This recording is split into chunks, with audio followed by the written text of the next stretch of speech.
Pretty in Print. A Darcy and Elizabeth Romantic Romp by Laura Hile. Copyright 2024. Read by Harry Frost. Chapter 1. Mr. Bennet took his seat at the head of the table. "Quite a mild afternoon, is it not?" he remarked, to no one in particular. After the blessing was said, he unfolded his napkin. Elizabeth saw her mother nod to the footman, signalling the beginning of dinner. Her sister Lydia accepted a serving of soup. "It is beastly hot, if you ask me. I do not see why we cannot go to Brighton. The Gouldings and the Watsons have." "An exhausting journey," said Mr. Bennet. "And to what end? To take a hired house at the height of a very crowded season? We are much more comfortable here." Elizabeth saw her mother's lips compress into a line. Her father's dislike of travel was always a point of contention. "Everyone who is anyone spends August at the seaside," said Kitty. "I dare say Brighton is not as agreeable as people claim," added Mary. "It is well said that there is no rose without a thorn." "For goodness sake," said Mrs. Bennet, "no one wants your quotations." "Our Mary is in the right of it," said Mr. Bennet mildly. "Do not spoil what you have by desiring what you have not. Remember that what you now have was once among the things you only hoped for." "As if Shakespeare knew everything," muttered Mrs. Bennet. "Epicurus, my dear." Mr. Bennet lifted his glass in salute. Elizabeth's mother had no use for humour, and even less for Greek philosophers. "A month in Brighton would bring our girls into the company of eligible young gentlemen. We have precious few of them here." "Come now, mamma," said Jane. "It is not so very bad." "Well, it is. You cannot be so beautiful for nothing. And yet what is the point if no wealthy and titled gentlemen are to see you? I shall not allow you to marry someone like Richard Lucas, who has no expectations and is hideously plain." "Mamma," protested Jane. "Richard Lucas is away at school for much of the year," said Elizabeth. "There is little danger of him forming an attachment with Jane." "Nevertheless, he will be home for the Christmas holidays." 4 months from now. "I have seen how he looks at her, Lizzie. Mark my words, he has lost his heart to Jane, as does every young man who meets her.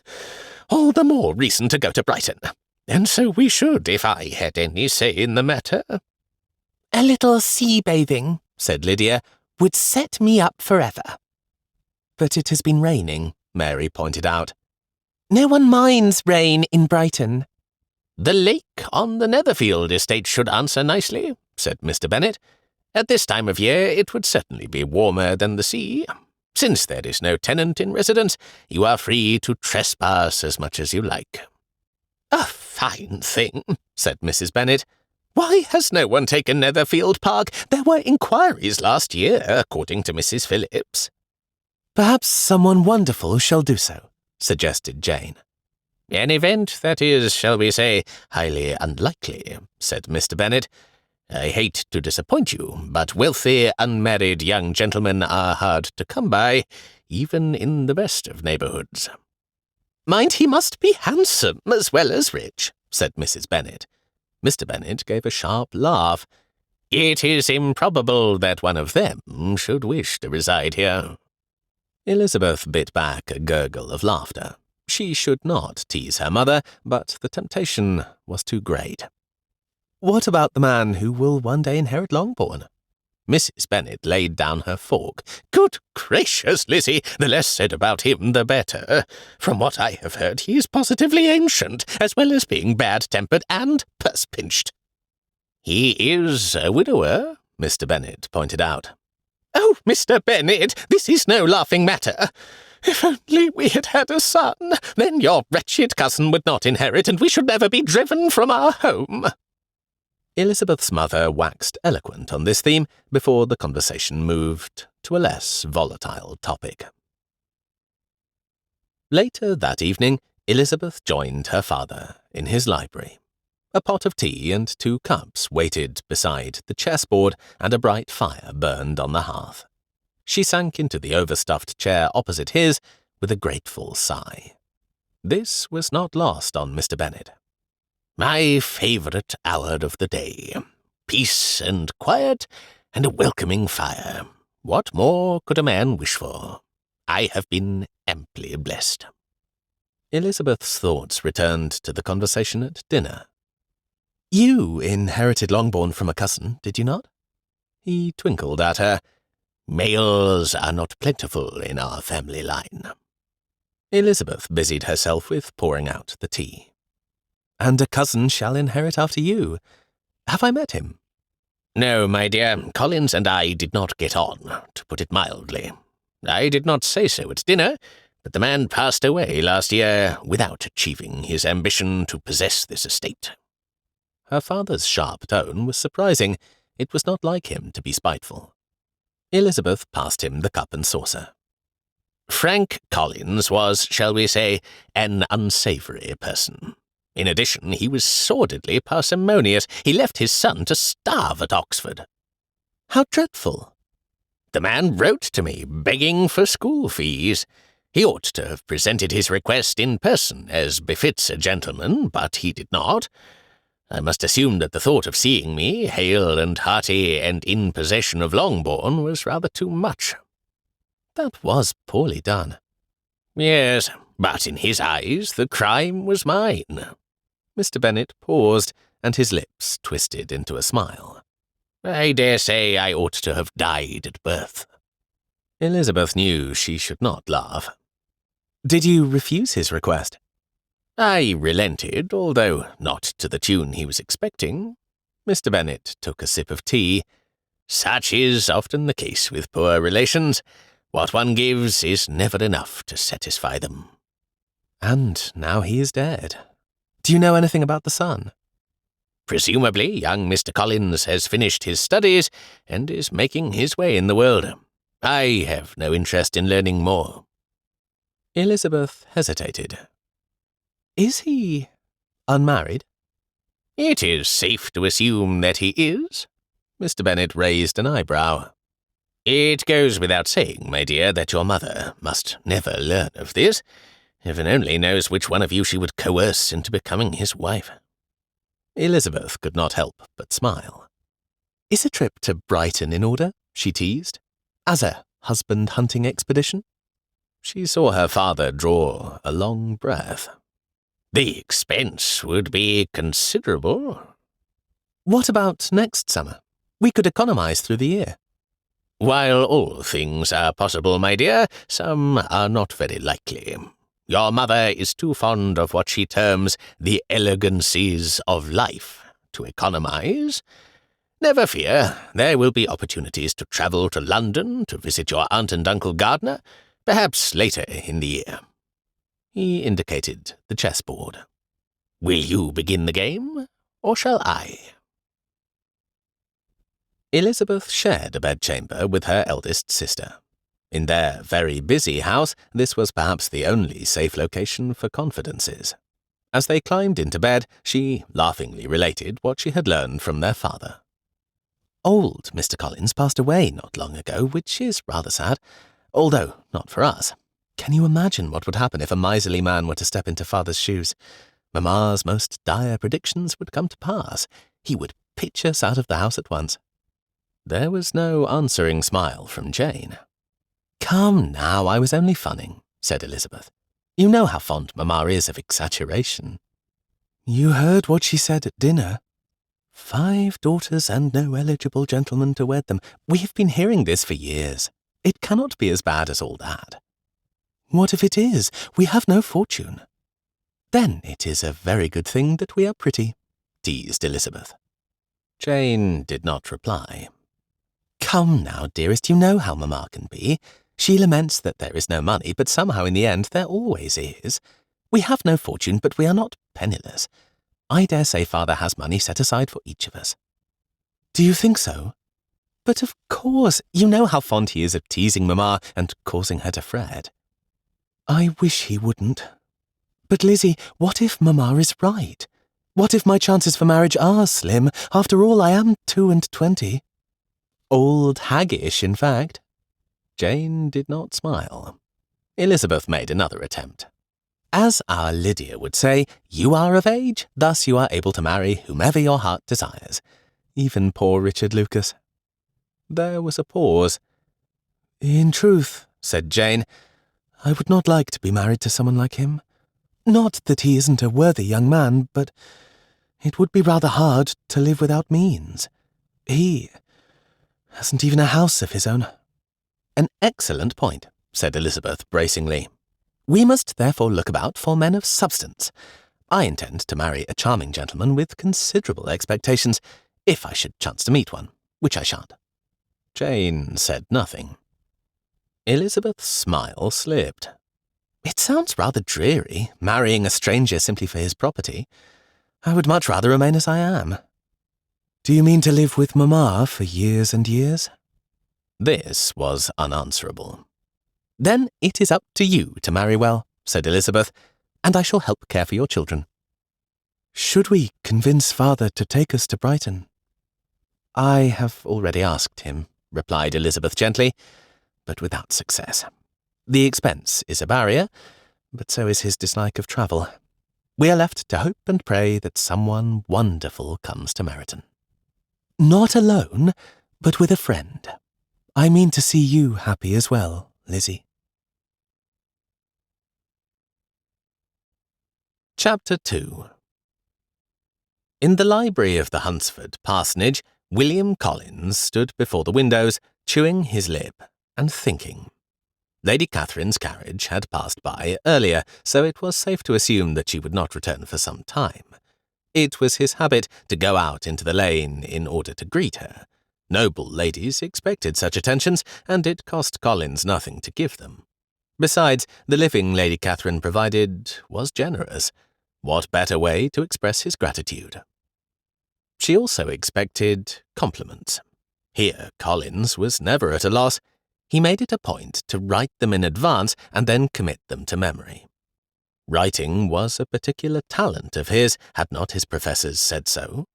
What better way to flatter an aging noblewoman than with compliments? Flattery was important, for it had lately come to Collins's attention that there was a second living to be had. The nearby village of Sheridan was insignificant, but the living was Lady Catherine's to bestow, and it was likely to become vacant within the year, as Mr. Yardman's health was failing. It was not uncommon for a clergyman to have more than one parish. He simply hired a curate to take on the duties of the second. It would be no burden to conduct services there occasionally. Later, when Collins acquired his inheritance, he would take on a curate for his current responsibilities. The post had lately come, including a letter that looked intriguing. There was something familiar about the handwriting, but Collins could not place it. He examined the postmark. Who did he know in Wiltshire? He broke the seal, unfolded the sheet, and looked for the signature. Great heaven, Tripp? Collins had not heard from Henry Tripp since leaving school. The letter was dated 3 days ago. My dear Coles, I have been visiting Morland's family in Fullerton. You remember James Morland? He and I have been reminiscing over dear old days at Oxford, and naturally we thought of you. Poor Maury has had a disappointment and needs cheering up. You know how reticent he can be about the particulars of his personal life. Apparently, he proposed to a girl, but the engagement did not prosper. She transferred her affections to a devilish military chap, and Maury was forced to break it off. On the other hand, his future is not entirely bleak. As a result of the engagement, he was promised a parish of his own. His father has a spare, can you imagine? He needs only to wait several years. In the meantime, he would be grateful for a curacy if you can put him in the way of one. As for me, my prospects are as dismal as ever. Because Morland and I are at loose ends, we have decided to pay you a visit. According to my mother, bachelors are the easiest guests to host. I dare say we shall be no trouble. In fact, we might be able to do you a good turn, fill in with pulpit duties, that sort of thing. I told Morland to bring along his evening rig in case your noble lady hosts a ball. Yes, we have heard about her from Adams. A windfall for you, and well deserved. Does the first fortnight in August suit? I dare say it shall. After all, dear Cols, what else do you have to do with your time? H. Trip. Collins went hunting for his diary. Today was the 5th of August. Surely Trip would not set out before hearing from him. But he knew very well that Trip would. Again he consulted the letter. The word fortnight was troubling, for he must provide not only bedchambers but meals. On the other hand, to have friendly faces at his dinner table would be a welcome change. Heaven only knew what Lady Catherine would think. Guests who appeared impetuously might not be well received at Rosings Park. It was suddenly important that his friends should make a good impression. James Morland had nice manners, and Henry Tripp not only dressed well, but had won prizes for oratory. As a pulpiteer, Tripp outshone them all. Collins's gaze travelled to the window. This was a warm day, and he did not relish a walk to the Rosings mansion. It was far better to wait for her ladyship's carriage to pass by. He dashed off a reply to Tripp, sent his housekeeper to post it, and then went hunting for his notebook and a pencil. He applied himself to thinking, and words began to flow. I did not wish to burden you with this news, ma'am, until I was certain that my friends were able to come. Yes, this had the right tone, implying that the information had been withheld with noble motives.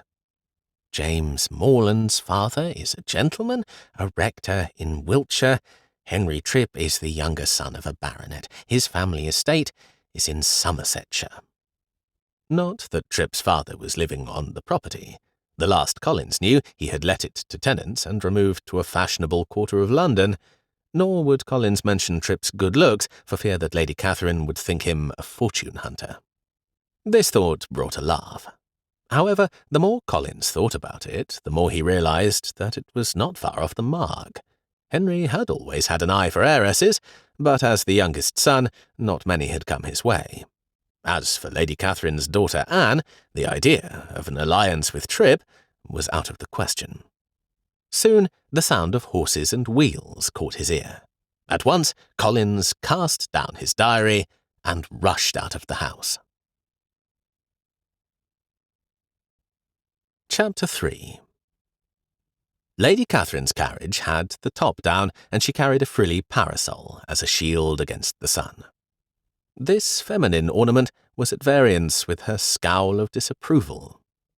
"Guests!" she cried, after he shared his news. "A clergyman has no business hosting guests, Mr. Collins, not while he is unmarried." "They are bachelor schoolfellows from my Oxford days, ma'am, clergymen like myself." "That is even worse. They have abandoned their clerical responsibilities, and for what? A jaunt about the countryside?" This did not seem the right moment to admit that neither of his friends held a living. "I do not approve. I know what men are when they are left to themselves, unattended by the civilizing influence of women." Lady Catherine's eyes narrowed. "What you need, Mr. Collins, is a wife."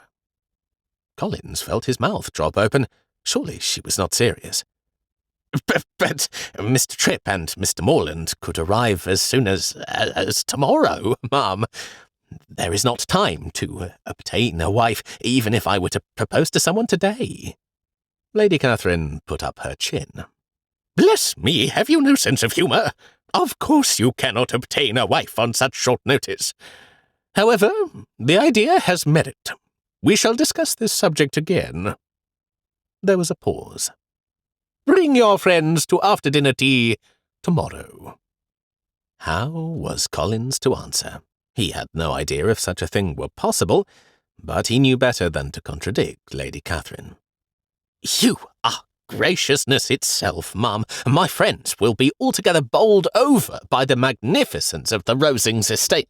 Lady Catherine's carriage pulled away before he could finish his sentence.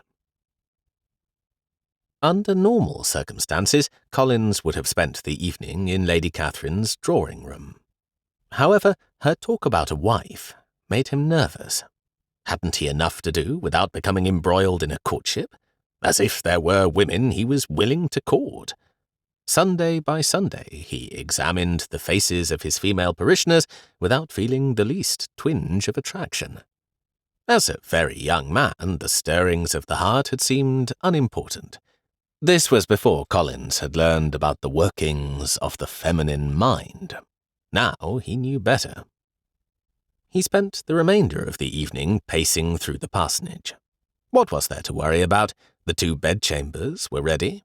As for a meal, if they arrived that night, Trip and Morland would have to be content with soup and bread and cheese. Collins could not bring himself to order a full dinner if he had no guests. The thought of such waste made him shiver. And why hadn't he sent his reply by express? Now he must wait.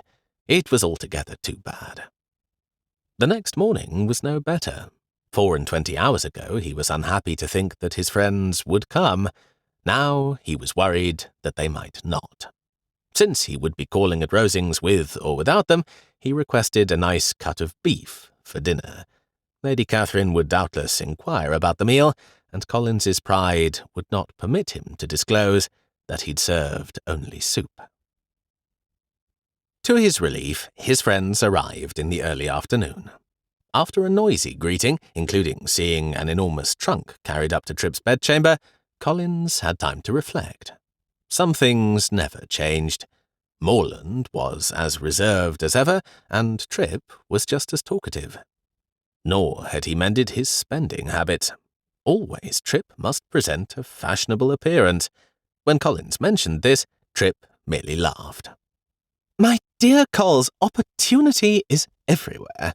A fellow must look his best at all times. Who should know this better than you? For it was a chance encounter that introduced you to your fine lady, was it not?" Now how did Trip hear about this? Nevertheless, his friends had nothing but praise for the parsonage. Indeed, their admiration was such that Collins feared the buttons of his waistcoat might burst for pride. Even the books in his library met with approval. "Why, Colls, what have you here?" Trip's slim fingers closed on a volume and drew it out. "A novel? You? I had not thought it possible." Collins hid a groan. Here was his darkest secret, his means of paying his Oxford fees at a time when all hope was gone. Her ardent courtier. Why had he kept this copy? Out of triumph, assuredly, for it had sold well. Oh, but it had. Trip's handsome face was wreathed in smiles. "A romance novel, my dear boy! Who knows what wonders lurk on a rectory's shelves, eh?" He tilted his head to read the spine. "Geoffrey Sterling. A likely name. I bet this was written by a woman."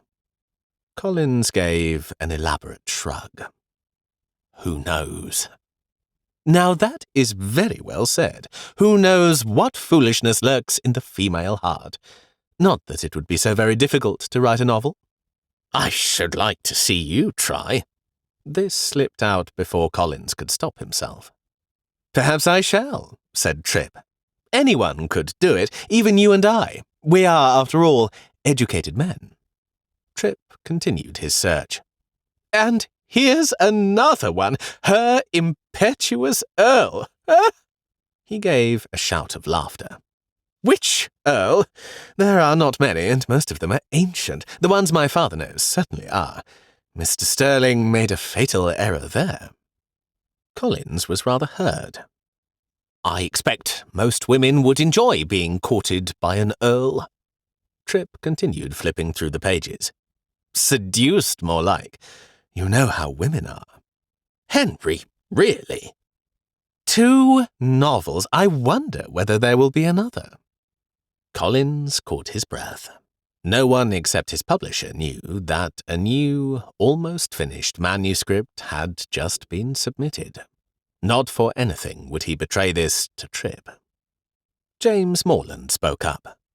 "You have a snug arrangement here, Colls. I wonder that you have positioned the desk squarely before the windows. The light could well bring on a headache." Collins could second this opinion. Oh, but he could. I need to be on the watch for my noble patroness as her carriage passes by," he explained. "The gates to the Rosings estate are just there, thus I can go out into the lane with a greeting." "Sounds like indentured servitude to me," grumbled Trip. Collins drew himself up. "I am indebted to Lady Catherine for the valuable living, greatly indebted." "But it is yours now. She cannot take it from you, unless she has other family livings to bestow." Collins's alarm must have showed on his face, for Trip gave a shout of triumph. "Are there? Oh ho!" "Well, yes," Collins admitted. "One is liable to become vacant within the year." "Will wonders never cease? Now I am doubly eager to meet your fine lady." Have you any prospects?" "None whatsoever," said Trip cheerfully. He glanced to the mantelpiece. "I say, when is dinner? It's 3:30, don't you know? Maury and I are accustomed to country hours, and we are famished." "I shall, ascertain."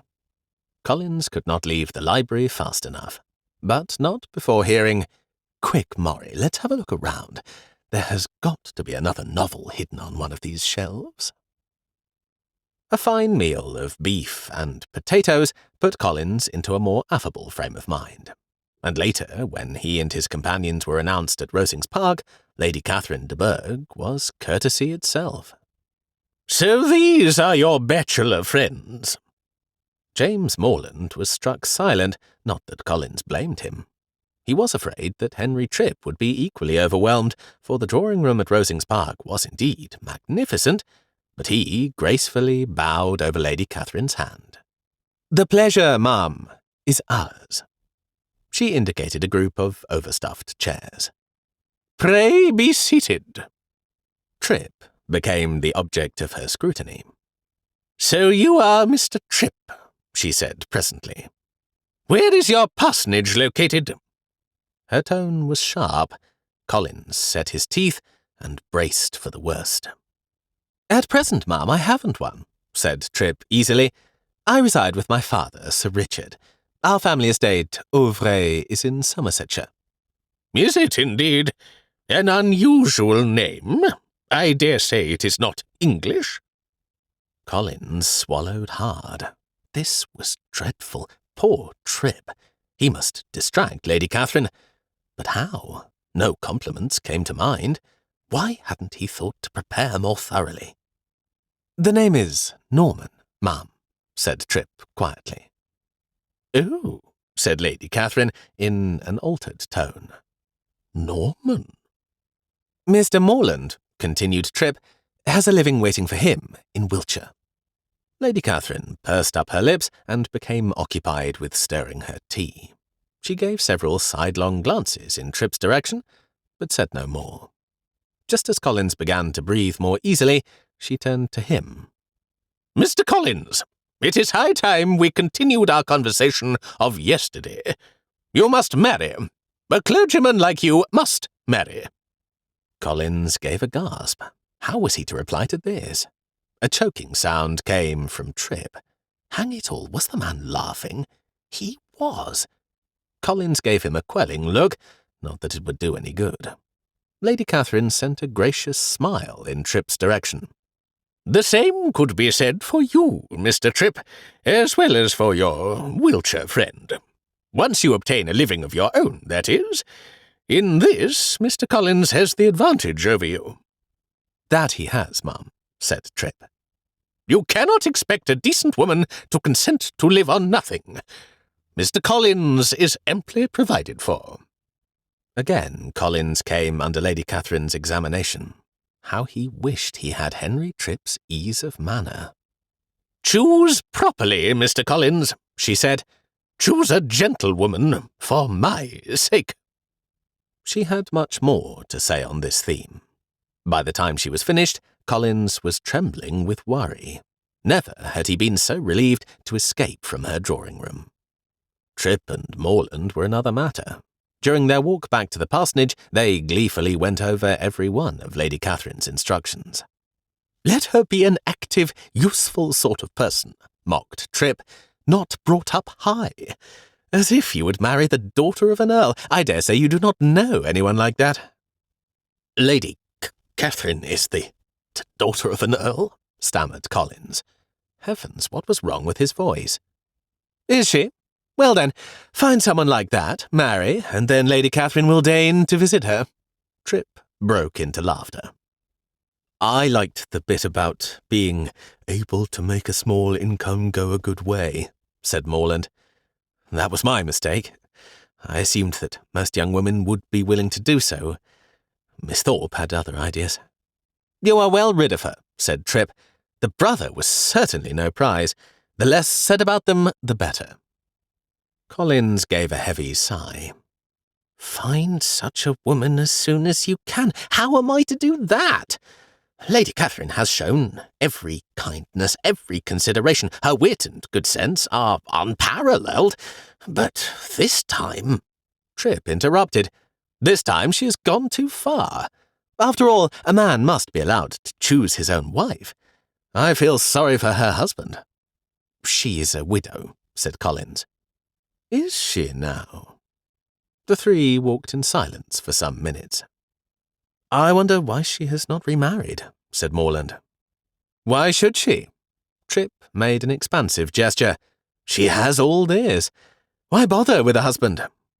Why bother with a wife? Muttered Collins. At length Trip said, Perhaps I should toss my hat into the ring. Collins slewed around to stare. Court Lady Catherine, do you mean? You cannot be serious. She is old enough to be your grandmother, said Morland. Well, to be fair, he amended, she's rather nearer to your mother's age. The idea of taking an older wife has never occurred to me. Perhaps it would be all right, unless she has a daughter my age. That would be insupportable.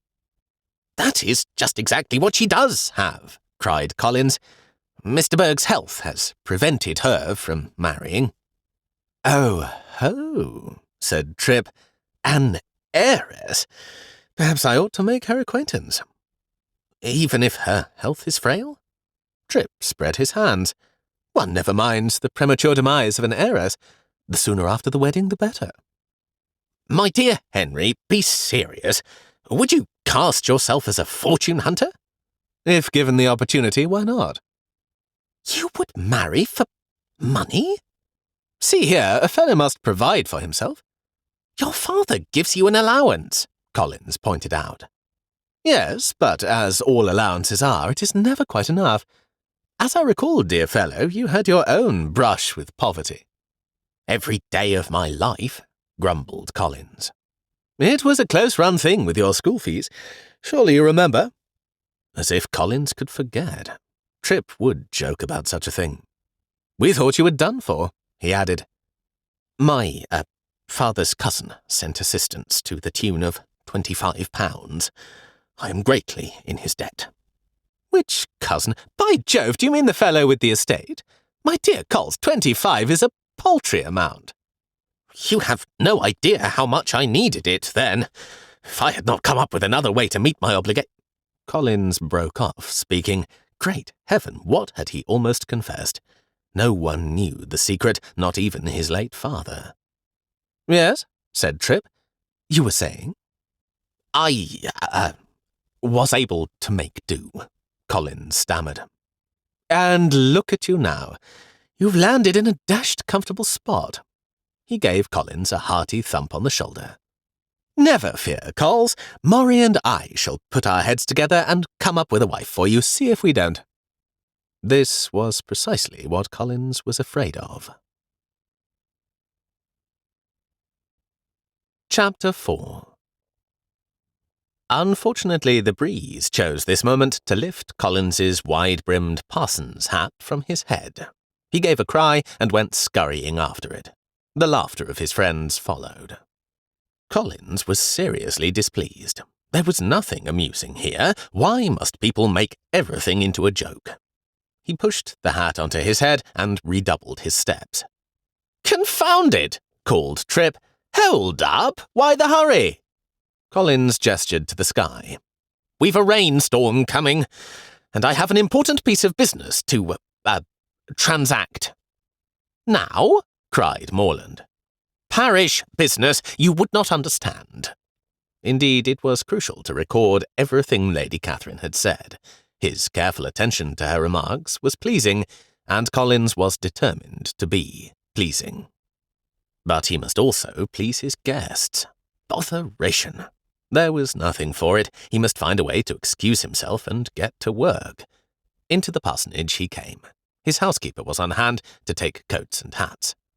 "There is a fire in the sitting-room, sir," she said. Here was inspiration. A glass of wine would be just the thing. He settled Tripp and Morland before the fire, and then went directly to his library. The latch shut with a quiet click, and Collins gave a sigh of relief. Peace at last. Now he could recover his wounded dignity, for the laughter of his friends had pained him, and put his thoughts into order. Rain beat against the window-panes, a comforting sound. The post had come, and his housekeeper had arranged it on the desk in just the way he liked. One particular letter, long and white, caught his eye. Collins gave a gasp and snatched it up. His publisher! Oh, heavens, what new horror was this? On the other hand, this was not a packet. His manuscript was not enclosed. Here was a very good sign. Nevertheless, his fingers were trembling as he broke the seal and spread the sheet. Just then, the library door came open. "Come now, Collie," said Morland in his gentle way. "We cannot have you in here hiding away. Join us." Collins tore his attention from the letter to stare at his friend. Morland took in the situation. "Have you had bad news?" he said kindly. "On the contrary," bleated Collins, "it is very good news." And it was. His manuscript met with approval, and the amount suggested as an advance was rather startling. But Collins could hardly say so to his friend. "Excellent. Come have a glass of wine with us." What else could Collins do but fold the letter and stuff it into a pocket? Morland was right. This triumph deserved a celebration. In the sitting-room, Tripp was pacing before the fire. "I've been thinking," he said, as soon as Collins' glass was filled. "It's about this marriage business. To say truth, at present you are unable to court anyone." Collins took a fortifying swallow. "Of course I am." "Not as you are now. Just look at your clothes." "What is wrong with them?" "Everything. They fairly shriek. Country parson. Do you intend for a gentlewoman to recoil when they see you?" "Why should they? My position in the community is respectable." "My dear fellow, what woman wants respectability? A suitor ought to inspire love and romance." Collins stopped. "Come now, you have those novels in your library. Haven't you read them?" A fine thing for Tripp to say, as if he knew anything. Collins felt his face grow warm. "Now, see here," he began. "How testy you are. The situation is not difficult to rectify. London is a day's ride away." Collins did not consider 25 miles a day's ride, but it was pointless to argue with Tripp. He smoothed the front of his black frock coat. "I suppose I could procure new garments in London." "Not without us. Maury has always had an eye for colour, and I am familiar with the latest trends." "Oh, heavens, as if being fashionable is important." Morland spoke up. "It could well be. You possess a comfortable living. You should dress accordingly." "Never fear, Coles. Put yourself in our hands. Morland knows all about it, having been engaged once." "Fine advisers," grumbled Collins. "Where no counsel is, the people fall," quoted Tripp. "But in the multitude of counsellors there is safety. Now then, what sort of woman would you like?" "Gracious, it is not as if I'm choosing a hat." "Better make a list, Maury. Coles definitely needs a new hat. A parson's hat will never do." Collins folded his arms across his chest. "Now then, about the lady. Is there anyone who has caught your eye?" Not in this parish. You'll know the truth of that on Sunday. I say, we'll be able to hear you preach. Collins was unable to conceal his dismay. Pleasing Lady Catherine was hard enough. Was he to have these two Oxford-trained fellows critiquing his choice of sermon? As my noble patroness has suggested, he hurried to say, the lady I choose should be a gentlewoman. Suggested? That was a direct order, Coles. Of course he would like to marry a gentleman's daughter, a pretty one. Who is also kind, Morland put in, and unselfish. It is a very good thing we have come. We shall help you look them over. Have you landed noblemen with eligible daughters? Yes and no. That is to say, most are above my touch. I dare say we can find one who consents to live comfortably instead of lavishly. She ought to bring with her a decent settlement. As much as £1,000? Said Morland. Oh, more than that, unless she is uncommonly pretty. I say, that estate you are to inherit will work in your favour, Coles. What is it like? How much income does it bring in? Truth to tell, said Collins slowly, I have never seen Longbourn. Never seen it? My dear fellow, why ever not? Collins did not have an answer for this. As with most things, money for travel was never plentiful. Even though his second novel was also a success, he was reluctant to spend. My father claimed that Longbourn brought in at least 2,000 a year. 2,000? My dear Coles, you are a rich man. Tripp is right, cried Morland. You have expectations.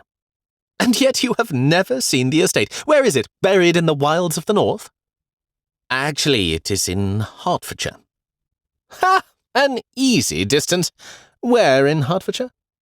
I would have to look it up. You must do so at once. I say, added Tripp, we'll go there together and have a look. Collins could not believe his ears. Travel, do you mean? But I have responsibilities here. I cannot leave. Come now, have you never filled the pulpit with someone else? No. He faltered. Not even once. Tripp would laugh. I suppose I could ask Mr. Yardman, amended Collins reluctantly. Lady Catherine will not be pleased. She expects me to come for after-dinner tea, you see. By Jove, why? Among other things, I inform her of the goings-on in Hunsford village, and Morland interrupted. Every day? That is rather singular, Coles. Surely there are other families she can invite, added Tripp. Collins discovered that he was wringing his hands. I do not know. She is rather particular in her choice of guests. Perchance she will be content with Sir Charles and his wife, or the Colemans, although she never has anything good to say about them. If she expects you to marry well, and soon, she must be prepared to make sacrifices. Collins gave a gloomy sigh. As if that will ever happen. Leave everything to me, said Tripp. Now then, Coles, hunt up the location of your inheritance. If we're going to London, we might as well give the estate a look over. It seemed that Collins had no choice but to comply. Presently he brought in the rectory's atlas and placed it on a table. Morland opened it and began turning pages. Meryton, there it is. It looks to be some 30 miles from town. Collins bent over the map. But it is on the opposite side of London. Cheer up, Coles. It works very much in our favour. We make a dash to town, stay for a day or two, and then travel on to Hertfordshire. As long as that? This was beginning to sound expensive. An uncomfortable feeling of panic crept up Collins's spine. At the very least, said Tripp, rigging you out fashionably will take time, old fellow. Or were you planning to go courting in clerical garb? He gave a dismissive tug to Collins' lapel. Have you other business in London? Collins gave a gasp. His publisher. It, so happens that I have. Excellent. Collins did not share Tripp's enthusiasm. It would take some doing to make that call without his friends finding out. I suppose we could stay in London for 2 nights. Oh, longer than that. These things take time. Maury, have you started that list? First, several sets of new clothes for Coles, including hats. He cannot appear in Meryton as himself, you know. Nor should he call on his publisher as a clergyman. Trip continued speaking. It will be no trouble to hire a travelling chaise and find accommodations. Collins swallowed down panic, for Trip was spending his money at an alarming rate. However, his friend was right. He needed new clothes. The expense would have to be borne. Then, on to investigate your future estate. If our luck holds, we shall also find a woman for you to court. A fine thing, muttered Collins. I know no one in Meryton. As if that matters. You are hardly penniless. Besides, clothing makes the man, don't you know? Gentlewomen will be falling at your feet. I shall write to my father, added Morland kindly. Perhaps he and Meryton's rector are acquainted. A rector would know the leading families in the area. What about the current master of... what is the estate called? Ah, yes, Longbourn. I have never met him. Yes, said Trip, but does he have a family?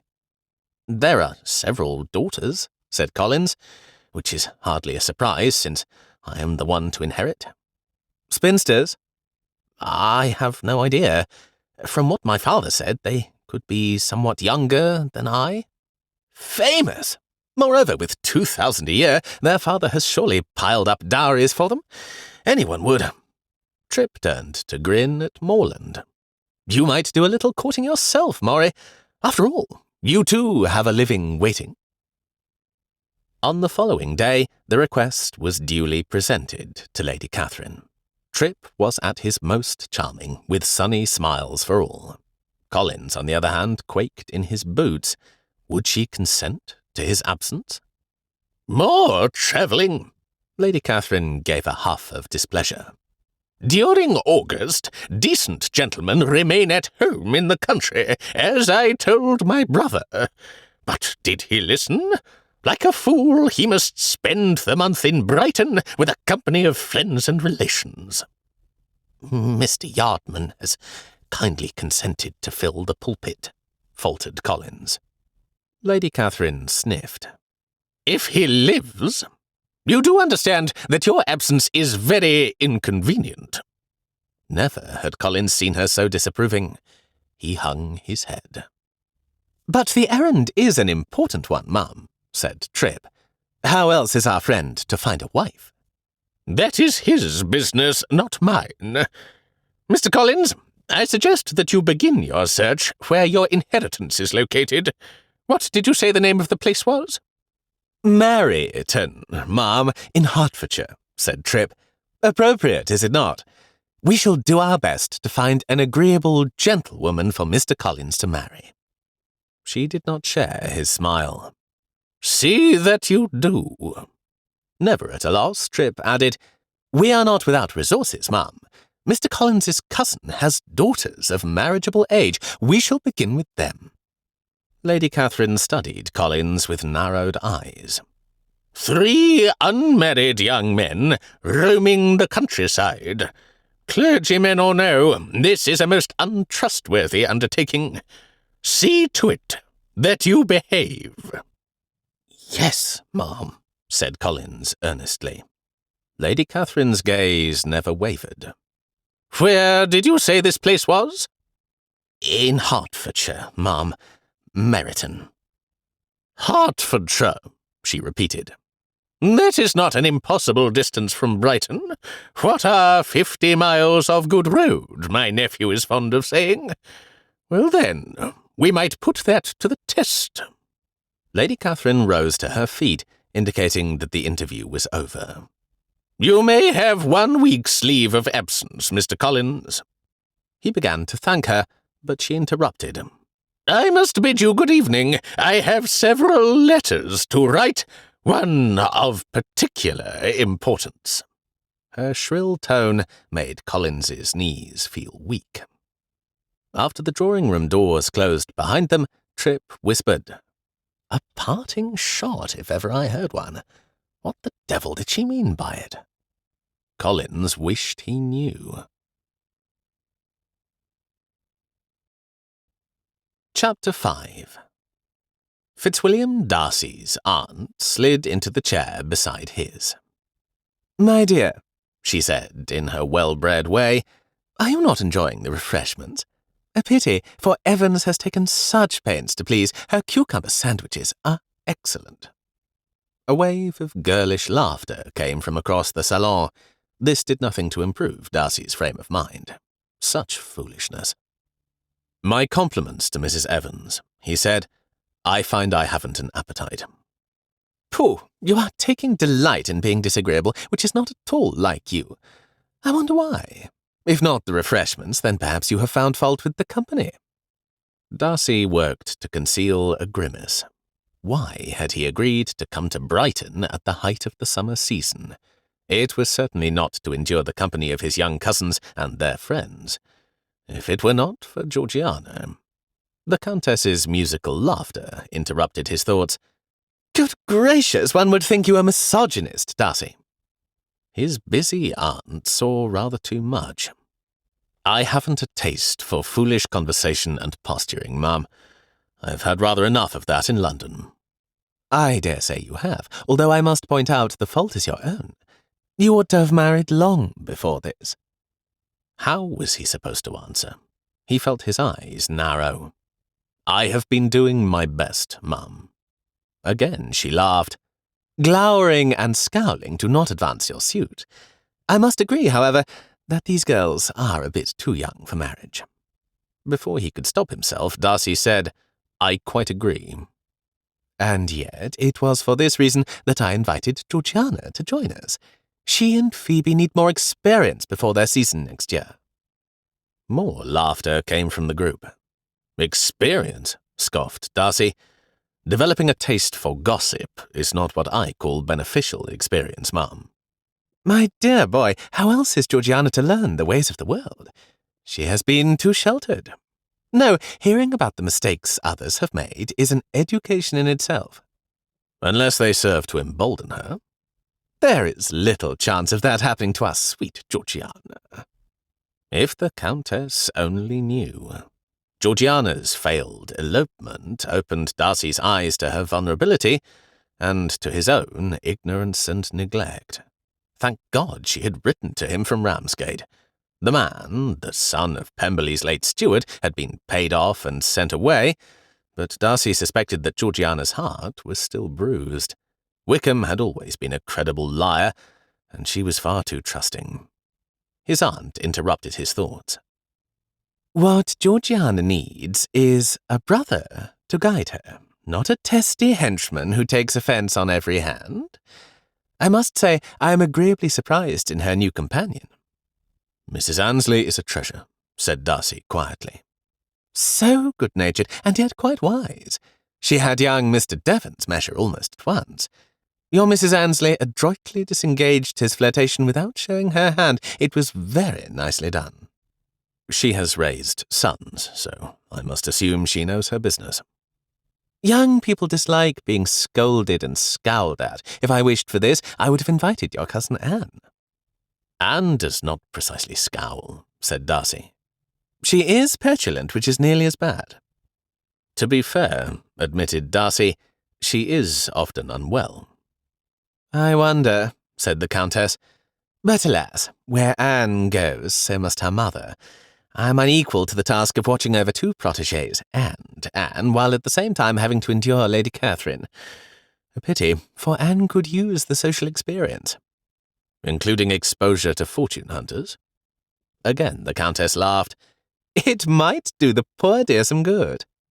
She rose to her feet, and Darcy politely followed suit. "I shall leave you to your reading.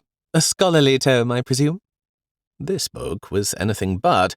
However, Darcy could not exactly lie to his aunt. "More or less," he heard himself say. "Research and such." A lame excuse. He was reading a popular novel that Georgiana wished to have. Was it not his duty to protect her? So far, the plot of Her Impetuous Earl was mawkishly sentimental, and both hero and heroine were laughably overdone. He might just allow Georgiana to have it. "A study of Roman ruins, is it?" said his aunt. A credit to your taste, my dear, but not a subject I should enjoy. Relief is on the way, however. I believe it is time for the post to arrive. The Earl has been pining for the latest London newspapers." She moved away to join the other guests, and Darcy opened the book and applied himself to reading. To the author's credit, he did know something of university life. Whether or not Geoffrey Sterling had ever met an earl was another matter. Darcy set his teeth and soldiered on. "Your eyes are bluer than the ocean," the hero was now saying to the heroine. "I dare say I'm lost at sea." For pity's sake, if Darcy uttered a stupid compliment like this, he would be laughed to scorn. On second thought, perhaps not. He had no title, but a landed estate and a generous income were temptations for any woman. Were they enough to overlook stupidity? Darcy already knew the answer. Some minutes later, the butler presented a silver salver with several letters. Darcy sorted through them. At the bottom of the pile, he paused. Surely he was mistaken. Why in heaven's name would she write to him here? It was no good putting off what must eventually be dealt with. Darcy broke the seal and spread the sheet. His guess was spot on. Aunt Catherine. There must be trouble at the Rosings estate. Confound the woman. Could the trustees and her steward not deal with the problem? "I am reluctant to importune you, Darcy, but I am at a loss. To be frank, you are my only hope." Darcy's gaze found the ceiling. Trust Lady Catherine to be as maudlin as that ridiculous romance author. "Since you are on holiday, I dare say you have nothing to occupy your time. Would you mind travelling to Hertfordshire on a matter of business?" Darcy would very much mind. A day's travel was no small thing. He resumed reading. As it turned out, the trouble involved her new rector. "A preferment is for life, dear aunt," he muttered. "Whatever the man has done, you are beached, left high and dry." Apparently, it was nothing more than an outing with bachelor friends, not to see a prize fight or engage in drunken carousing, but a simple trip to a place called Meryton. "3 unmarried clergymen. I know what men are, Darcy. I cannot be all places at once, and the affairs of the estate occupy every moment of my time. Therefore, it lies to you to look into this matter on my behalf." "It most certainly does not," Darcy said to the page. The afternoon was warm, so he was unable to toss it in the fire. Into a pocket it went, to be dealt with later. On second thought, no, nothing so tame. It would be a pleasure to watch Aunt Catherine's letter burn. Darcy's uncle had taken one of the nicer houses in Brighton. What had doubtless been advertised as a library was a book-room, but no matter. The Earl often had a fire there, and now Darcy would put it to good use. He heaved out of his chair. A glance across the salon told him that Mrs. Annesley and the Countess had matters in hand. Out he went to perform a pleasant task. "Darcy, there you are," called a voice. "Just the person I wished to see. Close the door, will you?"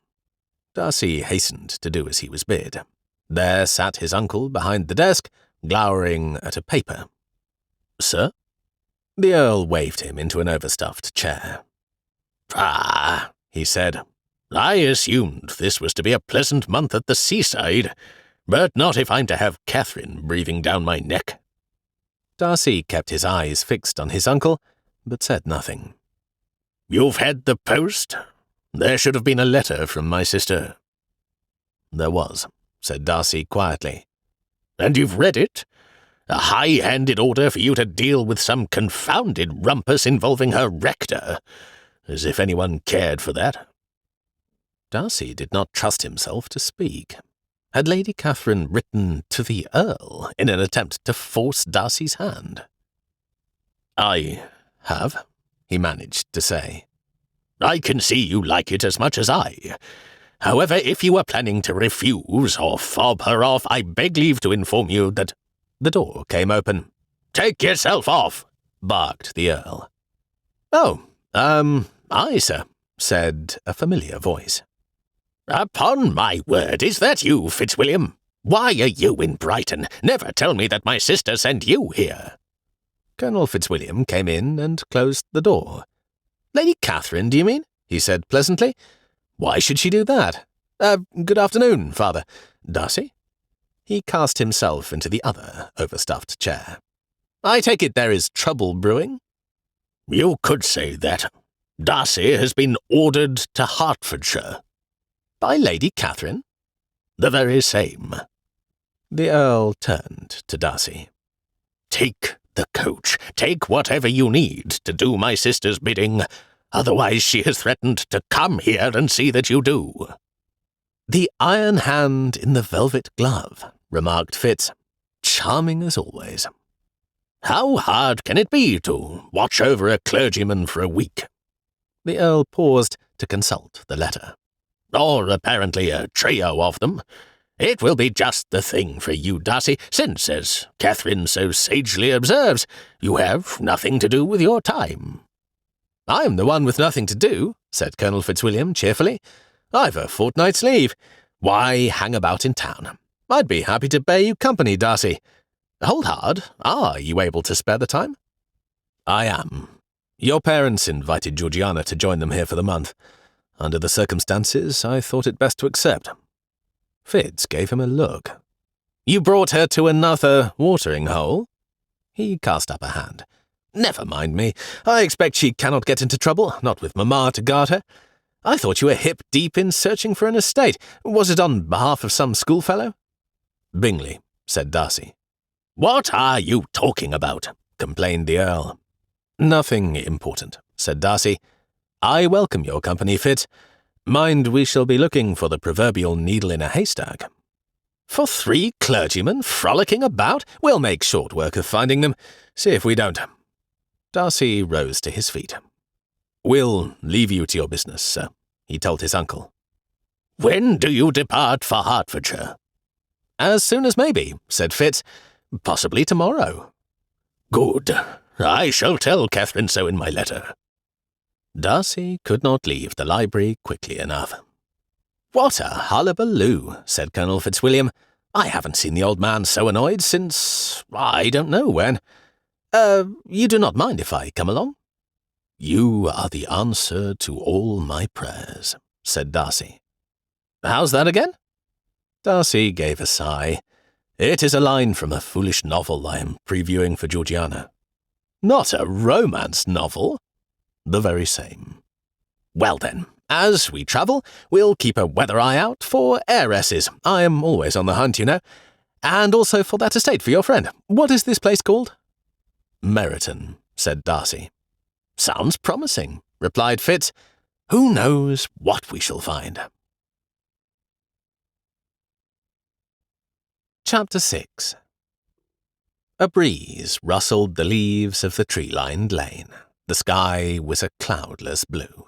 It was an ideal time for a walk into Meryton, if only Lydia would have the sense to keep quiet. We did not invite you to come with us, she cried. Your presence is not appreciated. Elizabeth heard Jane sigh. Their youngest sister refused to mind her tongue, particularly when it came to Johnny Lucas. Who died and made you the queen? He countered. I'm able to walk wherever I like, thank you. It isn't as if walking to Meryton is a crime. Lydia gave a scornful sniff. You needn't come so near to us. People might think we are friends, and we most certainly are not. What is wrong with a fellow being neighbourly? If we meet with vagabonds or highwaymen, I'm useful for protection. Fine protection. How are you planning to fend them off? By boring them to death? Fisticuffs, of course, said Johnny loftily. What a mere girl does not know about the art of pugilism is rather a lot. Oh! Lydia's fingers curled into fists. You are the worst beast in nature. Kindly walk on the other side of the lane. Why should I? Lydia gave a huff, which only provoked scornful laughter. What treats are waiting for you in Meryton? Shall I guess? A stop at the parish church to confess your sins? Or is it another trip to the shops? I dare say that is it. Such stuff. What useless item will you buy with your last pennies? Last pennies? It isn't as if we are paupers. He gave an elaborate shrug. Quarter day doesn't come round until the end of next month. A grim time waiting for one's allowance, according to Richard. Lydia gave a toss of her head. He should know. Unlike you, we have no need to economise. That is not what my mother says. As if I cared for her opinion, flashed Lydia. She is as stupid as you are. Lydia, cautioned Jane. That Johnny raised his voice was hardly surprising. You haven't any more money than my sisters do, he cried. Not when it comes to marrying. Quit giving yourself airs. Oh, cried Lydia. You are nothing but a scruffy little boy, hopelessly young and positively cork-brained. Speak for yourself, Miss High and Mighty. 1.5 years ain't so much. It is 2 years, said Lydia primly. I'm 15 now. Take yourself off. You are casting up dust. Gladly, cried Johnny. He went loping ahead. Honestly, said Kitty, I begin to think that Mamma was right when she said there are no eligible men in our neighbourhood. Certainly not him. I had rather marry anyone than Johnny Lucas, flashed Lydia. He's so common and rude. Jane spoke again. His father is a knight. John Lucas is therefore considered to be a gentleman's son. Even if he were the son of an earl, I would not care. Besides, Johnny is quite ugly, as are most boys. I intend to marry a handsome man. Handsome is as handsome does, put in Mary.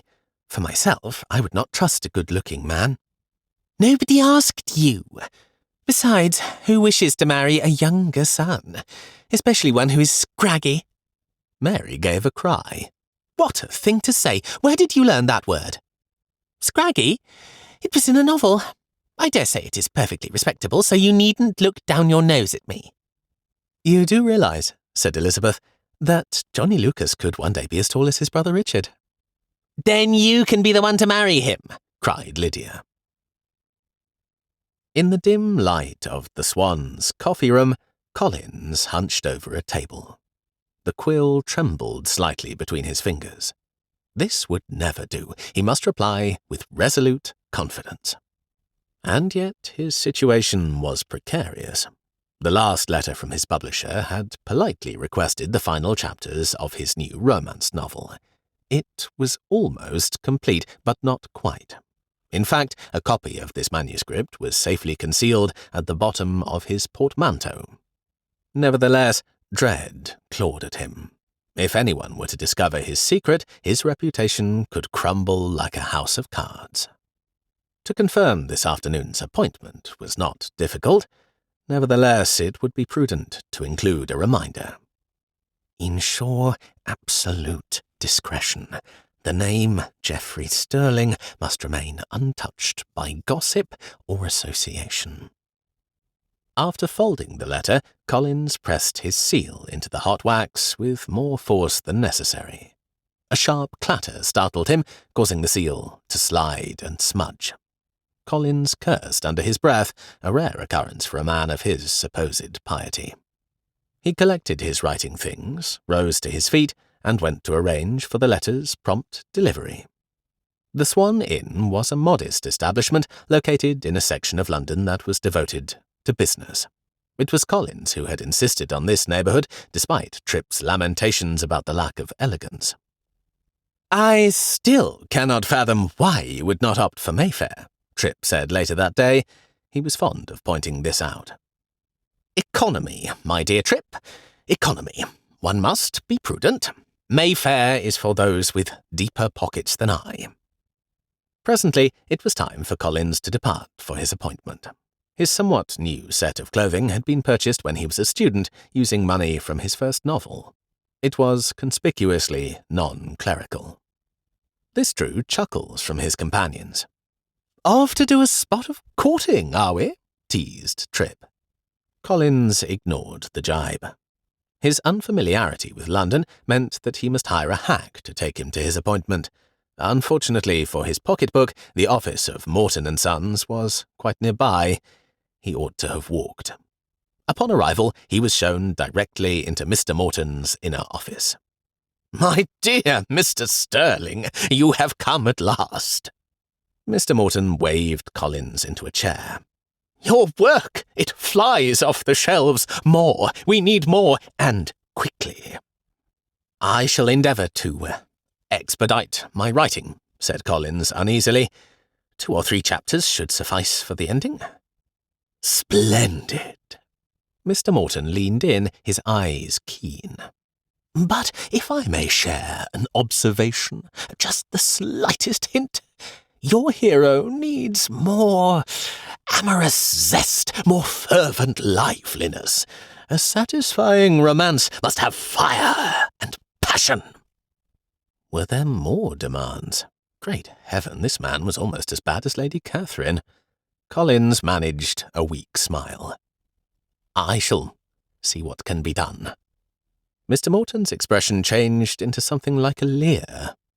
"Makes for amusing research, does it not?" Collins was taken aback. When not in clerical garb, he was subjected to the most shocking treatment.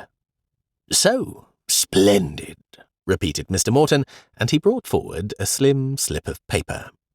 "Mr. Sterling, I present you with a draw on our bank as an advance for her Earl's honour. This should inspire ardent creativity." Collins's eyes widened. It most certainly would. "And yet I must caution you. Time is very much of the essence. Your work is all the rage at the moment, but popularity can vanish in an instant." Mr. Morton emphasized this point with a snap of his fingers. I understand. May I expect those chapters within the fortnight?" What else could Collins do but agree? Leaving Morton's office, he experienced both relief and trepidation. Here was a tall order indeed. And then, unaccountably, he heard someone call his name. He turned to see Tripp and Morland walking towards him. Heavens, what were they doing here? "Morton and Sons," said Morland, eyeing the placard. "Are you publishing a volume of sermons?" "Nothing so amusing," Collins managed to stammer. "Care to enlighten us?" "No," said Collins. "Never mind, Morrie. We are on to more pressing matters, namely garments." There was a twinkle in Tripp's eye. "I hope, Collins, that you are not economizing on those." Tripp took hold of his elbow and waved to hail a hack. Soon they were delivered to the door of a reputable tailor whose establishment contrasted sharply with the Swan. Collins prepared himself for the worst. The remembrance of Mr. Morton's draft brought some comfort. How much would remain after this foray into London? He was also keenly aware of Tripp's earlier observation regarding his expanding waistline. As the tailor took his measurements, Collins experienced a flush of embarrassment. "A corset is what you need, dear boy," said Tripp gaily. "You need to impress your future wife, do you not?" Collins fidgeted under the scrutiny. "I am quite comfortable with my current attire," he muttered, but Tripp's laughter cut him off. "Comfort is the enemy of fashion. If you are to win hearts and admiration, you must look the part." Collins was measured and pinned into a new coat and breeches. "Just imagine how Lady Catherine will regard you in this," said Tripp. "Why, she might even consider you as marriage material for herself." Collins busied himself with adjusting a new cravat. His reflection in the mirror showed a man transformed, still himself, but sharpened around the edges like a well-bound book. The tailor held up a waistcoat, patterned with discreet vines. "For a touch of elegance," he said respectfully. Collins cast caution to the wind and agreed to purchase it, along with several new frock coats. "You are a new man, Coles," said Morland quietly. "Where shall your new garments be delivered?" Here was a bit of a problem. Collins hoped to be in Hunsford by then, but what if he and his friends were delayed? He did not wish the parcels to be discovered and opened, particularly not by Lady Catherine. I shall write with our address in Meryton. That's famous, said Trip. New clothes are meant to be worn, the sooner the better. Now then, what shall we do with ourselves this evening? It is rather too late to consider the theatre, and yet the weather looks to be fine. What do you say to Vauxhall Gardens? Collins concealed a sigh. Doubtless he would be expected to pay for the admission, and yet the pleasure gardens of Vauxhall were a temptation. He had always wished to see them. We can hear an orchestra and watch the fireworks display, said Morland, and stroll about the gardens beneath coloured lanterns. Including the dark paths? Collins had heard of this serpentine network of dimly lit walks. Say, could this be the setting for one of his final chapters? A moonlit rendezvous for his hero and heroine? Music and starlight and romance. Were these what Mr. Morton meant? Of course we must go, he cried.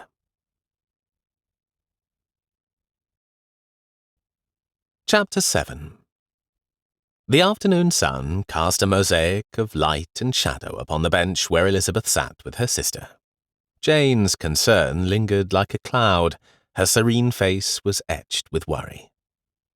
We should not give Johnny Lucas's words another thought, said Elizabeth. He's just a boy, repeating what he has overheard. But, Lizzie, what he said yesterday carries weight.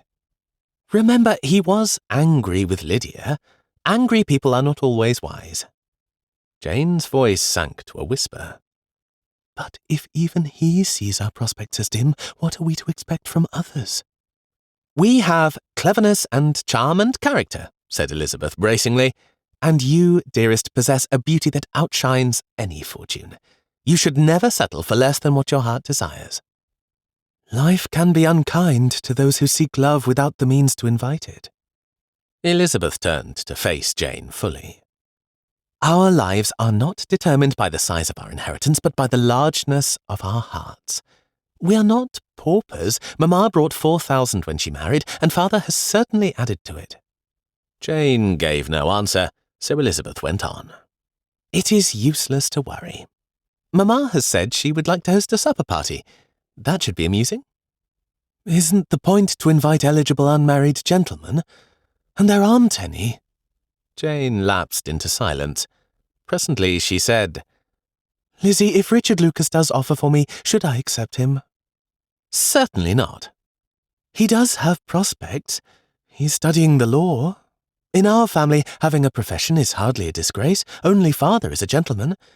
Uncle Gardner is very successful. So too is Uncle Phillips in his own way.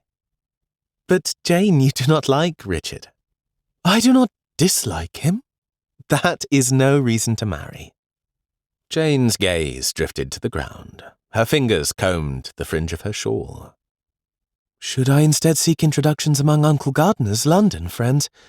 Perhaps one of them is looking for a wife. Everyone says that I am lovely, although it does not seem so to me. Elizabeth attempted a smile. Would you marry a tradesman? She teased. Indeed, yes, especially if he is wealthy.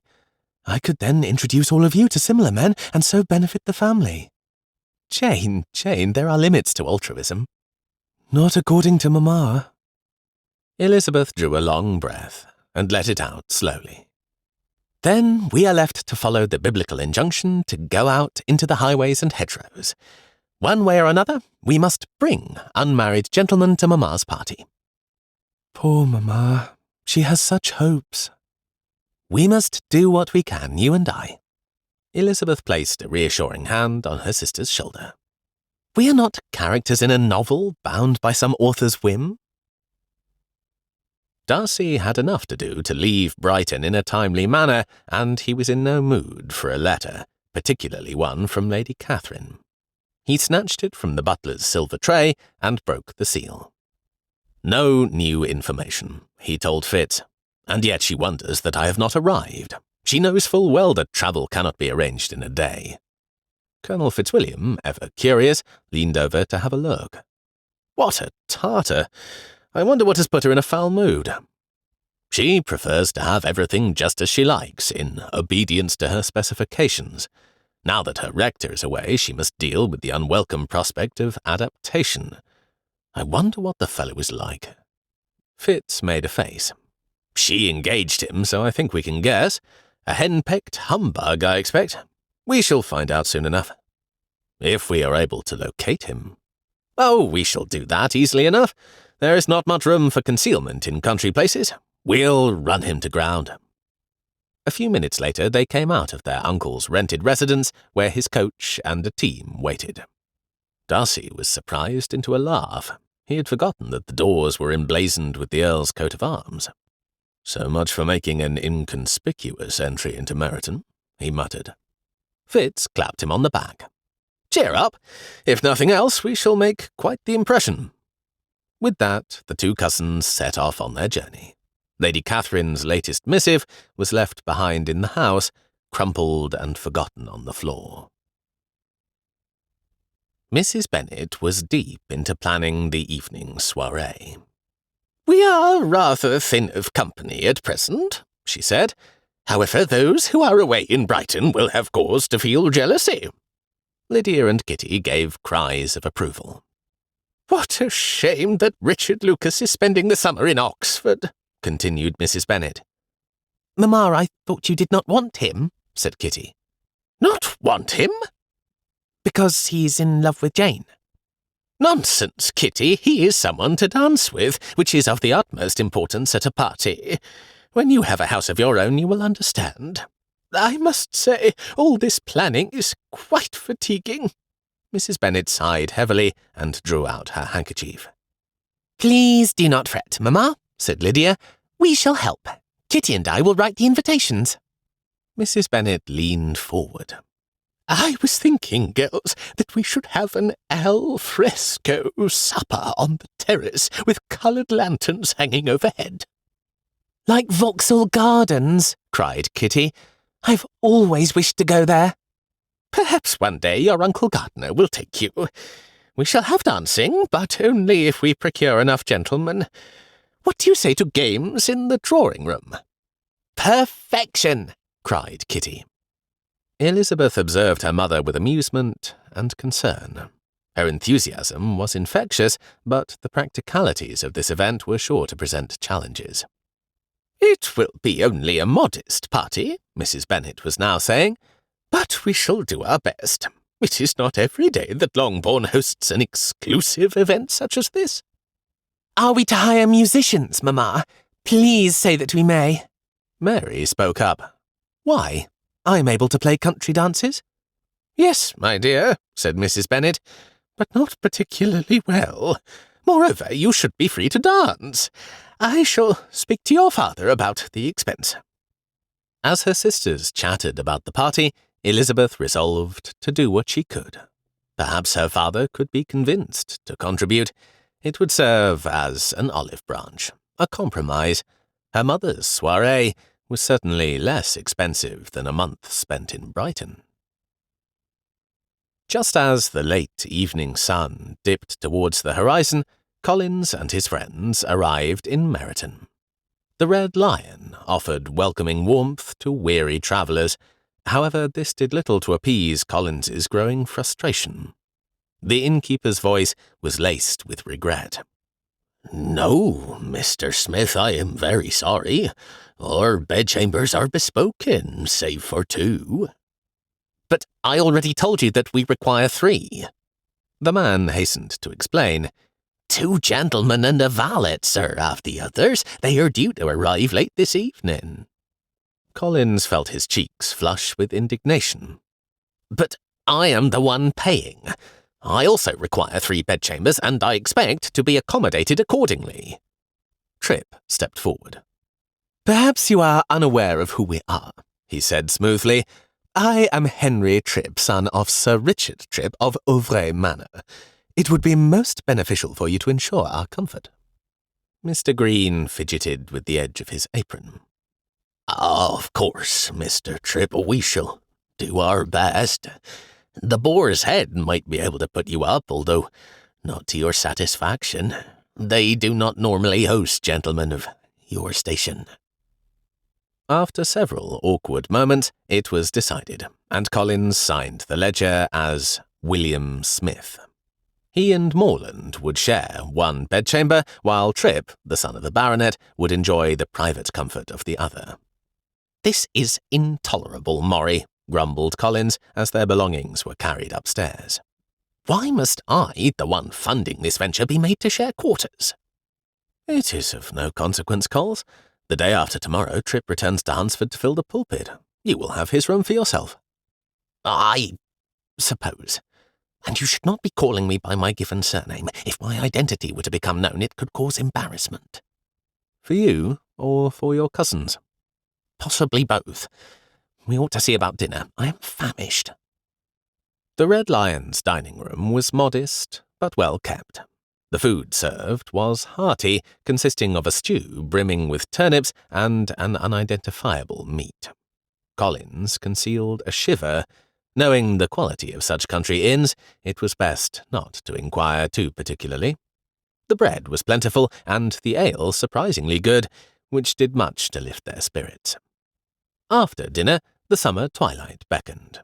Collins's friends expressed their eagerness to have a covert glimpse of Longbourn. They could not all fit into the inn's gig, and the prospect of hiring a carriage was out of the question. Collins was not inclined to spend any more money. Nevertheless, the prospect was tempting. He hailed the innkeeper, who was busy cleaning down tables. "Could you inform us of the distance to the Longbourn estate?" Mr. Green looked up. "Are you acquainted with the Bennets, Mr. Smith? 'Tis a mere mile away, a pleasant walk indeed." "Is the family in residence?" inquired Morland. "Oh, aye, sir, that they are. The master has never been fond of travel." Collins felt a surge of anticipation. Longbourn at last. It was as if a new chapter of his life was about to unfold, one that he hoped would bring even Lady Catherine's favour. For now, he clung to the solace of knowing that his grand inheritance was within reach.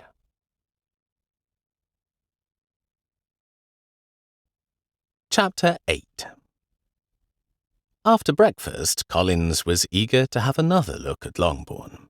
What he had seen last night was impressive, but he wanted to see the property more fully. Tripp was still sleeping, so he and Morland set out on foot. "We must observe without being noticed," Collins reminded his friend.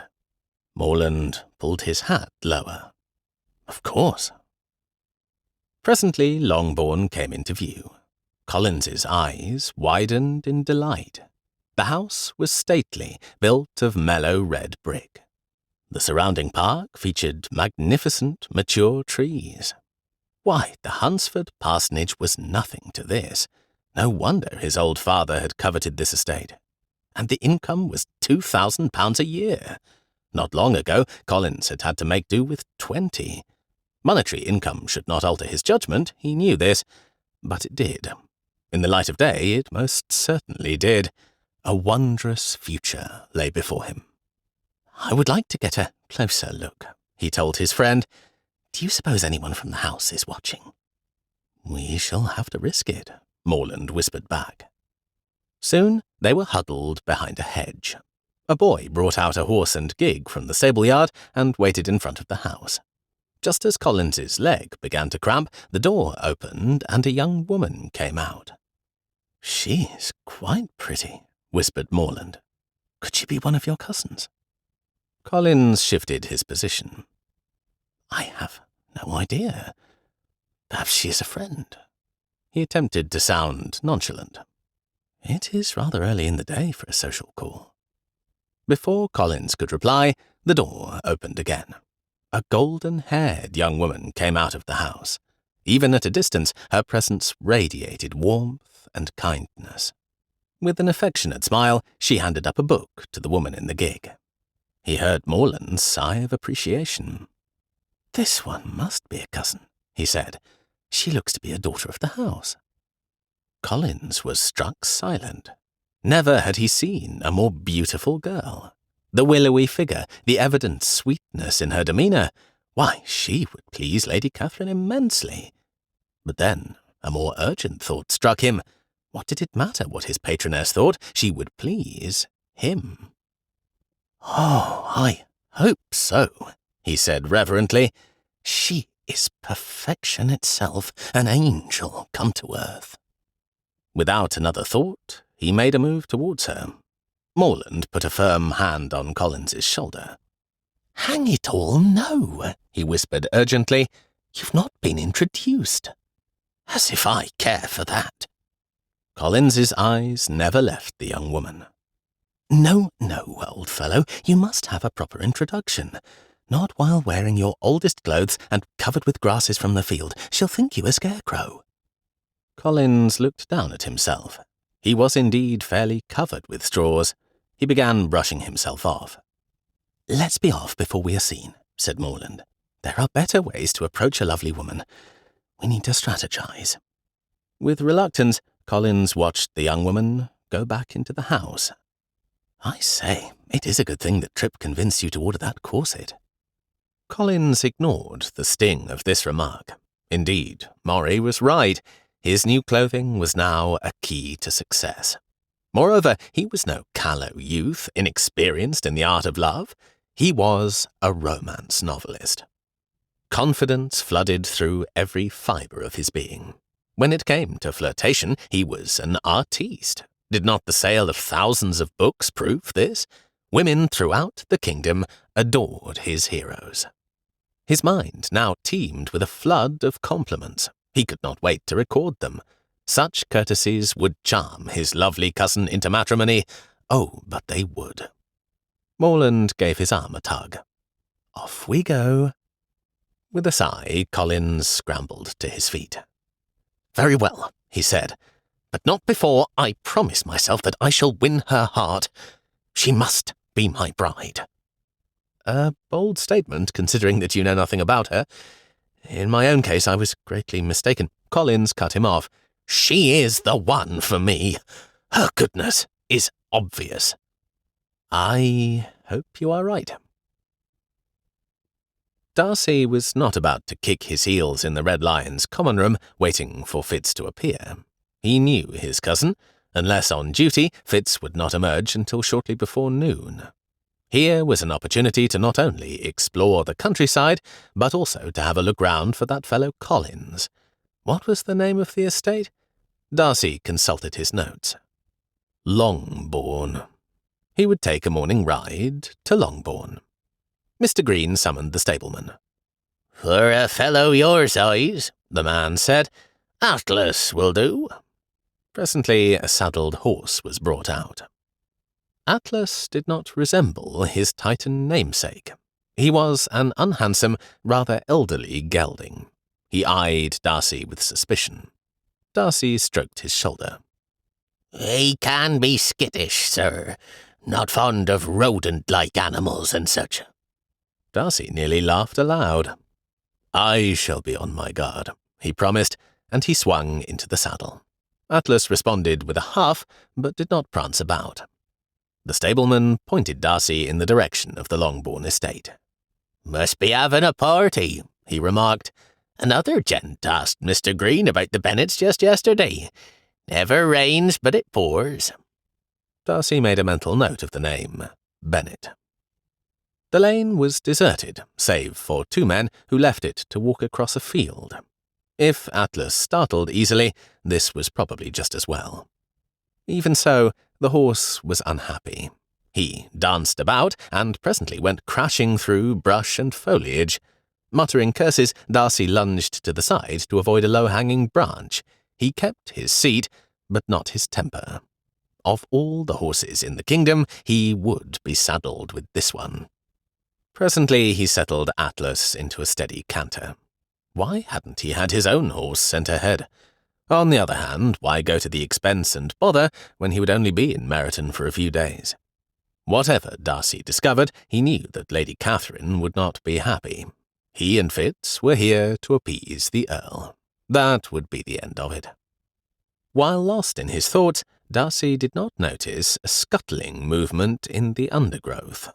But Atlas did. A hedgehog and her hoglets emerged onto the lane. This was too much for Atlas. He reared, and Darcy slipped to the side as gravity took over. Unbelievable. He, a consummate horseman, was about to become thoroughly acquainted with the ground. Elizabeth steered the gig with skillful ease, her mind flitting between the novels she had borrowed from Clark's subscription library and her sister's impatience to have them. Her thoughts were interrupted when she noticed a figure in the distance. As she drew closer, she found him to be a gentleman, unmistakably skilled in fending off misfortune, yet caught by it. He brushed dust from his coat, his demeanour more affronted than injured. His pride bore the brunt of a fall, it seemed. Elizabeth reined in. "Are you hurt, sir? Do you need assistance?" The man straightened, a wry smile tugged at the corners of his mouth. "No, madam. I was merely out for a ride. It appears the horse had different plans." He rescued his hat from the lane and began brushing it off. Elizabeth noted the quality of his attire and his refined appearance.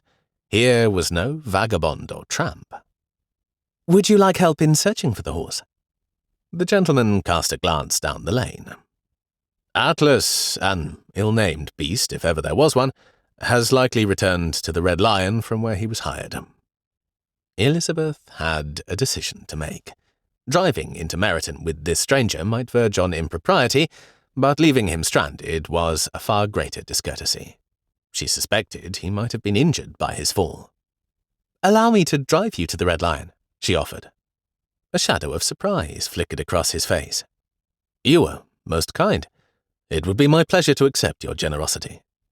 She made room on the bench by moving aside the bundle of books. "We have not been properly introduced, but in good conscience I cannot leave you here." "Will you permit an introduction?" His tone held a curious blend of amusement and formality. Elizabeth considered this. What an unexpected encounter. This was the sort of thing that happened only in novels. Should she respond conventionally? With a conspirator's smile, she said, "I think not. Why spoil the mystery? If we are meant to meet again, it shall come about in the usual way." He climbed in and settled beside her, and Elizabeth prepared to put the gig into motion. "Meryton is not far off," she heard herself say. Gracious, she should not be conversing with a stranger. Elizabeth gave the reins a shake. "Walk on, Cricket," she called. Meanwhile, her passenger was examining the spines of her borrowed books. "Geoffrey Sterling. I see you have his second novel, Her Impetuous Earl." Elizabeth was surprised into saying, "Are you familiar with his works?" There was a small pause. "I am indeed." "Truly?" "Is there danger?" he quoted. "I am not afraid of danger. With my trusty sword I shall beard the lion in his den." Elizabeth dissolved into laughter. "Oh dear, Lord Ravensworth is the most ridiculous person, although I daren't let on that I think so. My younger sisters think him a paragon of manhood. They're wild for the second novel." "So is my sister. I have been, perusing it beforehand." "Then you have been amply entertained. In the evenings my sisters and I take turns reading aloud. Her Ardent Courtier was the first book we read. It had me struggling with laughter." "I understand the feeling." Elizabeth knew that she should not be speaking with this man. She ought to keep her gaze fixed on the lane ahead and remain silent. But somehow having a sympathetic and knowledgeable listener was too much.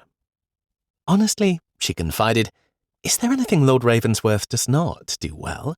He fences, he hunts, he drives like a champion, he sings arias, he boxes, he speaks 4 or 5 languages, including Persian. Of what use is that? And he dresses beautifully and knows all the latest dance steps. His lordship never puts a foot wrong. He is never at a loss for words." The man's shoulders shook with silent laughter. "I do not think there are any such gentlemen," she added. "Well, no." A companionable silence stretched between them. Then the man said, "You described our meeting with the word mystery. Why?" Elizabeth did not answer right away. "Since you are a stranger," she said slowly, And since I shall never see you again, I might as well tell you. My mother is hosting an evening soirée later in the week, but the neighbourhood is thin of company. Many of our leading families are away at the seaside. Laughter bubbled up.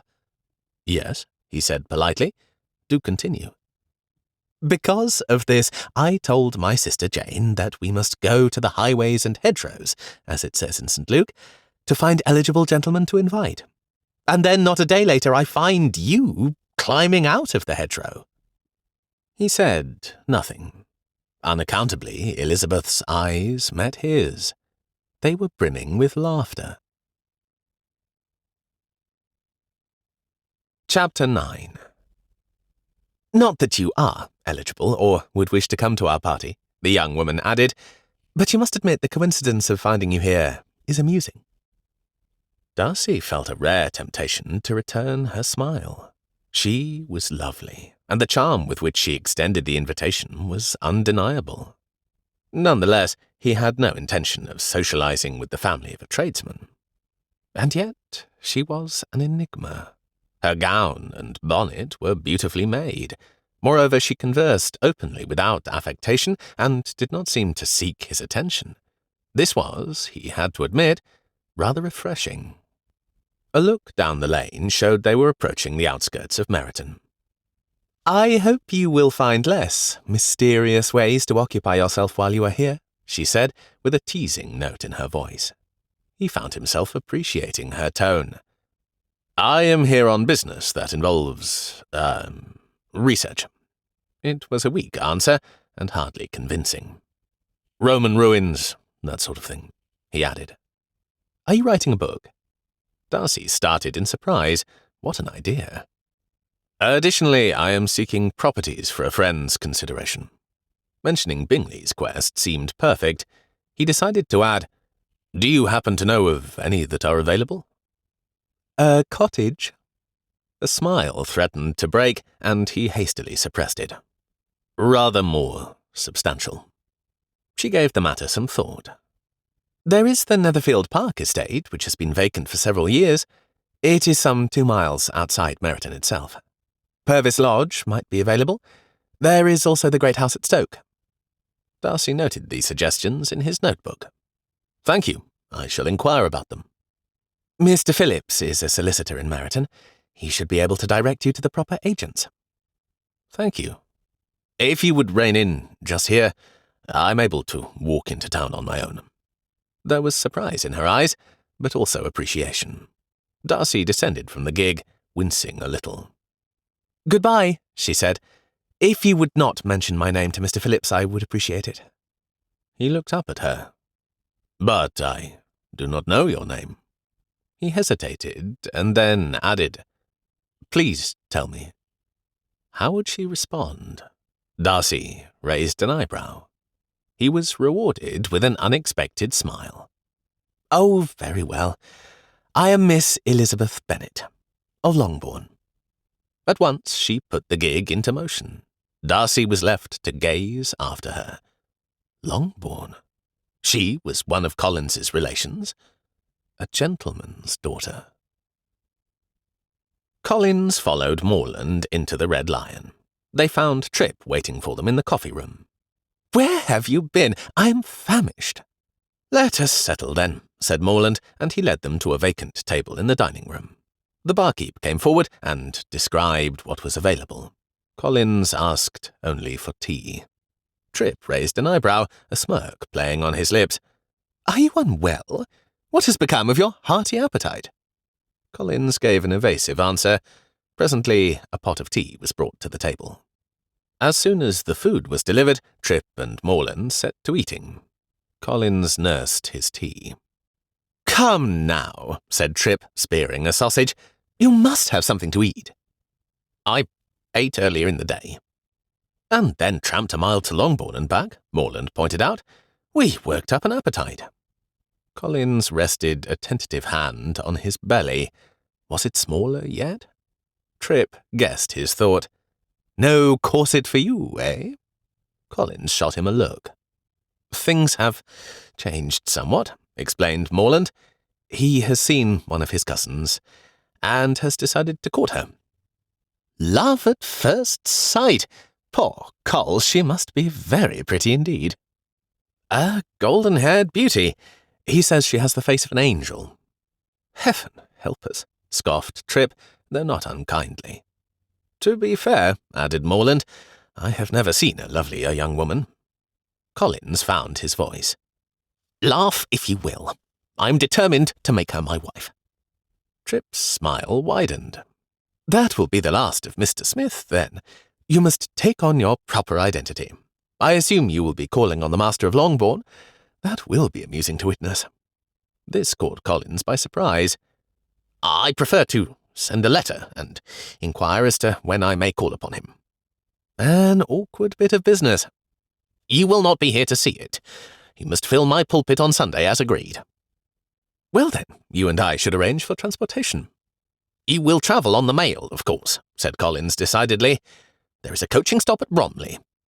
Come now, I cannot travel on the mail, old fellow. It simply isn't done. It will be if I am the one buying the ticket. What shall I do when I reach Bromley, if the mail does stop there, which I doubt? You'll need to hire something, a pony cart or some such thing. A pony cart? Really, Coles, it isn't dignified. Trip spread his hands. How am I to impress your grand Lady Catherine? As you have said, she learns about everything that happens in the village. Then take the mail to London tonight, snapped Collins, and have your father's people transport you to Hunsford tomorrow. It is only a matter of 25 miles. Trip leaned back in his chair. Now that is a dashed good idea. I can stay in town with him. I ought to have done so before, instead of suffering at the Swan. I hardly slept a wink. Did Trip expect Collins to feel sorry for him? The meal was finished in silence. Collins gave another longing look at his belly. It would be a long wait until supper. Morland pushed back his chair and stood. I am off to call at the parish church. My father's letter came before we left the Swan. He does indeed know the rector here.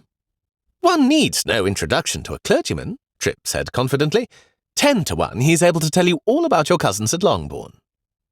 Curious about the potential for information, Collins decided to come along. The parish church was a modest but well-kept building, standing tall against the afternoon sky. As they entered the sanctuary, Collins noticed a young woman finishing a floral arrangement near the altar. The man with her turned out to be the rector, Dr. Robinson. To Collins' surprise, Morland took the lead in introducing their group. Dr. Robinson's warm reception and his recognition of Morland's father as an old school friend filled Collins with a mixture of envy and anticipation. When Morland introduced him under his right name and as the future inheritor of Longbourn, Collins felt a surge of pride. Is that so? Dr. Robinson's eyes showed interest. We are here for only a short time, said Collins. I hope to send a message to Mr. Bennet and arrange a meeting, a reconciliation of sorts. He and my late father did not get on. Dr. Robinson nodded approvingly. A reconciliation. Excellent. He then turned back to Morland. Come to my study later today. Your father wrote that you must wait for your living. Moreover, by his admission, you lack experience. I have something to discuss that might be of interest to you. Collins found himself both excited and anxious about the prospect of meeting his cousins, but first he must make arrangements for Trip. We ought to set out for the coaching office, he said. The golden door to opportunity, Trip replied. I warn you, Colls, I shall do my best to cut in on that second living. It was all Collins could do to keep from laughing. A second living paled in comparison to the golden future before him. You are more than welcome to make the attempt. I should remind you that old Mr. Yardman continues to live. Late in the afternoon, Mrs. Phillips came to call. My dear sister, I cannot stay, she said in her hurried way, but I simply had to come. Mr. Kidd, my husband's new clerk, is waiting for me in the gig. You'll never guess what I have to tell you. Mrs. Bennet gestured to a comfortable chair and drew forward a fresh cup and saucer. Well, said Mrs. Phillips, at the Red Lion yesterday, 3 men arrived, gentlemen according to what I have heard. She leaned in. And then, later that night, what do you think happened? 2 more gentlemen came, in a very fine coach according to Niles, with a coat of arms painted on the door. Who is Niles? Kitty wanted to know. He does errands for Mr. Green, whispered Lydia. Do be quiet, I want to hear the rest. Mrs. Bennet poured out a cup of tea for her sister. That certainly sounds promising, although I suppose anyone can put a crest on a door. Which family is it? A mystery. The coach did not remain, but went on its way, back to Brighton, if Niles is to be believed. Now here is the interesting part. The 2 men brought with them a valet. A valet, Janey, imagine. Elizabeth smiled, until she remembered the man on the road. He had hired a horse at the Red Lion. Aside from the results of his fall, his clothing was perfection. She could certainly picture him employing a valet. Mr. Green told Niles that one of them is a soldier, or used to be a soldier, said Mrs. Phillips. It has something to do with the way a man carries himself. Meanwhile, Mrs. Bennet was counting on her fingers. 5 gentlemen! Is it too much to hope that some of them are unmarried? The one with the valet, in particular, would be perfect for one of my girls. What if all of them are unmarried, Mamma? Said Kitty. Why, then all of my troubles would be solved. Elizabeth crossed the room to sit beside Jane. Poor Mamma, whispered Jane. She will not be able to rest until all 5 come to her party. Leave it to Mamma to come up with a plan. As if on cue, their mother gave a crow of delight. Girls, you must wear your best frocks to service on Sunday. Once Dr. Robinson has met these gentlemen, he will be able to present your father, and by extension us. Mrs. Bennet began to pace back and forth in excitement. 5 new gentlemen! Lizzie, do you think this is true? Said Jane. I know it is, Elizabeth whispered back. One of them fell from his horse today, and it ran away. I drove him into Meryton in the gig. Or rather, most of the way. He would not permit me to bring him anywhere near the Red Lion. But, oh, Jane, I hope he is unmarried. He is worthy of you. Jane dimpled. More than Richard Lucas? He is worth 10 Richards. He is intelligent and clever. He understands things. He is well read, too. Here Elizabeth gave a gurgle of laughter. How do you know? Elizabeth ignored Jane's question. He is dark and handsome, unbelievably so, and with a twinkle in his eye. Not forward and flirtatious like Mr. Crow. He is reserved, but oh, he has a sense of humour, Jane. You will like him. Mrs. Phillips was saying, There is one more bit of news, and then I truly must fly. My dear sister, Mr. Kit told me that a gentleman came into the office today with an inquiry about Netherfield Park. Mr. Phillips took him at once to meet with Mr. Morris, the property agent. Imagine that, after being empty for so long and with no interest in it. His friend, whispered Elizabeth. Whose friend? Said Jane. The man asked about properties that were available in our area. For a friend, he said. I did not believe it, for is this not what everyone says? What if he were asking about Netherfield Park for himself? Jane's eyes widened. Lizzie, you cannot be serious. Do you truly believe he might take Netherfield? Elizabeth bit her lip, suddenly unsure. I do not know. But why else would he inquire about properties? Their whispered conversation was interrupted by their mother's exclamation. A gentleman of means, no doubt, to consider such an estate. This is precisely what we need to enliven our neighbourhood. Indeed, sister. And think of the balls and parties that might be held if Netherfield were to be occupied once more. Elizabeth could almost see the wheels turning in her mother's mind. No doubt she was already planning how to secure invitations and introductions. Mamma, said Elizabeth, we must not get ahead of ourselves. Nothing is certain yet. Lizzie is right, said Jane. We should not pin all our hopes on mere rumours. But Mrs. Bennet was not to be dissuaded. Jane, my dear, you are too modest. We must discuss what you shall wear to church on Sunday in order to capture the attention of these gentlemen. Chapter 10. Saturday found Collins alone, quill in hand, agonising over the draft of a letter to Mr. Bennet. There were delicate matters to be explained, a long-standing breach to heal, and an olive branch to be extended. The latter was the crucial point, his intended courtship of the beautiful daughter. Surely his offer of marriage would be acceptable. After all, he was to inherit Longbourn, and what sensible family would not wish to keep the estate within their lineage? After Sunday service, Collins would have a fair idea of his rivals. Who better to look over a congregation and evaluate the competition than a clergyman? He simply must win the hand of the golden-haired beauty. Doubtless her parents would prefer their own daughter to marry the heir. It was a practical arrangement, one that Lady Catherine would surely approve. But a nagging doubt crept into his mind. Should he wait to be introduced until after his new garments arrived from London? There was nothing like beautiful clothing to enhance a man's personality, and first impressions were of utmost importance. Collins smoothed down his current attire, frowning at a small ink stain on the cuff. No, a letter of introduction would be best. He would then arrange to call upon Mr. Bennet at the man's convenience. It was the proper way to proceed, and it would give him time to prepare himself and his wardrobe accordingly.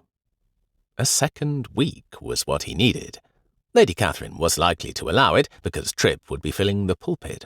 If his friend preached one of his prize-winning sermons, it was almost certain that she would agree. Few clergymen looked as handsome as Tripp in a surplice, a fact that Collins begrudgingly admitted.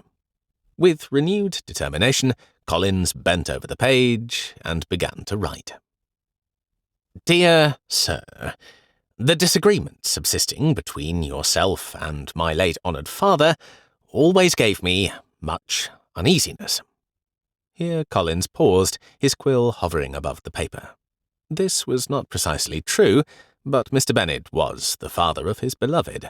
He must make the best impression possible. What harm was there in exaggerating his sensibilities? With a small shrug, he continued. Since I have had the misfortune to lose him, I have frequently wished to heal the breach.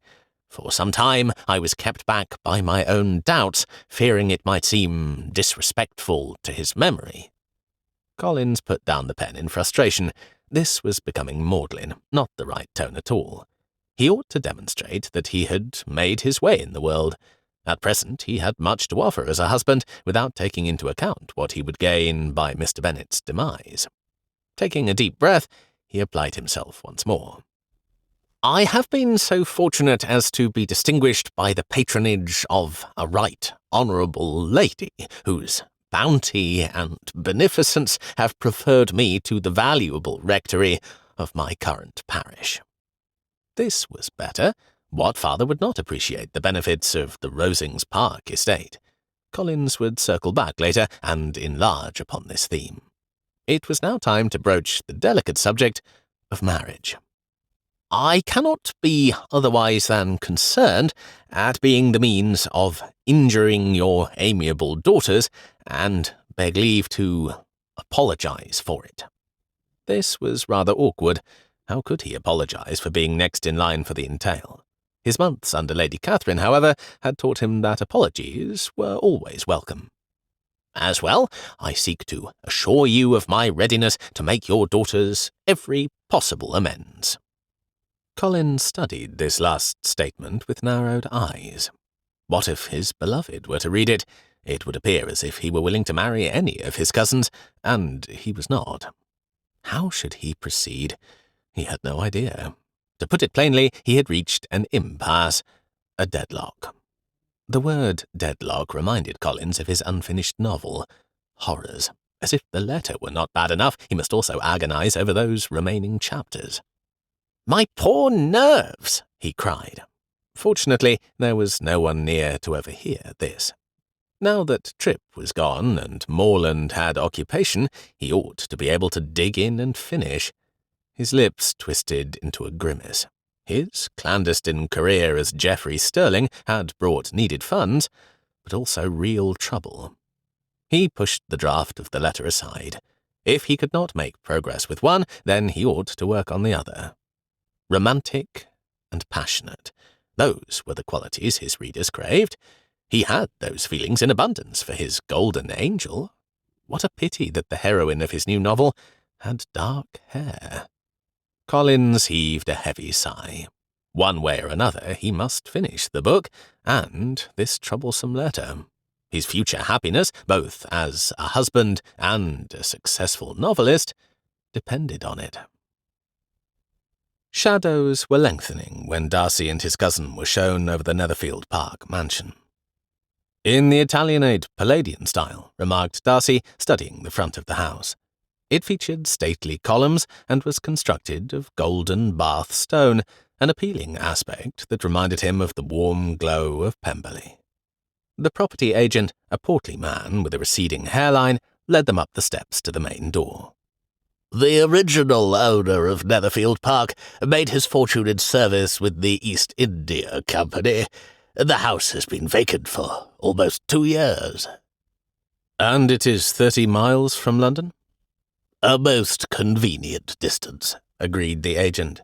A sudden gust of wind carried away his hat, and he went after it. Looks like a storm is blowing in. Darcy noticed Fitz looking about with compressed lips. There is work to be done here, his cousin observed, voicing Darcy's own thoughts. Yes, but not by Bingley, said Darcy quietly. That is to say, he does not intend to purchase. This will be a trial of sorts, enabling him to learn what he likes and does not like in an estate. Darcy felt a twinge of concern for his friend's impulsiveness, but pushed it aside. This experience would be educational for Bingley. If you say so, Fitz replied, his tone sceptical. The neoclassical hall should please his sisters, Darcy remarked, imagining Caroline Bingley's reaction to the grandeur. What have they to do with anything? Aren't they married off? The elder, but not the younger. Darcy's lips twisted into a wry smile. Miss Caroline Bingley fancies Pemberley as a model for her brother to emulate. Who would not? I dare say she fancies you as the model husband. Fitz had a mischievous glint in his eye. Darcy did not bother to reply. Instead, he focused on the intricate mouldings adorning the ceiling, noting the areas that would require attention. At any rate, Fitz went on, houses like Pemberley cost a fortune to maintain. My father never ceases to complain. Charles Bingley is a good fellow, and his fortune is substantial. Whether it is able to withstand the rigours of estate preservation is another matter. Their footfalls echoed through the empty hall, interrupted only by the agent's voice as he catalogued the qualities of the mansion. The sound reminded Darcy of Pemberley's vast corridors, and he felt a momentary pang of homesickness. Presently they ascended to the first floor. Notice the spectacular staircase with cantilevered stairs. The octagonal drawing-room is most unusual. The agent opened a set of double doors and ushered them inside. He crossed to the windows and drew aside the draperies. Dust-tinged sunlight streamed into the room. Observe the heavily gilded ceiling, he added with a flourish. It could use a thorough cleaning, observed Fitz, voicing Darcy's thoughts once again. As the agent continued his tour, Darcy's mind wandered to the other task at hand. I shall write to Bingley by express, he said, keeping his voice low. I expect he would like to drive over on Monday. In the meantime, we ought to be on the lookout for Collins. Fitz gave a huff, his exasperation evident. Does our aunt expect us to make the rounds of the taverns to confirm that her precious rector is not given to drunken brawls or reckless womanizing? Darcy suppressed a smile. According to Mr. Green, the man spends his evenings hunched over a table in the common room, writing. Sounds grim, unless he is writing ransom notes. Fitz paused, the mischievous glint returning to his eye. Does Aunt Catherine expect us to determine what it is that he writes?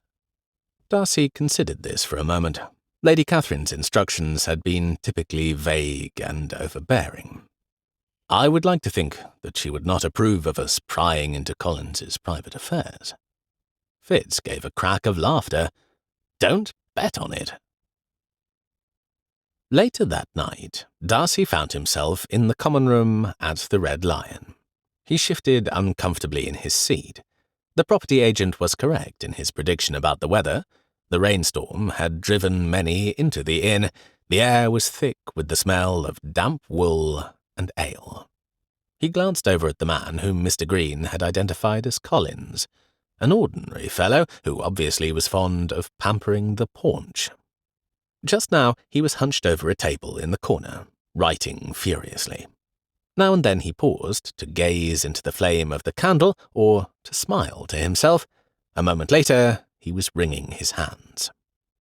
What in heaven's name was the man writing? How could a sermon elicit such expressions?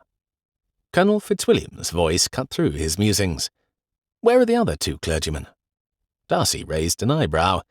Does Lady Catherine wish us to keep an eye on them as well? A blast of wind rattled the windows. Fitz shrugged. I'll look in at the other taverns and alehouses. 10 to 1 it will be a waste of time, especially in this weather. After his cousin departed, Darcy returned his attention to the maps and papers from the property agent. He had brought to the common room the volume on Roman ruins, providing a plausible reason for his presence in Meryton. Presently Mr. Green approached his table. "Begging your pardon, sir," he said, indicating the book, "but I heard you were interested in ruins. We got some not far from here, you know." Darcy's interest was caught. "Indeed? Show me where, if you would." As they pored over Darcy's map, he could not help but notice Collins. The man let out a most undignified guffaw. The wind blasted against the Red Lion with a howl, and one of the windows blew open. Collins's candle was extinguished, and papers went flying. Darcy scrambled to collect his documents, and Collins did the same. The latter then bolted from the room, clutching his pages to his chest. It was not until later, ensconced in the quiet of his bedchamber, that Darcy realized he had inadvertently gathered some of Collins's papers along with his own. By candlelight he examined the unfamiliar handwriting. As he read, his eyes widened. "Your angelic countenance is loveliness itself, casting a heavenly glow. Even the cherubim must envy your ethereal beauty." Was this meant to be flattery? Was Collins creating compliments for a woman? "Your complexion is as pure and unblemished as the finest Parisian marble, sculpted by the hands of Michelangelo himself." Carrara, not Paris, muttered Darcy. The French capital was nowhere near the Apuan Alps, which was where such marble had been mined. He continued reading. "Your graceful movements put even the most elegant of swans to shame." Collins was likening her to a bird. Darcy was not skilled in romance, but even he knew better than to do this. "Truly, you must have been taught to walk by Terpsichore, the muse of dance herself." Darcy gave a crack of laughter. Terpsichore was the mother of the sirens, creatures who would lure sailors to shipwreck with music and singing. Heaven help Collins if his beloved was well read. Then again, Almack's was filled with such creatures, whose objective was to shipwreck and plunder.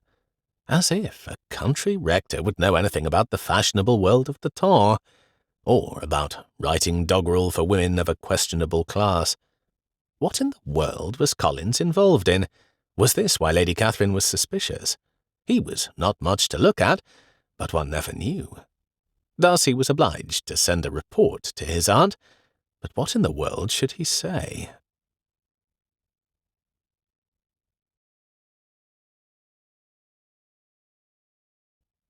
Chapter 11. Collins emerged from the inn, blinking in the Sunday morning sunlight. He adjusted his cravat, ensuring it was perfectly tied, as befitted a man of his station. Morland burst out behind him, nearly knocking him off balance. "We must make haste, Coles. I should not be late to service. Dr. Robinson has expectations."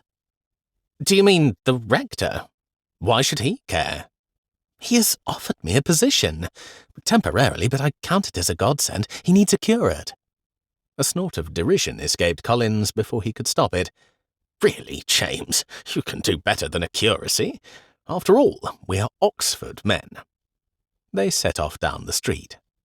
"I lack experience.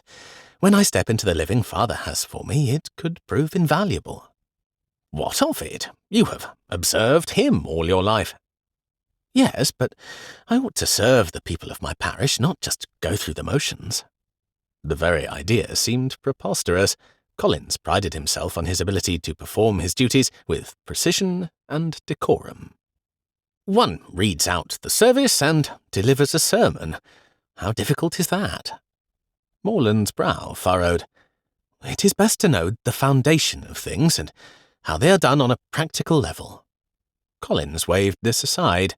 "Nonsense. Lady Catherine always says that proper breeding and decorum are what one needs." "Is it not important to serve from the heart? I will need to know my parishioners so that I may pray for them. Serving here will give me a start. It is similar to an apprenticeship." "To a what? You are not a craftsman or a shopkeeper, but an educated gentleman. Why should you need to serve as an apprentice?" In the distance, church bells began to ring. Collins felt a twinge of guilt. His friend was right. Being late to service would be improper. "Come along!" cried Morland. He broke into a trot, weaving between other churchgoers who were also hurrying along the street. Collins followed behind, clutching at his hat to keep it from flying off. His breath came in short gasps, and he silently cursed his friend's enthusiasm. As they approached the church, Collins could not help but wonder if Morland's earnestness might be misplaced. After all, Collins had achieved his position through imitation of his betters. Surely that was the proper way to advance in the world. Mrs. Bennet hurried her daughters to church, her excitement palpable in the crisp morning air. "It is of great importance, Mr. Bennet." Her voice was shrill with anticipation. "Girls, be on the lookout for unmarried gentlemen." Elizabeth suppressed a sigh as her father's dry voice cut through the morning bustle. "How should they know who they are?" "Oh, for goodness sake," cried Mrs. Bennet. "Why, because they are strangers here, of course. We know everyone else." "Not necessarily," countered Mr. Bennet. Mrs. Bennet huffed, her cheeks flushing with frustration. "Why else go to service, if not to greet one's friends?" Her gaze settled on Jane. "My dear, do exchange your bonnet for Elizabeth's. Hers is prettier and looks well with your gown." Elizabeth watched as Jane complied without protest, her sister's gentle nature evident in her acquiescence. She leaned closer to Jane to whisper, "She will be impossible all morning. There is no disputing with her in this mood." Jane's brow furrowed slightly. How does she expect to be introduced to these men? Mamma will find a way. She always does. As they approached the church, Elizabeth found herself studying the gathering crowd, searching for the man from the lane. He would be the perfect match for Jane. His wry humour and handsome looks would complement her sister's gentle nature beautifully. Elizabeth took herself to task. What a ridiculous idea. By his own admission, he was in Meryton on business, a brief stay only. Yesterday's storm had cleared, and as a result the sanctuary was crowded. If the man from the lane was present, she did not notice him. As the service began, Elizabeth could not help but feel a mixture of relief and disappointment. She would not have to witness her mother's inevitable machinations, but neither would she be able to observe the stranger further. She pushed the conflicting emotions aside, focusing instead on the service about to begin, and silently praying that her mother's enthusiasm for matchmaking would not lead to any embarrassing incidents. Collins stood nervously at Dr. Robinson's elbow, acutely aware of his lack of clerical garb. As a rector, he was accustomed to the respect his position commanded, but today he felt exposed and commonplace. Dr. Robinson, ever the gentleman, did not neglect Collins in his introductions.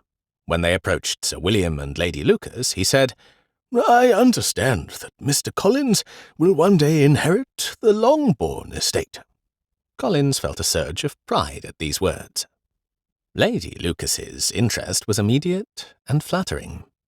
"Have you a family, Mr. Collins?" Sir William gave a chuckle. By this she means a wife. Before Collins could respond, Morland cheerfully replied, "Collins and I are bachelors, ma'am." This statement was met with delight, for it seemed that the eldest Lucas daughter was unmarried. Collins's moment of ease was short-lived, however. Dr. Robinson's next words sent a chill down his spine. "And here is someone to whom no introduction is needed. Good morning, Mr. Bennet. I have lately met your heir, Mr. Collins." Mr. Bennet said nothing. An inscrutable mask settled over his features. Swallowing hard, Collins said, "How do you do, sir? I'm in Meryton for a short time only. I wrote a letter of introduction, but I must suppose that meeting you like this is preferable. I shall never forget your generosity to me when at Oxford, sir." To his horror, he realized he was babbling, and, worse still, a group of young women appeared behind their father. The presence of the golden-haired beauty intensified his discomfort. Suddenly, a woman who must be Mrs. Bennet bustled up. "What did you say, Dr. Robinson? Is this Mr. Bennet's heir? Well, I never—" Mr. Bennet's eyebrow rose with a disconcerting glint of amusement in his eye. "Unmarried, Mrs. Bennet," he murmured. The transformation in Mrs. Bennet's demeanour was astonishing. "Is that so? Then you must come home with us to dinner, Mr. Collins." As Collins began to stammer a protest, Mrs. Bennet held up a hand. "Of course you must come," she insisted.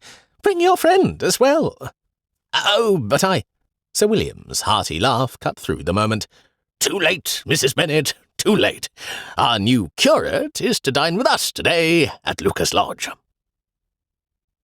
Collins felt his heart racing as he assisted Jane Bennet with her chair.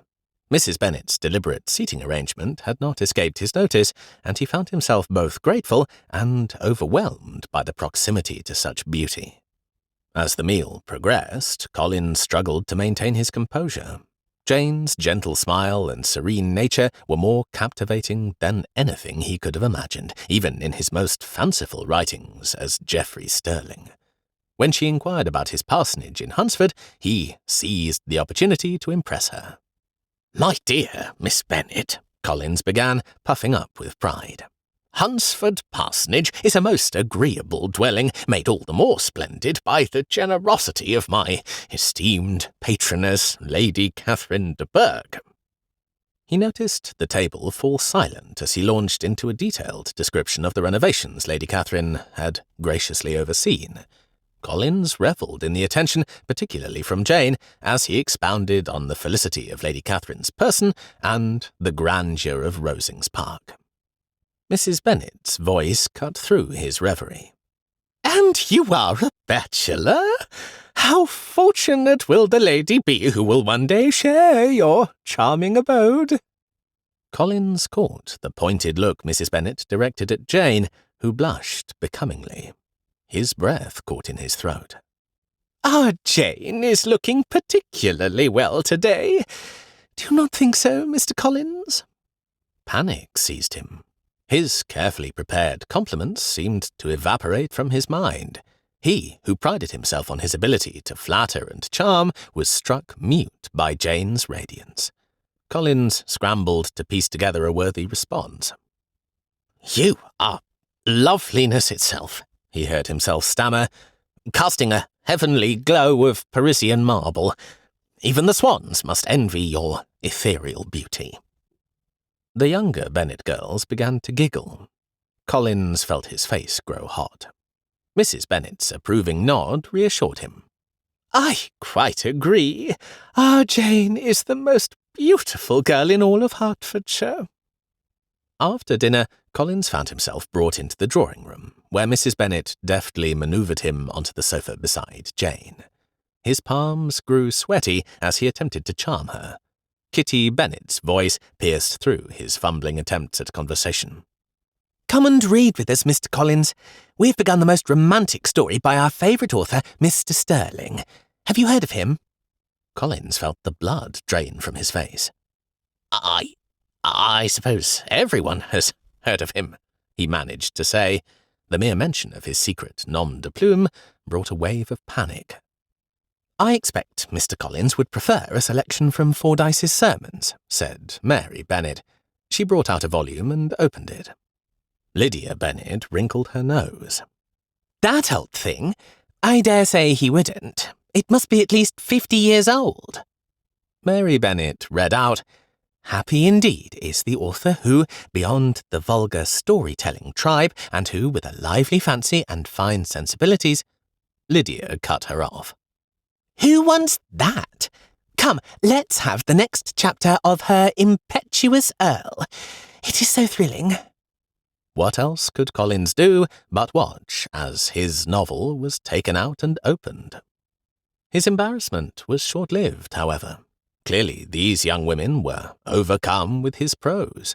Did their enjoyment extend to Jane Bennet? To his intense delight, she was smiling.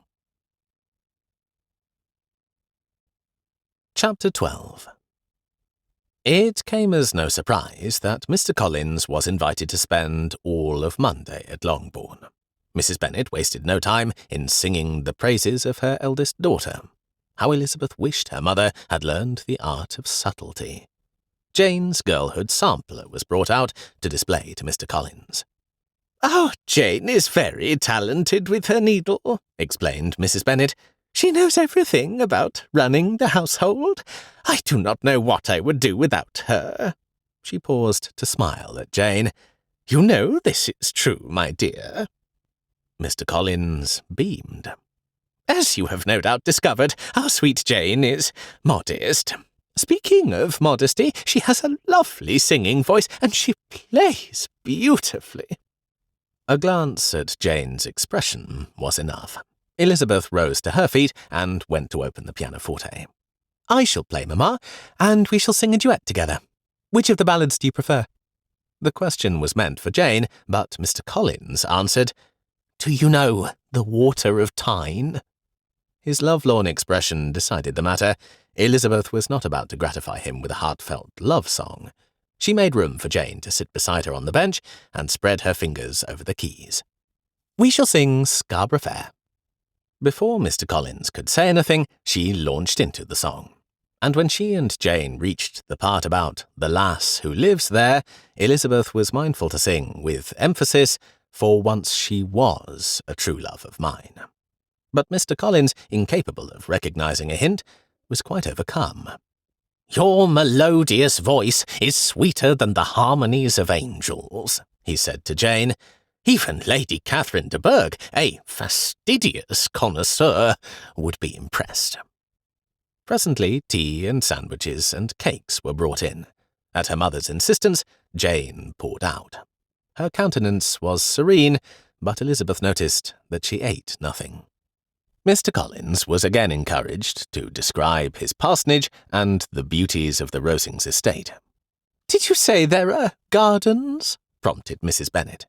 "Oh, yes, the rose garden is especially fine, although I must say your flowers here are beautiful as well." This was a mere politeness. Elizabeth was not impressed. "Jane adores flowers. My dear, you simply must show your cousin the roses and the bench beneath the arbour. I know he would enjoy it." Again Elizabeth spoke up. "It will be best to wait until later in the afternoon. It is far too warm now." "How right you are," cried Mr. Collins. "The heat of the day will not be beneficial to Miss Bennet's exquisite complexion." "One must not damage the Parisian marble," whispered Elizabeth to Jane. A little silence settled over the room. Then Mr. Collins blurted out, "Mrs. Bennet, would you consent to show me the house? Surely you have done much to improve it. Additionally, I'm interested in portraits of my ancestors." With difficulty, Elizabeth concealed her irritation. What poor manners! He should not be examining Longbourn House until it was his own. Mr. Collins had more to say. "As to the entail, I am concerned at being the means of injuring your amiable daughters.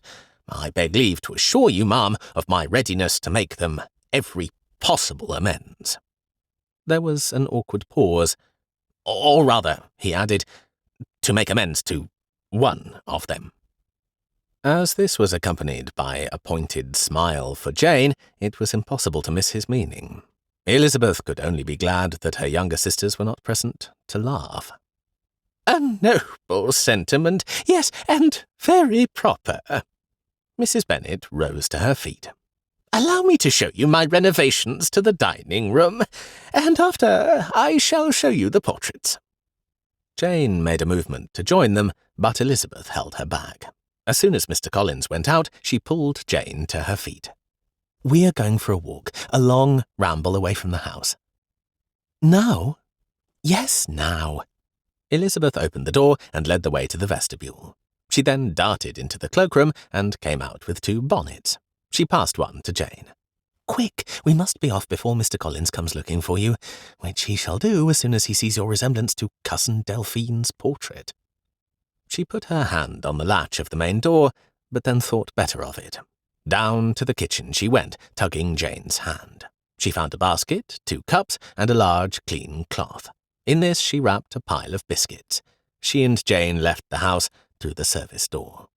The bright sunlight was dazzling. "Come along," she urged.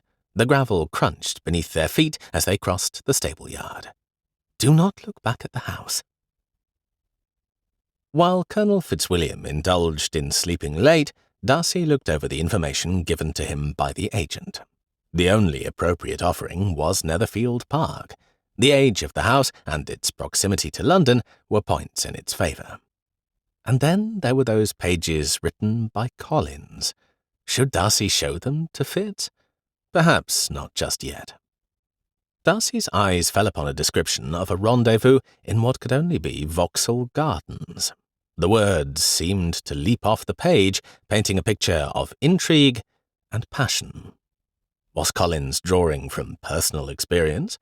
The thought was both amusing and disturbing. The action then shifted to a scene involving a duel. A bit of dialogue nagged at Darcy's memory. "Is there danger? I am not afraid of danger." Where had he read those words before? The answer danced just beyond his grasp, teasing him. He now realized that there was writing on the back of the page. Apparently it was a draft of a letter. It spoke of an entail and of extending an olive branch in order to make amends to the daughters. Were those the Bennet daughters? The recipient's name was not included in the letter's salutation. However, the implication of marriage was clear. The question was, which daughter did Collins have in mind? An image of Miss Elizabeth Bennet rose in Darcy's mind. She was undeniably lovely, with a quick wit that both intrigued and challenged him. Instantly, he pushed the memory aside. And yet, the idea of Collins proposing marriage to her left an unpleasant taste in his mouth. As the heir to Longbourn, Collins would one day dispossess the Bennet family of their home. A marriage would be prudent. Alliances such as this were arranged every day. Why should this one trouble him? Darcy pushed back his chair and went to the window. He found himself regretting his decision to avoid yesterday's church service. Perhaps he should have attended, if only to observe Collins.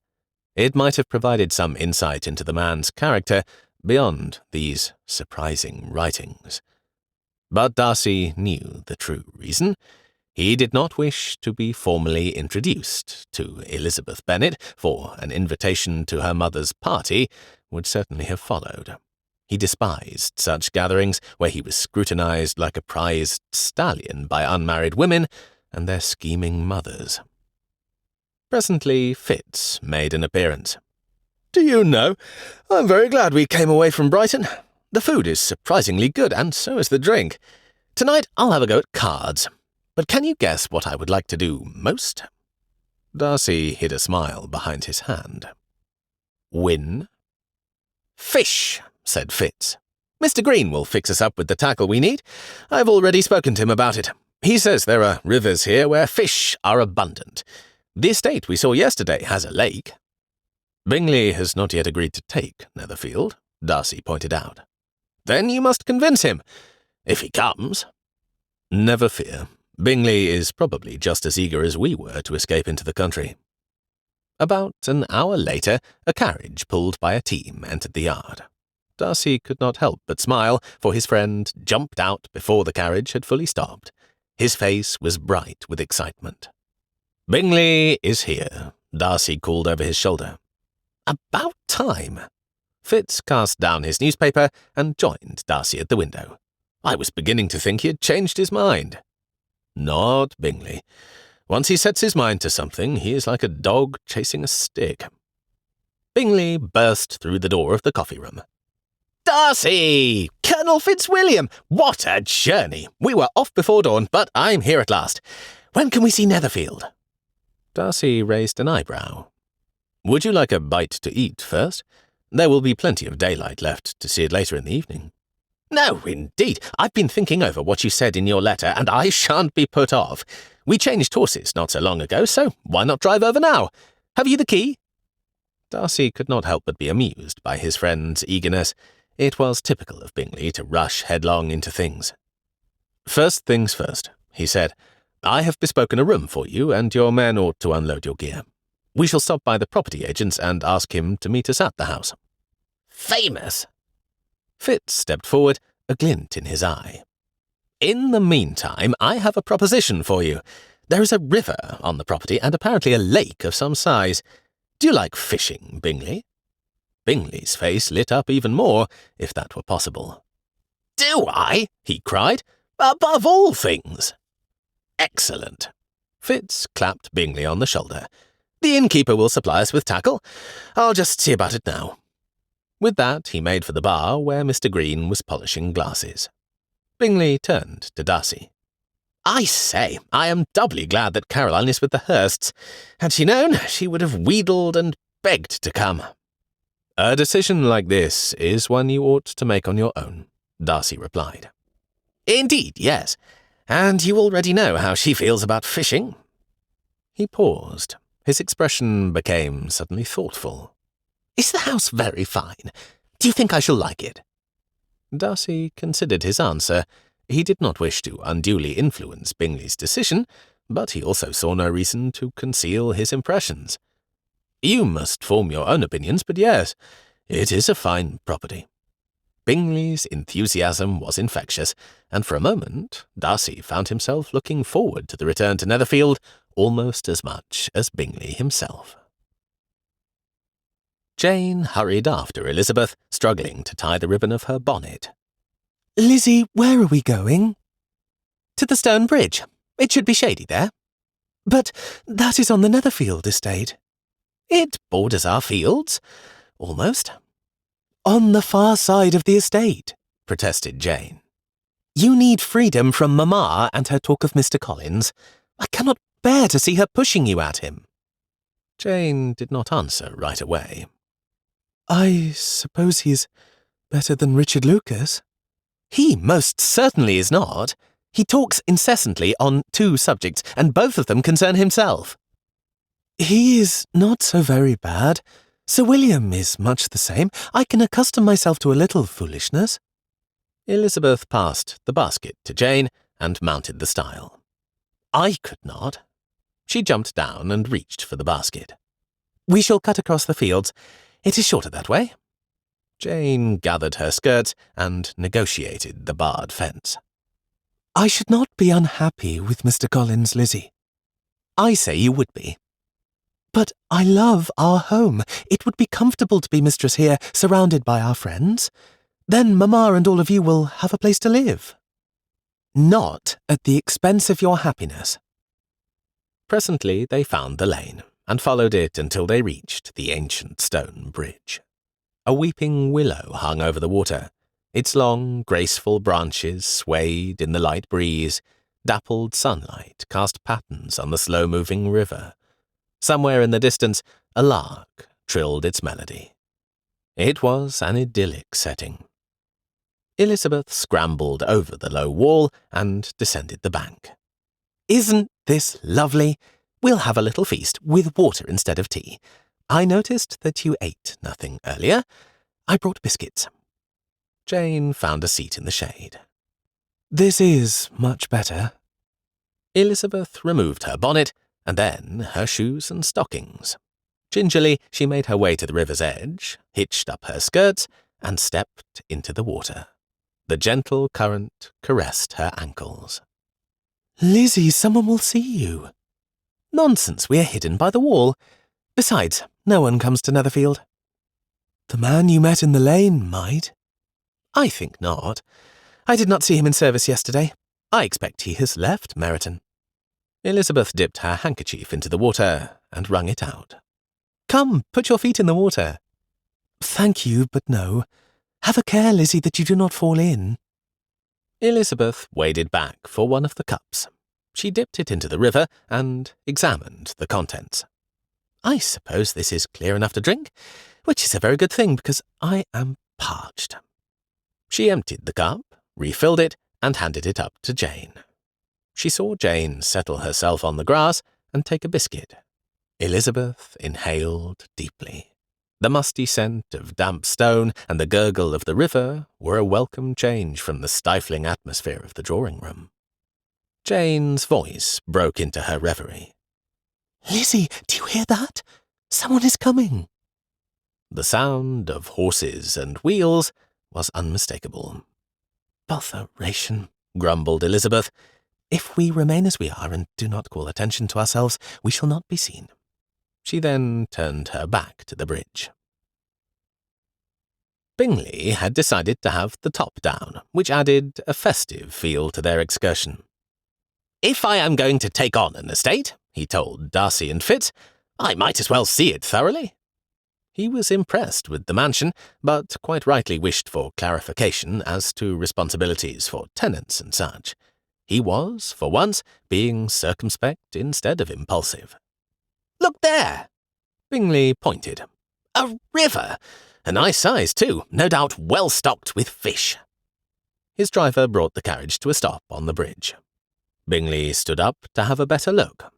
Darcy stood as well, for there, on the river's grassy bank, sat a lovely young woman dressed in white.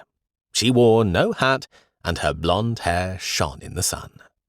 Below her, standing in the shallows, was none other than Elizabeth Bennet. She too had abandoned her bonnet. With one hand she held her muslin skirts above the surface of the water. "Upon my word," Darcy heard Bingley say.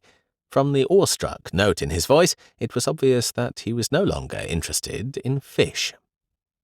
"Good afternoon, Miss Bennet," Darcy heard himself say. "Good afternoon," said the golden-haired woman. Elizabeth Bennet wheeled around. Her face registered shocked surprise and then recognition. "It is you!" she cried. Unfortunately, at that moment, she lost her footing and stumbled. Before he knew what was happening, Darcy found himself leaping from the carriage. He threw down his hat, vaulted over the low wall of the bridge, and sprinted towards the river. Chapter 13. Without hesitation, Darcy splashed into the shallows, ignoring his expensive boots. He must reach Elizabeth Bennet before she fell completely. She managed to regain her balance, although she stood in water that reached her hips. Her muslin gown clung to her figure in a way that made Darcy's cheeks warm. At once he removed his frock coat and settled it across her shoulders. "I thank you for your concern, sir, but as you see, I'm quite all right." There Darcy stood, water lapping at his thighs, suddenly aware of this absurd situation. He had acted on impulse, a thing he rarely did. He now found himself at a loss for words. He could hear Bingley's and Fitz's laughter from the bridge. "I am glad to see that you are unharmed," he managed to say. He helped her establish her footing, and together they ascended the river-bank. Once on dry land, he offered Elizabeth his handkerchief. While she attempted to dry herself as best she could, he noticed the golden-haired woman approaching with a look of concern. "Lizzie, are you hurt?" "I am perfectly fine," she said stiffly. Darcy understood her embarrassment. "It was the least I could do to return the favour," he said. "After all, the other day it was you who rescued me." "Hardly that." Darcy felt a spark of amusement. "But you did. You insisted that I ride in the gig. I thought you might be injured." Darcy gave her a pointed look and struggled to suppress a smile. "Can you blame me for thinking the same about you?" She put up her chin. "I am not hurt at all." "Well, no, I do not know. You might have bruised your knee or twisted your ankle." "Are you asking to examine my ankle? Oh, you are impossible. Do go away." Darcy found her frustration oddly endearing. "Then there is nothing for it, Miss Elizabeth Bennet of Longbourn. You must dry your gown, and then I shall drive you to Mr. Phillip's office." Her eyes narrowed. "Why?" "He will do the honours of introducing me. You are acquainted with him, I take it?" "He is my uncle," she said in a hollow voice. Here was a small triumph. He had disconcerted her. He watched as Elizabeth straightened her posture. Clearly she was gathering her composure. "Lizzie, it will do no harm to learn their names. Come, sit beside me on the grass. Gentlemen, would you care for biscuits?" Jane opened the napkin and presented the basket. "I would," cried Bingley. He took several and cast himself onto the grass beside Jane. "I am Charles Bingley, by the way. We came here to fish." "This is a fine spot for fishing," said Fitz, joining them. He also helped himself to a biscuit. When Elizabeth lowered herself onto the grass, spreading her skirts to dry in the sun, Darcy felt an irresistible pull. Unable to deny himself the pleasure of her company and the opportunity to further vex her, he settled beside her. "I meant what I said," he told her quietly. "We shall be glad to convey you home." "My sister and I shall walk, thank you." Her tone brooked no argument. "Then I shall walk with you." Bingley caught the gist of their conversation. "So shall I." "And cause us to be seen arriving with strangers? I thank you. No." "Truly?" Darcy's voice was laced with amusement and challenge. He saw her bristle. "I cannot see why you should have the least interest in us, sir. And if you are a fortune hunter, I beg leave to inform you that you are doomed to disappointment." "A fortune hunter?" cried Bingley. "Darcy? Oh, that's rich." Darcy observed the interplay between Bingley and the elder Miss Bennet. His friend's instant rapport did not escape his notice. His attention snapped back to Elizabeth as she removed his coat and returned it. Their fingers brushed momentarily, sending an unexpected jolt through him. Darcy found himself both intrigued and unsettled by the effect this spirited young woman was having on him. For the past hour, Collins had been perched on the edge of his chair. His anxiety grew with each tick of the ornate clock on the mantelpiece. Mrs. Bennet's incessant clucking and fluttering only heightened his unease. "Nearly 3 hours," he heard her lament. "Where could they be?"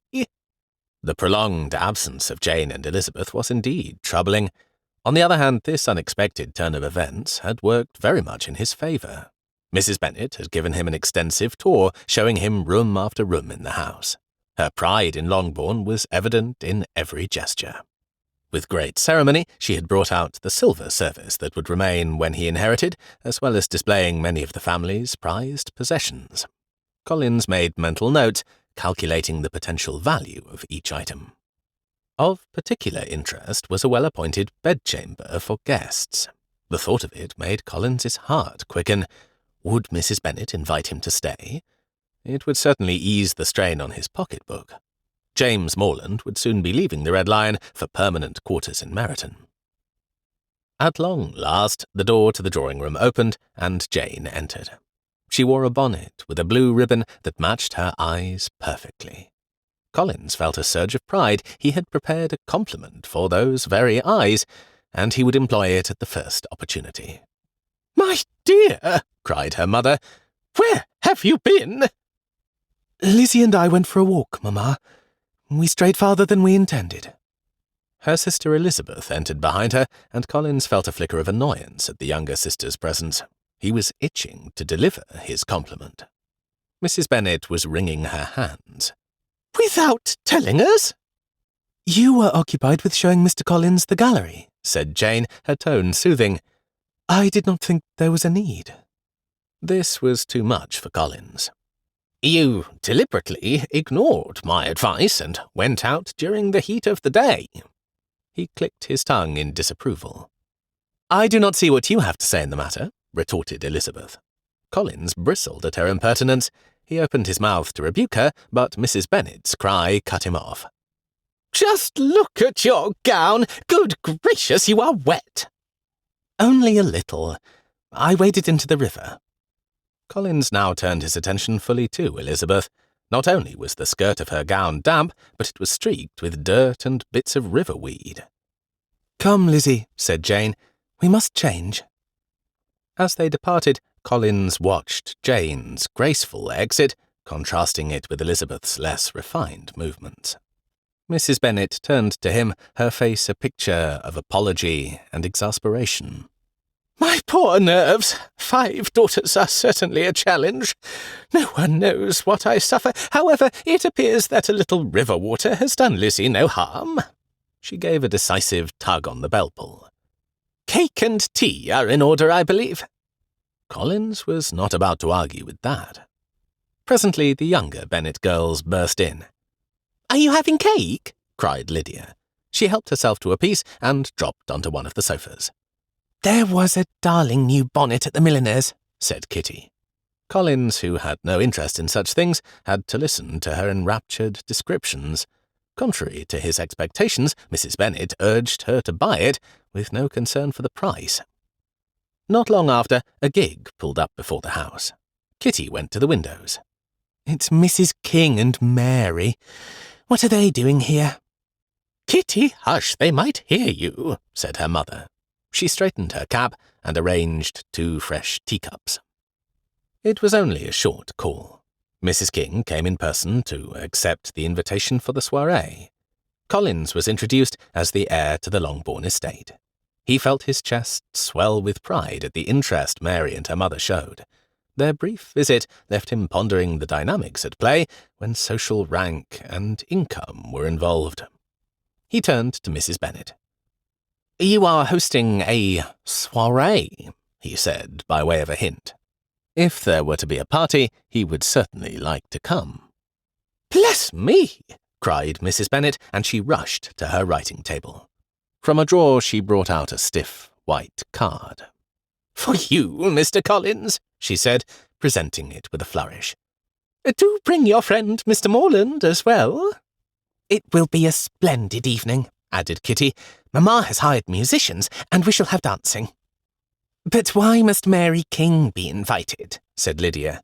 "It is not as if she's pretty. Who can be with red hair and freckles?" "Now, my dears, you know what I have to say about this. Girls who are plain do no harm to girls who are pretty." "I expect she was invited because of one of her relations. Was it her grandfather?" said Kitty.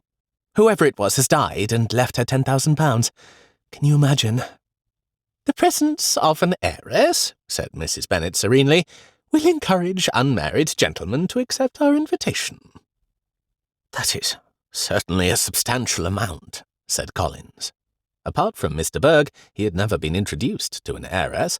He recalled the way Miss King had studied him. Her interest was quite flattering. As the Bennet girls continued to converse, Collins found his gaze repeatedly drawn to the cake. Its quality was undeniable, and he felt a growing desire for a second piece. When Morland arrived, Collins seized the opportunity to indulge, savouring each bite, while maintaining an outward appearance of restraint. Mrs. Bennet very kindly invited him to join them for the evening, but Morland declined. "Mrs. Robinson has invited you for supper, Coles. I've been sent to fetch you." Collins lowered his fork. He could hardly refuse the rector's wife. "Never you mind, Mr. Collins," said Mrs. Bennet kindly. "You and Mr. Morland are welcome to join us at any time." Upstairs in their shared bedchamber, Jane and Elizabeth had changed and were ready to rejoin the others. Jane was in glowing spirits, a rarity indeed. Observing her, Elizabeth asked, "What do you think of—" She hesitated. "Is his name Mr. Bingley?" Jane's cheeks grew pink. "Yes. He introduced himself in the kindest way, Lizzie. He's very good-looking and so easy to talk to." It was unlike Jane to be impulsive, particularly when it came to men. "Have a care, dearest. We know almost nothing about him. He could be just anybody." "Do you think so? He spoke well and was beautifully dressed, and oh, he was so kind." This answer did not please Elizabeth. All men were kind to Jane, even Mr. Collins. "I expect that dangerous men often are," she said carefully. "Dangerous?" Jane's eyebrows rose. "Are you thinking of your dark-haired gentleman of the road?" Elizabeth could not help but smile. "Gentleman of the road," she repeated. "Now that is very well said. After all, the person I met in the lane might have been a highwayman." Jane gave a little laugh. "Without a horse it would be difficult. Or a greatcoat, or pistols. He said his horse ran away, so I suppose it could be true." "Now, Lizzie," teased Jane, "he did not attempt to rob you." Elizabeth shrugged. "I had nothing of value with me, except those books from Clark's. Can you believe that he was familiar with Geoffrey Sterling?" "The author?" Jane's surprise was evident. "That is very odd. Are highwaymen known to be great readers?" "Anyone who reads Mr. Sterling is not a great reader. I suppose he could have stolen poor Cricket from me, although she is rather old. He would have had to ride her without a saddle." Jane shook her head, smiling. "You do spin quite a tale. But tell me truly, what do you think of Mr. Bingley?" Elizabeth paused, weighing her words. She did not wish to dampen Jane's spirits, but she also felt protective of her sister. "He seems amiable enough. But please do guard your heart." "I shall, Lizzie, I promise. You do realize that we may never see either of those men again?" Jane bit her lip. "Yes, I know," she said softly. Elizabeth rose to her feet. "How do I look?" She turned this way and that. Before Jane could answer, the door burst open. In came their mother, half out of breath. "Well, my dears, he's gone. The new curate took him to have supper with the Robinsons." "Who is gone?" said Elizabeth. "Mr. Collins, of course. Oh, Jane!" Mrs. Bennet clasped her hands together. "Mark my words, he shall propose tomorrow." "Surely not." Mrs. Bennet's smile became confiding. "While you were out, he admitted something to me. He has been sent here for a specific purpose. That is to say, he was told to find a wife. These were the very words of the fine lady who provides his living, Lady Catherine." "She commanded him to marry," said Elizabeth. "Could it be any better? You only have to look at him to see how he feels about you, Jane. You will make a lovely rector's wife and an ideal lifetime companion." "Mamma, there is no need for Jane to rush into anything," said Elizabeth firmly. "Of course there is. You have no idea how quickly a gentleman can change his mind. Once your father expressed interest, I was eager to marry him as soon as possible, and so I did." "But Jane knows almost nothing about Mr. Collins. None of us do." "It is enough that he is your father's heir. Now then, I have given Mr. Collins my blessing to offer for you, Jane. No doubt your father shall do the same." Elizabeth's mind whirled with thoughts, but she remained silent. In this mood, reasoning with her mother would be futile. "Do join us downstairs, girls," their mother added pleasantly. "We are having tea and cake." Elizabeth ran her father to ground in his library. She slipped into one of the overstuffed chairs and came straight to the point. "You must not allow Jane to accept Mr. Collins." Mr. Bennet removed his spectacles. "Has he offered for her?" he said mildly. "It is the first I have heard of it. And here you said there were no eligible gentlemen in the neighbourhood. As I recall, you wished to go to Brighton for the purpose of finding some." "Father, Mr. Collins is unworthy of her." "Has he an unsavoury reputation? A string of mistresses, or a vicious temper? A fondness for strong drink?" "No, but he is—" Elizabeth paused to choose her words. "To put it plainly, he is eaten up with pride. And worse, he is entirely foolish."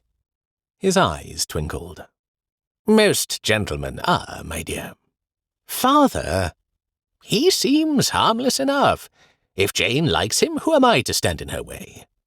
"But she will not be happy with a man like him." "That will be for Jane to decide." "But, father—" "Think of the peace it will bring to our household. Mr. Collins will not be able to force his wife's mother from Longbourn, so all of you will be provided for. In the meantime, we shall be delivered from your mother's nerves and spasms." "But—" "I am glad to hear that you are not jealous of Jane's good fortune," he added. "Oh!" cried Elizabeth. "The new curate seems to be a fine fellow," he continued. "I understand that he has a living waiting for him, an added benefit, although I should point out that Lady Lucas is keen to snare him for her eldest daughter." Clearly there was no help to be had from this quarter, not today. Elizabeth excused herself and went out. Chapter 14. The reply from Lady Catherine arrived Tuesday afternoon. Darcy's brow furrowed as he read, Was this sent in jest by Fitz? No, the imperious tone, and the handwriting, was unmistakably that of his aunt. By her own admission, Lady Catherine had taken it upon herself to advise her clergyman to find a wife. "He is to choose a gentlewoman, not brought up high, but able to make a small income go a good way. I would like to know that you have seen evidence that he is following instructions." How like Lady Catherine to orchestrate the lives of those around her, even to the most intimate detail. Darcy almost felt sorry for Collins. His mind turned to his own situation. For years his aunt had attempted to bully him into marrying his cousin Anne. The idea was out of the question. Lady Catherine's only daughter was a listless creature, overshadowed by her overbearing mother. There was no way under heaven that Darcy would ever marry her. It seemed that Collins's parish duties had been assumed by a Mr. Tripp, who had returned to Hunsford for this purpose. Lady Catherine described him as ingratiating, but charming. On Sunday he chose one of her favourite theologians for his sermon and read with dramatic flair. "He is, however, far too good-looking. Handsome clergymen are a problem, especially where Anne is concerned. We cannot have her foolishly losing her heart to a man with a pretty face." She went on to state that William Collins's plain countenance was one of the reasons she selected him as rector. A cheerful tap at the door interrupted. Bingley burst into Darcy's room, his face alight with excitement. "Today is the day, old fellow. I am off to sign the lease for Netherfield." Darcy studied his friend's eager countenance. "Are you quite certain? You have scarcely had time to survey the property thoroughly." Bingley waved aside Darcy's concerns with a laugh. "Oh, come now. I have a good feeling about this. Netherfield Park is perfect. I am sure of it." From the doorway came the amused voice of Colonel Fitzwilliam. "A timely decision," he quipped, leaning against the frame, "most especially because of the fine neighbours." Darcy shot his cousin a warning look, but Bingley seemed oblivious to the implication. Fitz's eyes twinkled with mischief. "Michaelmas will be here before we know it," Bingley went on. "I would like to have the house properly staffed and ready before I take possession. Caroline will love it. It is stately enough even for her." Darcy suppressed a sigh. He had been encouraging Bingley to make an independent decision, and now he had. Whatever the result, his friend would be the one to bear the consequences. Alone in his room at the Red Lion, Collins was fairly quivering with delight. A sizable parcel had just been brought up, and he was beside himself with anticipation to open it. As the inner wrappings fell away, he gasped at the fine clothes within. The fabrics were rich and luxurious, surpassing anything he owned before. He ran his fingers over the smooth silk of a cravat and the fine wool of a frock coat. The quality was a marvel. If only Trip could see him now. His Oxford friend had always been the better dressed, but now Collins felt certain he could rival even Trip's sartorial splendour. With great care, he put on each piece of his new ensemble, relishing the feel of the expensive fabric against his skin. Once fully attired, he turned to the looking-glass, his breath catching in his throat. The man who stared back at him was barely recognizable as the parson from Hunsford. No, this was a gentleman of fashion and consequence. "Good heavens," whispered Collins, turning to admire his reflection. "I dare say I resemble Lord Hartman himself." The thought sent a thrill of excitement through him. Even Lady Catherine de Bourgh would be impressed. As for Jane Bennet, his place in her heart was secure. While preening before the mirror, Collins could not help but notice that the buttons of his most elegant waistcoat were straining. His gaze fell upon the dreaded corset. Perhaps it would be wise to partake in this modern marvel of fashion. After all, discomfort would be a small price to pay if it meant winning the heart of the incomparable Jane Bennet. The mere thought of her sent Collins's heart aflutter. Her beauty, her grace, her sweet temperament, she was everything he could wish for in a wife. And he was determined to have her, not merely as a dutiful spouse, but as a true partner in a love match. With renewed determination, Collins removed his new clothes and laid them out to be pressed. He then opened his writing desk and selected a sheet of paper and his best quill. It was time to compose a proposal worthy of his angel. "My dearest, most beauteous Jane," he began, his quill scratching across the paper. As he wrote, Collins felt a surge of confidence. With his new appearance and his carefully crafted words, how could Jane possibly resist? He allowed himself a moment to imagine their future together, the envy of Meryton, the toast of Hunsford, invited to dine with Lady Catherine again and again.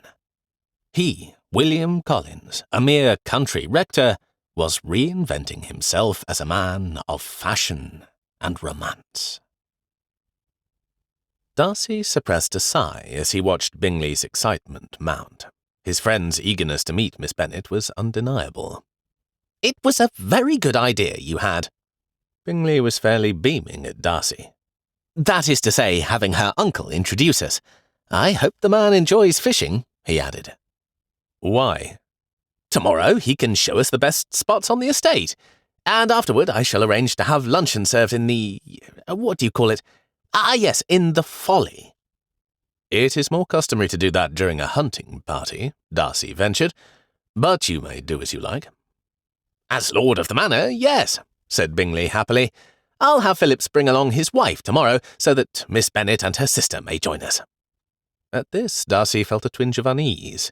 He glanced at Fitz, who was grinning. "Oh ho," said Fitz, "a fishing expedition indeed." Bingley was moving too fast, setting himself up for disappointment, or worse, an entanglement. After Mr. Phillips was collected, they set off for Longbourn, with Phillips calling attention to points of interest along the way. True to his nature, Bingley was eager to learn everything about the area. Several times he called for a halt so that he could step out and have a better view. As the carriage jolted along the lane, Darcy found his thoughts drifting to Miss Elizabeth Bennet. A small part of him, which he quickly suppressed, looked forward to seeing her again. But he reminded himself sternly that he was here for Bingley's sake, not his own interest. Collins arrived at Longbourn rather late in the afternoon. An anxious glance in the looking-glass had him worried that perhaps he ought to have had his hair styled while in London. Was this important? He rather feared it was. Even so, driving 30 miles to have one's hair cut was rather extreme. He might dress as elegantly as Lord Ravensworth or Lord Hartman, but spend money like water he could not. He hired a gig instead of walking, a choice worthy of the occasion and appropriate for his attire. The lateness of his arrival was entirely the fault of the Red Lion. It took ages for his garments to be properly pressed, and then he had to wait for the return of the inn's gig. He was brought into the drawing-room, where Mrs. Bennet and 3 of her daughters were at work. Mary and Kitty, equipped with pencils and paper, were involved in sketching a diagram of the room. Jane sat at a table, working with coloured paper. "We are arranging the details for the soirée," Kitty told him. Collins could not have cared less about their party. He had come to make Jane his own. He ought to feel nervous, but it now occurred to him that this was not his first proposal. Not for nothing was he a romance novelist. He therefore strolled to the hearth and laid a negligent arm on the mantelpiece. At one time he would have meekly made a request of Mrs. Bennet, but now, dressed as Lord Hartman, he lowered his chin and announced, "Might I solicit, ma'am, for the honour of a private audience with Miss Bennet?" Jane gave a start of surprise, as well she might. Women responded to strength in a man. Mrs. Bennet was evidence of this, for she instantly agreed. "Yes, certainly. She can have no objection, I am sure. Mary, Kitty, I want you upstairs. You as well, Lizzie." She gathered her work together and headed for the door. Elizabeth, ever stubborn, did not stir from her chair. "Come, Lizzie," her mother repeated. When she did not move, Mrs. Bennet retraced her steps and took hold of her arm. "Now, if you please." Smiling a little, Collins moved to stand beside Jane's chair. Afternoon sunlight streamed through the window and adorned her golden hair with a halo. How fitting for his future wife. Truly, she was heaven sent. "Oh, but Mamma," she said, "Mr. Collins can have no reason for singling me out." "Nonsense. Gentlemen know best. I insist upon your staying and hearing Mr. Collins." "Yes, Mamma," she said softly. Presently the drawing-room door closed behind Mrs. Bennet. Collins was alone with Jane. Yes, confidence was the way to handle women. On the other hand, Jane was a modest, gentle creature. He ought to take pains to reassure her. The occasion required a romantic gesture. Collins eyed the carpet. It looked clean enough. He then realized that his palms were sweaty, so he furtively wiped them on his thighs. He took Jane's hand in his and carefully lowered himself to one knee. As he knelt, Collins felt the corset dig into his ribs. He struggled to maintain his romantic pose while discreetly adjusting his position. The corset gave the tiniest creak, surely not loud enough for his beloved to hear. "My dear Miss Bennet," he began.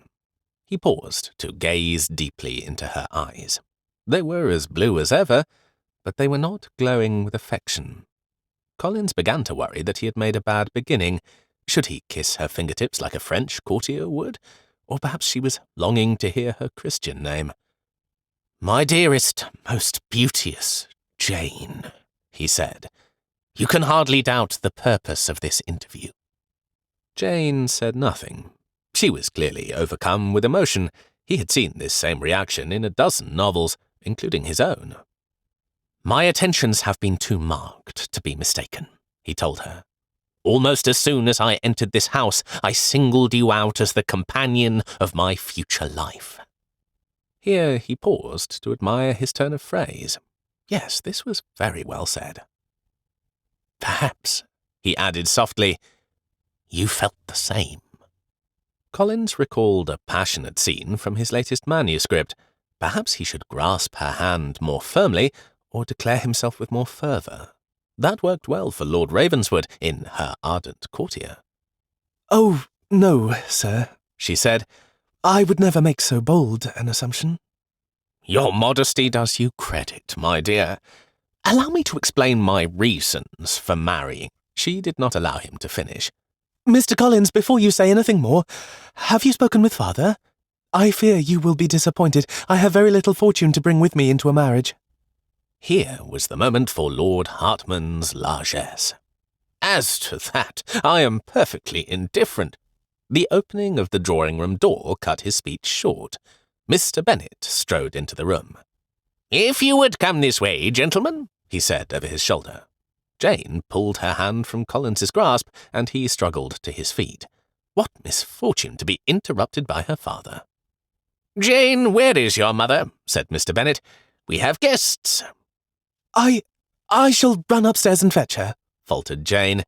True to her word, she practically ran from the drawing-room. Collins was tempted to do the same, but the confounded corset felt tighter than ever. It would not allow him to breathe, let alone run. Chapter 15. Jane burst into the upstairs workroom. "Mamma," she cried, "you are wanted downstairs in the drawing-room." Mrs. Bennet gave a start of surprise. "Oh, Jane, my dear darling Jane, have you any news for us?" Everything about her fairly quivered with anticipation. "Father sent me to fetch you. 3 gentlemen have come with Uncle Phillips." "Yes, yes." Mrs. Bennet waved her hand impatiently. "But what of Mr. Collins?" Her eyes searched Jane's face. "He is there as well." Mrs. Bennet leaned forward. "But haven't you news to tell us about Mr. Collins?" "Father was insistent that you come right away." "Oh, very well if I must," said Mrs. Bennet, rising to her feet. "But mind you, later on I wish to hear all about Mr. Collins." She flounced out of the room. Kitty and Mary followed, swept along in their mother's wake. When they were alone, Elizabeth closed the door and turned to her sister. "Did he offer for you?" she said quietly. "Did Mr. Collins propose marriage?" Jane's cheeks flushed slightly. "You know that I cannot speak about such a delicate subject. Not even to me. Especially not to you or to anyone. It is not seemly to discuss a gentleman's intentions so openly." Jane glanced to the closed door. "I will say this. He meant to propose, but Father came in before he could formally make the offer. So you are safe." "Lizzie, what a thing to say." "Doubtless he will try again." Jane gave a small nod. "I suppose he will when the opportunity arises." "Then we must ensure that it does not, and then you will refuse him." "It is in the family's best interest that I do not refuse. You know that as well as I. Mamma is so pleased at the prospect." Jane's voice carried a hint of resignation. "Mamma's opinion should not enter into this. The choice is yours to make." "You have not fully considered what an opportunity this presents," Jane reasoned. "An opportunity for him to have a pretty wife whom he can lecture and scold. I heard what he said to you. We went for a ramble out of doors after he told you not to, and he became very annoyed." "He was being protective, I suppose." "And possessive," said Elizabeth. "Are you able to bear with being spoken to in such a way? Father does not treat you so." Jane's expression clouded over. "Mr. Collins is not a bad man." "No, merely selfish. We might as well go down and see what the commotion is about. Who came with Uncle Phillips?" "The 3 gentlemen we met today." "At the bridge, including Mr. Bingley?" Elizabeth had a sudden thought. She pulled open the door and motioned to Jane. "Quick, we must go down at once." She made her way along the corridor. Jane hurried after. "Why? What is wrong?" "We cannot allow Mamma to announce to Mr. Bingley that you and Mr. Collins are engaged." "But we aren't," cried Jane. "You do not suppose that Mamma would do such a thing?" Elizabeth descended the stairs as quickly as she dared. "She is desperate," she said over her shoulder. "There is no accounting for what someone will do when in that state." Darcy watched as Mr. Bennet, with an air of indifference, passed round glasses of port. He approached Mr. Collins, who sat glowering in the corner, and offered him a glass. To Darcy's surprise, Collins downed it at once, an action that seemed rather unbecoming for a rector. But then Collins did not look anything like a clergyman today. To Darcy's practised eye, his elegantly cut frock coat came from Savile Row. It was obvious that the man was dressed to make an impression. Darcy averted his gaze, not wishing to encourage further interaction. Mr. Phillips had introduced him, but he had no desire to further his acquaintance with Mr. Collins. Mr. Bennet's wife blew in, with 2 daughters crowding behind, eager to be presented. The sudden flurry of activity seemed to make Collins sit up straighter. His gaze darted hopefully towards the door. Was he expecting someone else? "But where is—" whispered Bingley. Darcy gave his friend a quelling look. A few minutes later, Miss Bennet came in with Miss Elizabeth. Darcy heard Bingley's audible sigh and saw his bright smile. So the wind was in this quarter, was it? Bingley was definitely smitten. Mr. Phillips, who was enjoying himself hugely, stepped forward to introduce the women. "Now then, Bennet," he said genially, "Mr. Bingley and his friends have come with an invitation." In what was surely his best legal manner, he then explained the proposed fishing expedition and the luncheon to follow. Darcy saw Mr. Bennet hesitate. A flicker of something, perhaps reluctance, crossed his features. "Be a good fellow," muttered Mr. Phillips. "Think of what the association will mean for business." "Would you like to go, Lizzie? Neither of you have been fishing before," said Mr. Bennet. Darcy noted the clear preference he showed for Elizabeth. "I expect you will find it rather dull," said Bingley cheerfully. "Darcy's sister brings along a novel or a sketchbook and sits in the shade. You might like to do the same. If the fish are not biting, even Darcy has been known to do a little reading." "Jane and I would very much like to accept Mr. Bingley's kind invitation," said Elizabeth decisively. From his seat in the corner, Collins made a sound, a sort of strangled cough. The man leaned forward. His eyes were fixed on Bingley with an almost painful intensity. It was clear that Collins was hoping to be included in the invitation. Bingley noticed this and glanced to Darcy. He gave his head a furtive shake. Never mind Lady Catherine's quest for information, he would not allow Bingley to spoil the outing with Collins's presence. "It is decided, then," said Bingley. "We shall call for you at 8. "So early?" protested Mrs. Bennet. "My dear Mrs. Bennet," said her husband, with amusement in his voice, "for the serious angler, 8 o'clock is decidedly late." Mrs. Bennet was not happy about the proposed excursion, and after the guests departed she said so to Elizabeth. "Even if Mr. and Mrs. Phillips are invited, I do not like it." Elizabeth felt a familiar tension rising within her. She must make her mother see reason. "Mamma, it is clear that Mr. Bingley likes Jane. Surely you can see the advantage in that." Mrs. Bennet waved her hand dismissively. "As does every gentleman who is fortunate enough to make her acquaintance." "How has this particular attachment escaped your notice? Mr. Bingley has taken Netherfield Park for himself. He is a wealthy man of considerable means. Is that not what you have always wanted for Jane?" Her mother's eyes narrowed. "Mr. Collins will be rich enough once he inherits Longbourn. Jane is much better off making a match that is secure. A bird in the hand is worth more than the passing interest of a Mr. Bingley." "Her happiness should be our primary concern." Mrs. Bennet's lips pursed into a thin line. "You know that Jane has never cared for wealth or riches. It is you, Lizzie, who ought to be pursuing Mr. Bingley's interest for yourself." This parting remark stunned Elizabeth into silence. It had never occurred to her to consider Mr. Bingley as a potential suitor. The very idea seemed absurd. Later that evening, Jane found a seat beside Elizabeth. Her eyes were alight with curiosity. "Lizzie," she whispered, "what do you think of Mr. Bingley's friend?" "Which friend?" Elizabeth feigned ignorance, but she knew what Jane was about. "The man from the lane, Mr. Darcy. Do you like him? It would be wonderful if you did." Elizabeth hesitated. "He is good-looking, I suppose?" "He is indeed." A soft smile played on Jane's lips. "And?" "And he dresses well and has a certain air about him. But we have few interests in common. He is not a country gentleman." "Why should you think that?" Elizabeth gave a gurgle of laughter. "Because he fell off a horse. Who does that?" "You have, Lizzie." Elizabeth ignored this and pressed on. "He reminds me of someone who hangs about in drawing-rooms and London clubs, all polish and very little substance."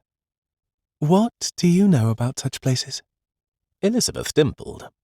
"I have read extensively, my dear. There is much to be learned from novels. You sound like Lydia. The unhappy truth is that Mr. Darcy would find me dull and uninteresting, said Elizabeth. I wonder who he is. If not a gamester, then perhaps he is a barrister. Do you think he has a profession? Jane's eyebrows raised in surprise. Why not? Not only is he reserved, but I find him to be rather high-handed. That is to say, he is accustomed to being in command. When I fell in the river, I half expected him to carry me to shore. Just like in a novel, said Jane with a sigh, a damsel in distress. As it was difficult for me to keep my footing. I expect Mr. Darcy experienced the same trouble. He would have slipped and dropped me. Perhaps not so romantic, teased Jane, although he did give you his coat. I agree that he has fine manners, but we are from different worlds. For instance, can you see Mr. Darcy as a boy, scampering about like Johnny Lucas, tearing his clothes while climbing trees or playing cricket, shouting and carrying on? Well, no, Jane admitted. Then again, you never did any of those things either, Lizzie. Elizabeth laughed, but there was a hint of unease in her voice. Perhaps not, but at least I can appreciate the joy in such activities. Mr. Darcy, I expect, would look upon them with silent disapproval. Collins paced his room at the Red Lion, his mind churning with frustration. The slight of not being invited to the fishing outing gnawed at him. He considered the audacity of showing up uninvited at Netherfield, but quickly dismissed the idea. No, that would not do at all. His thoughts turned to Jane. Having a fiancée is deuced awkward, he muttered to himself, particularly when she refuses to remain quietly at home. No, this was not right. Her sister Elizabeth was to blame, not Jane. It was she who accepted the invitation. But it was the newly introduced gentlemen who truly piqued his interest. Who were they? The need to know consumed him. Surely there was a copy of Debrett's in the library at Longbourn, but he could not bear to wait until tomorrow. An idea struck him. James Morland might have access to this book. Without further hesitation, Collins set out for his friend's modest quarters. As expected, Morland was delighted to assist him. He promised to borrow the book from Dr. Robinson's library, and he cleared a place for Collins to sit at the small table. How has the courtship been progressing? Collins sighed. There have been a few setbacks. I am sorry to hear that. Better luck next time, said Morland sympathetically. Not that I met with failure, not at all, Collins hastily clarified. It was just difficult timing. By the by, my order was delivered from London. I must say I am pleased that Tripp made me purchase such fine clothes. The better to win the heart of fair lady. To converse about the progress of his courtship was uncomfortable, so Collins turned the conversation. What of your situation? You seem to be much in demand for dinners. A few have come my way, yes, Morland modestly admitted. Any prospects? It is funny that you should ask. Sir William's daughter, Miss Lucas, is a very pleasant young woman. I have dined with them twice. I find her likeable and intelligent. She is also an excellent partner at cards. To say truth, Coles, she has taught me several useful tips for playing whist. A female, scoffed Collins, knowing more than a gentleman about whist? Indeed, yes. Some ladies are uncommonly skilled at cards. Neither of us had time to indulge in games, you know that. Miss Lucas is attractive. To be honest, she was quite ordinary, but Collins had to say something. She is nothing to your Miss Bennet, admitted Morland, but then few women are. My former fiancée was very pretty, but I met her only in company and was unable to discern her true character. She was preoccupied with clothes and society and gossip, but I did not know it. When she discovered what our income would be, a very generous income for a rector, she was disappointed. I had no idea what she was like. What was Morland implying? Collins said hastily, I'm glad you are pleased with Miss Lucas. Perhaps one of the other Bennet sisters would be of interest as well. Collins gave his friend a tight smile.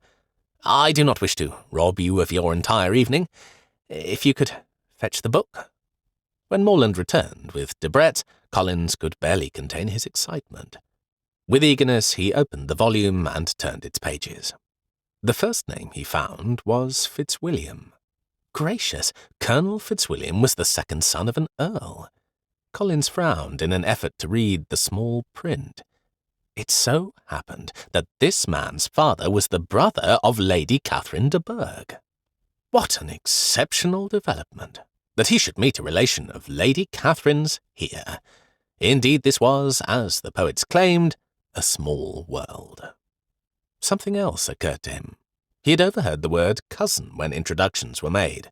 Which of the men was the cousin?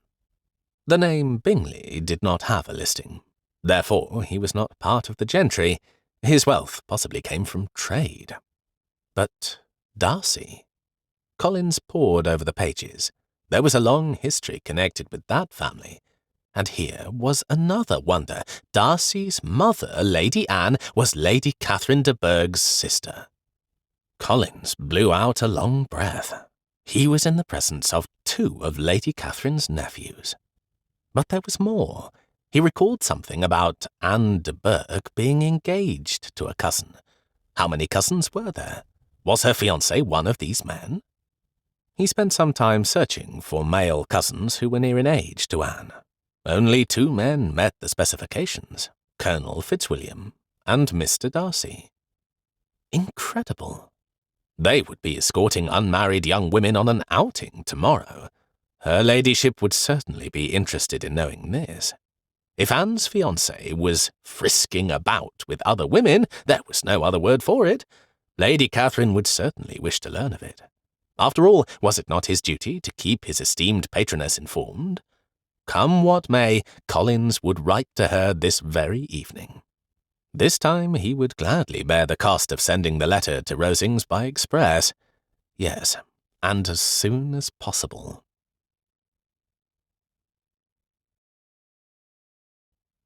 Chapter 16. On the following morning, Darcy and Bingley called at Longbourn promptly at 8. The sun was already climbing in the summer sky, casting a golden hue over the park. As they escorted Jane and Elizabeth to Bingley's carriage, Darcy's spirits lifted. The top was down, and the long fishing poles waved like banners in the morning air. Mr. and Mrs. Phillips followed closely in a gig. Her laughter echoed in the quiet. "Good morning," she called to her nieces. Bingley opened the door and assisted Jane to enter. "Darcy's cousin has been summoned to London for a spell," he remarked. "Will he be able to join us for the soirée?" said Jane. "Oh, I nearly forgot." As soon as she was seated, she opened her reticule. "I meant to give these to you yesterday when you called." Darcy took hold of the stiff white invitation she offered.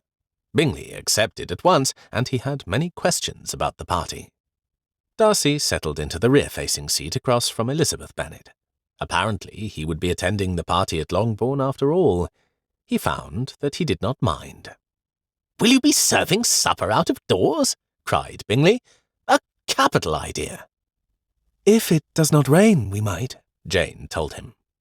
As he listened, Darcy found himself uncharacteristically flustered. How lovely Elizabeth Bennet was. Now, facing her, he was struck by the sparkle in her eyes and her gentle smile. He felt a warmth unfurl in his chest.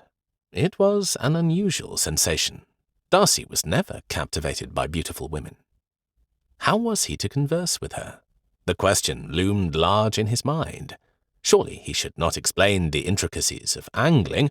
The thought of speaking about flies and lures felt rather absurd. "Did you bring a book?" said Elizabeth suddenly. "An odd suggestion, to be sure, but I followed your advice." Darcy felt his lips curve into a bashful smile. He held up the book he had hastily selected that morning, Roman Ruins of Britain. Just as he displayed it, his eyes narrowed.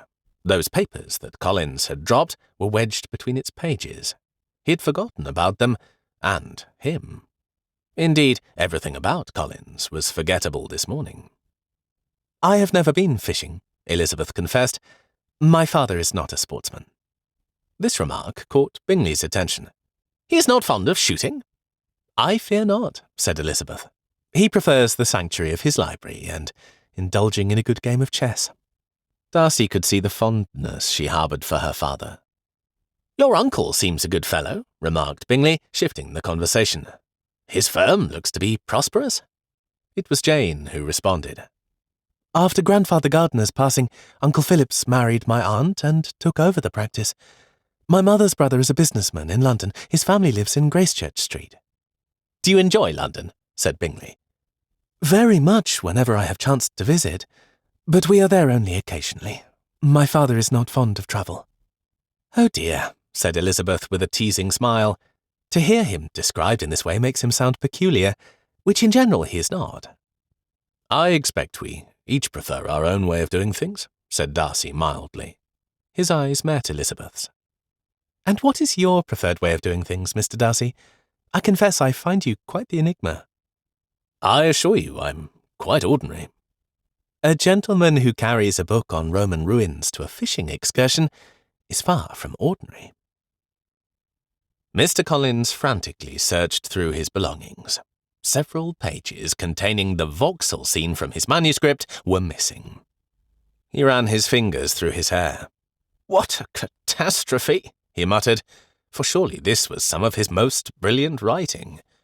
The prospect of having to write it all again was daunting. He simply must find those pages. As he rifled through his luggage for the third time, his mind wandered to darker possibilities. Did someone else have the pages? The thought sent a chill down his spine. Not another author, surely.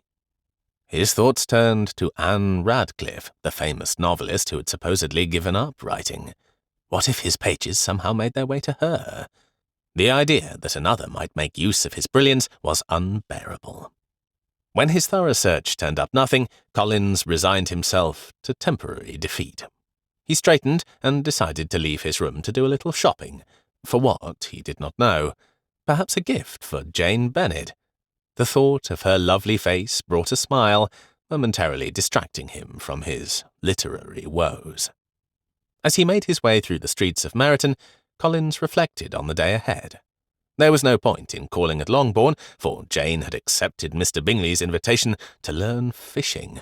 Of all things, even he knew angling would not interest a lady of Jane's delicate sensibilities. If Bingley were that unintelligent, so much the better. His thoughts then turned to Lady Catherine. If all went well with the express, she should have his letter waiting beside her plate at breakfast. How would she respond? Perhaps he had been a little melodramatic in what he wrote, but what of it? Lady Catherine was always eager for news of any kind, and this was certainly news of great import. He entered a small shop. The tinkling of the bell above the door was mingled with the sound of young women's voices. Doubtless this was gossip, a thing Collins would once have shunned. However, his service under Lady Catherine had taught him that such information could be immensely useful. He crept towards the group, pretending to examine a display of ribbons.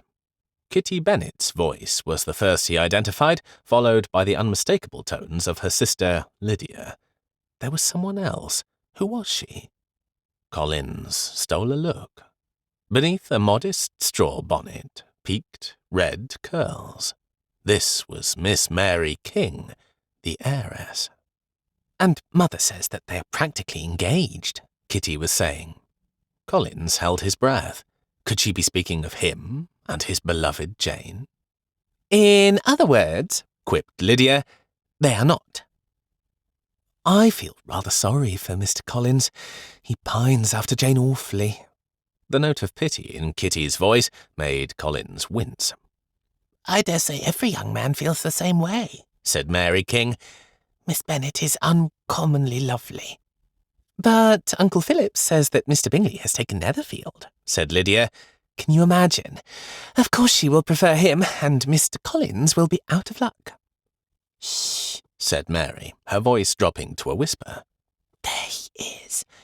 You do not suppose he heard us? Lydia gave a dismissive shrug. I expect not. Gentlemen are known for not paying attention. A chorus of giggles followed, each one feeling like a dagger to Collins's heart. He turned away, his cheeks burning, and began to examine the display case with renewed intensity. Once Jane accepted his proposal, he would be free to present gifts. Perhaps one of these delicate cameo brooches would suit her? Good morning, Mr. Collins. A quiet voice startled him from his reverie. Collins gave a start and discovered Miss King standing at his elbow. Her green eyes regarded him with curiosity. Good morning, he stammered. Are you shopping for someone in particular? Collins felt his face grow hot. I am, he managed to say. I know almost nothing about what a girl would like. Mamma is here and will be glad to help you decide, Miss King offered kindly. As Collins followed her to where Mrs. King stood examining lace gloves, he could not help but feel a mix of emotions. Embarrassment at being caught eavesdropping, anxiety over his missing manuscript pages, and a gnawing worry about Mr. Bingley all swirled within him. Chapter 17. Elizabeth listened in silence as Mr. Bingley explained the finer points of fishing. She found herself seated on the grass beside Mr. Darcy, aware of his presence and the awkward silence between them. To converse about the weather seemed too trite, and she knew little of his interests. Finally, she ventured to say, "Are you often able to indulge in fishing?"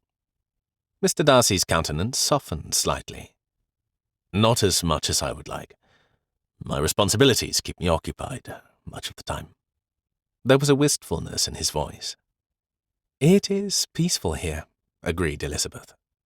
A gust of laughter came from Mrs. Phillips. She was enjoying Mr. Bingley's explanation. Mr. Darcy's gaze remained fixed on the river. "Angling is a solitary sport. Talking or moving too much can scare away the fish."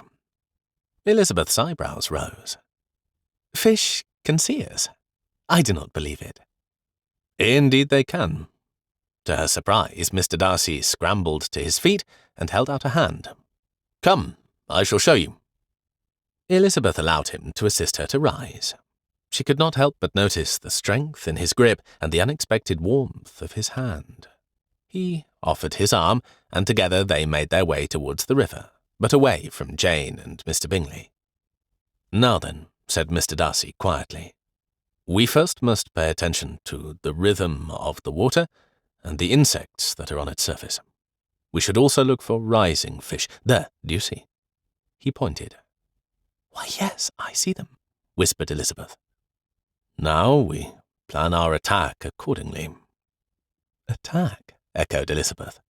"I never thought of it in that way. For them, I suppose, it is a fight for survival." Mr. Darcy lowered his voice. "There will be plenty of fish close to the bank. They love the structure and the quick drop-off. It is tempting to get right down to the water, but the fish can see the threat, and they retreat to the middle of the river." Elizabeth found herself hanging on his every word. Why was this? It was not as if what he was saying was important. "Therefore," he continued, "we shall cast our line from well offshore, and then gradually work our way to the water." Elizabeth caught sight of Jane and Mr. Bingley. He was leaning well over the bank, laughing with Jane as he demonstrated how to cast. His rod flailed wildly. His line caught in a snag, requiring Mr. Phillips's help. Mr. Darcy guessed her thoughts. "Bingley is a good fellow, but he is easily carried away by high spirits." "Whereas you are not," said Elizabeth. Then, realizing this was rather rude, she added, "Naturally, you are much more practical. Do you know, I pictured you as living entirely in London." "Heavens, no, I should run mad." "I suspect I should do the same. London is an active, noisy place. I enjoy the occasional visit, but in general I prefer the country." A wistful expression crossed Darcy's face. "When I was a boy, I loved spending time in the woods. I explored the woodlands and creeks until I knew every inch of them." Elizabeth found herself smiling as she pictured him. "Did you climb trees?" "Indeed, yes," he replied, a rare smile lighting his features. "Did you?" "No. Wait. Yes, I did once. I located a bird's nest in one of the lower branches of a tree, and I climbed up to see it. You would laugh at my poor efforts, but I managed it. Sky blue eggs in a perfect little nest. I've never seen anything more precious."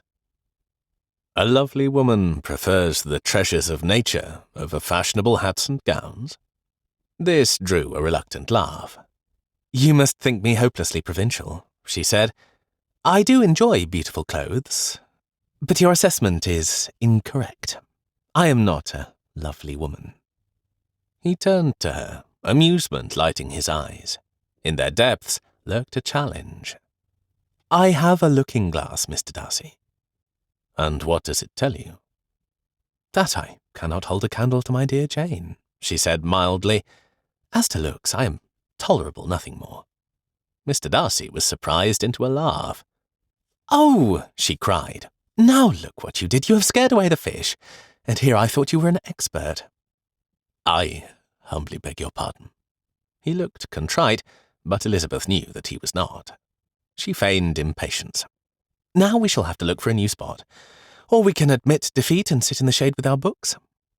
Which do you prefer? I do not know. Books, I think. He offered his arm, and together they ascended the bank. I must say again, Mr. Darcy, that you are certainly an enigma. I cannot place you. Are you by any chance a barrister? His surprise was genuine. Why should you think so? You have an air of authority. Mr. Bingley minds what you say. At the same time, you guard your words. I thank you for the compliment, but no. A steward on an estate? No, you are too well dressed for that. Mr. Darcy spread a blanket on the grass and brought both books. As Elizabeth settled herself and opened hers, a sudden idea occurred. Goodness, are you an author? He gave a start of surprise. I beg your pardon? How delightful she had discomfited him. Yes, and why not? She teased. You once told me you are here to do research, and look, there are your notes. Mr. Darcy looked uncomfortable. Those pages are not mine, he said grimly. Laughter bubbled up. What a shame. Now, if you had ink-stained fingers, sir, and if you were fond of talking to yourself at odd moments, I should accuse you of lying. He narrowed his eyes at her. Smiling, Elizabeth opened her book. What a delicious morning. Mrs. Phillips chose this moment to join them. My dear, she cried, the most amusing thing! Mr. Phillips has just learned from Sir Hugh that a military regiment might spend the winter in Meryton. She gave a tittering laugh.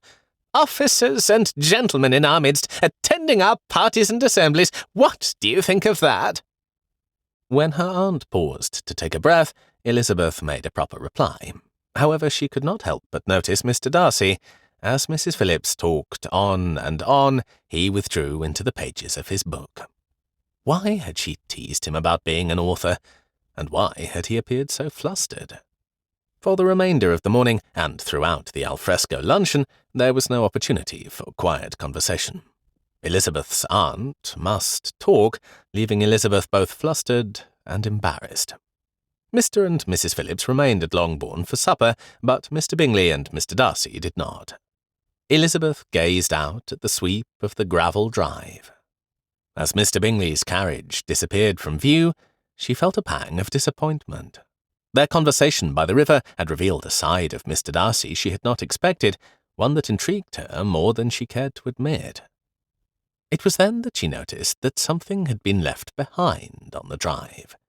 Elizabeth went out to investigate. Was it fishing tackle? No, it was a book, Mr. Darcy's book. In it were stuffed pages that were covered with writing. Elizabeth picked it up. The weight of the book felt significant, as if it held more than just pages and ink. Lydia's voice interrupted her thoughts. Lizzie, she called from the doorway. What have you there? Quickly, Elizabeth concealed the book in the folds of her skirt.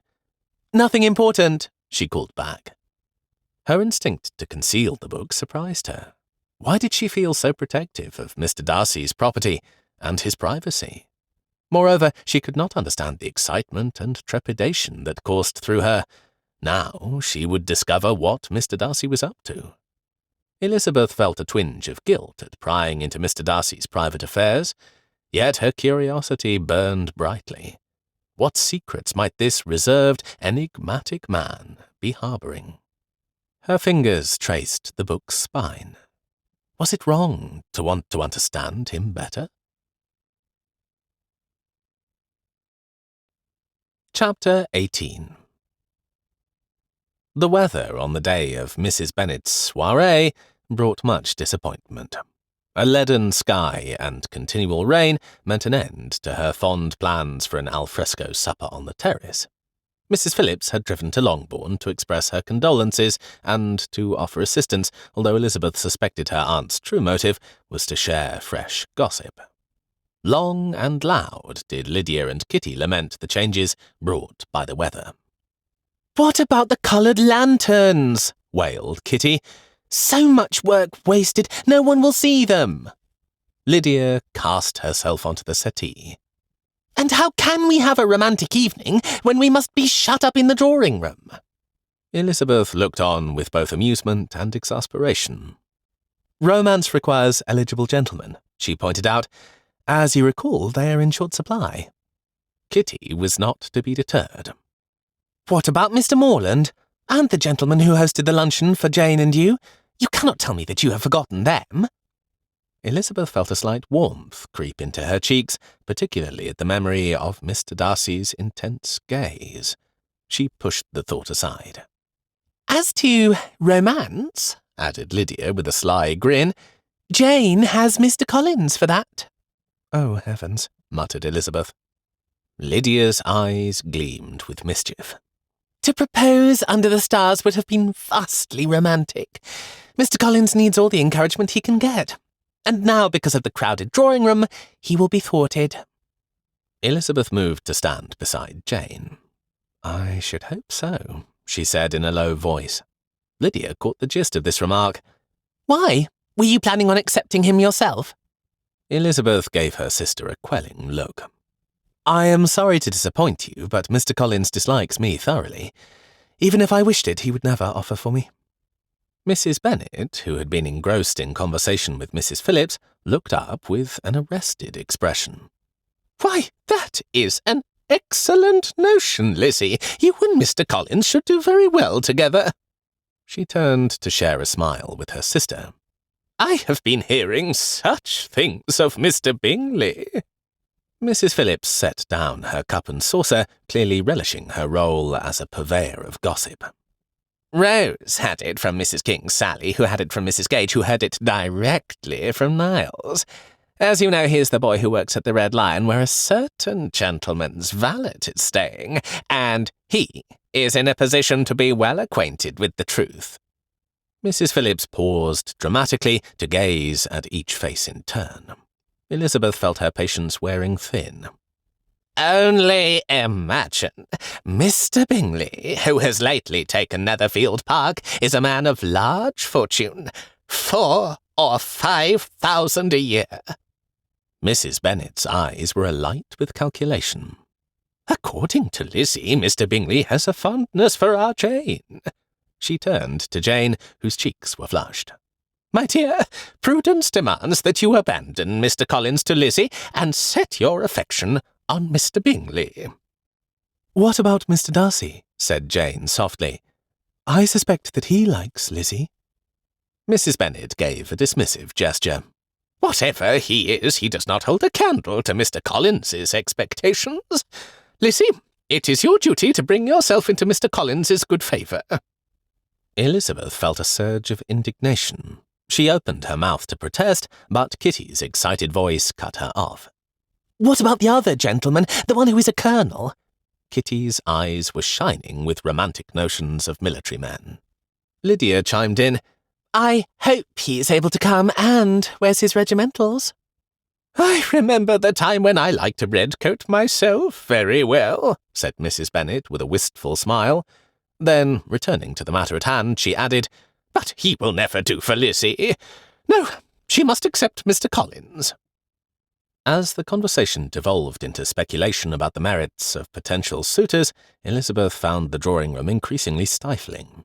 She gave a murmured excuse and slipped away to the quiet sanctuary of her bedchamber.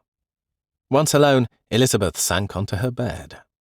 Her mind was alive with the events of the past days and the prospects for the evening to come. Her mother's suggestion concerning Mr. Collins was laughable, but Mr. Darcy... Her gaze fell upon his book on the nightstand. The mysterious pages within beckoned to her once more. She reached for it, her fingers tracing the leather binding, before carefully extracting the loose papers. And as she again pored over the contents, Elizabeth was more perplexed than ever. There were mysteries here, snatches of notations and narrative prose, but she could make neither head nor tail of their meaning. Although, if Mr. Darcy meant to impress her with a remark about her celestial blue eyes, he was greatly mistaken. Elizabeth bit back a smile at the thought of austere Mr. Darcy penning such flowery compliments. Then a new thought struck her. Jane's eyes were blue. Was Mr. Darcy constructing compliments for Jane? The idea brought an unexpected pang. She frowned, puzzled by her own reaction. Surely she should be pleased if Mr. Darcy showed interest in Jane. But he hadn't. Rain continued to lash at the window while Elizabeth gazed at the pages. She could not shake a sense of unease. The evening ahead loomed with possibilities both exciting and uncertain. Whatever happened, she was determined to protect Jane's interests, come what may. That night, Mr. Collins entered Longbourn with a spring in his step, his heart pounding with anticipation. He paused to adjust his new waistcoat, a white silk brocade that would surely catch the admiring eye of his intended. The drawing-room was alive with the hum of conversation. Every detail of the soirée demonstrated to Collins the prosperity of the Longbourn estate. One day he would be master here. His gaze darted about, searching for a glimpse of Jane's fair countenance. He straightened his elaborately tied cravat and assumed his most winning smile. "Why, Mr. Collins!" Mrs. Bennet came rustling towards him. "How perfectly delightful to see you this evening! You look most handsome, I must say." "My dear Mrs. Bennet," he replied, making his bow, "I find this gathering to be quite splendid, an affair of which even my esteemed patroness, Lady Catherine de Bourgh, would approve." As Collins intended, Mrs. Bennet preened visibly at the compliment. She gave his arm a motherly pat. "Do enjoy yourself tonight. My girls are eager to dance with you. In particular, Lizzie. You will notice that she is looking very well." She moved away, leaving Collins puzzled. Surely he was mistaken. Mrs. Bennet would never wink at him. But she had. What could she mean by it? His attention was quickly pulled elsewhere. There stood Jane, looking every inch the divine angel in a white gown. However, she appeared to be deep in conversation with Mr. Bingley. No matter, Collins would simply bide his time until he was able to contrive a private tete-a-tete with her. He glanced about the room. It was a shame that he knew almost no one here. What had become of his friend Morland?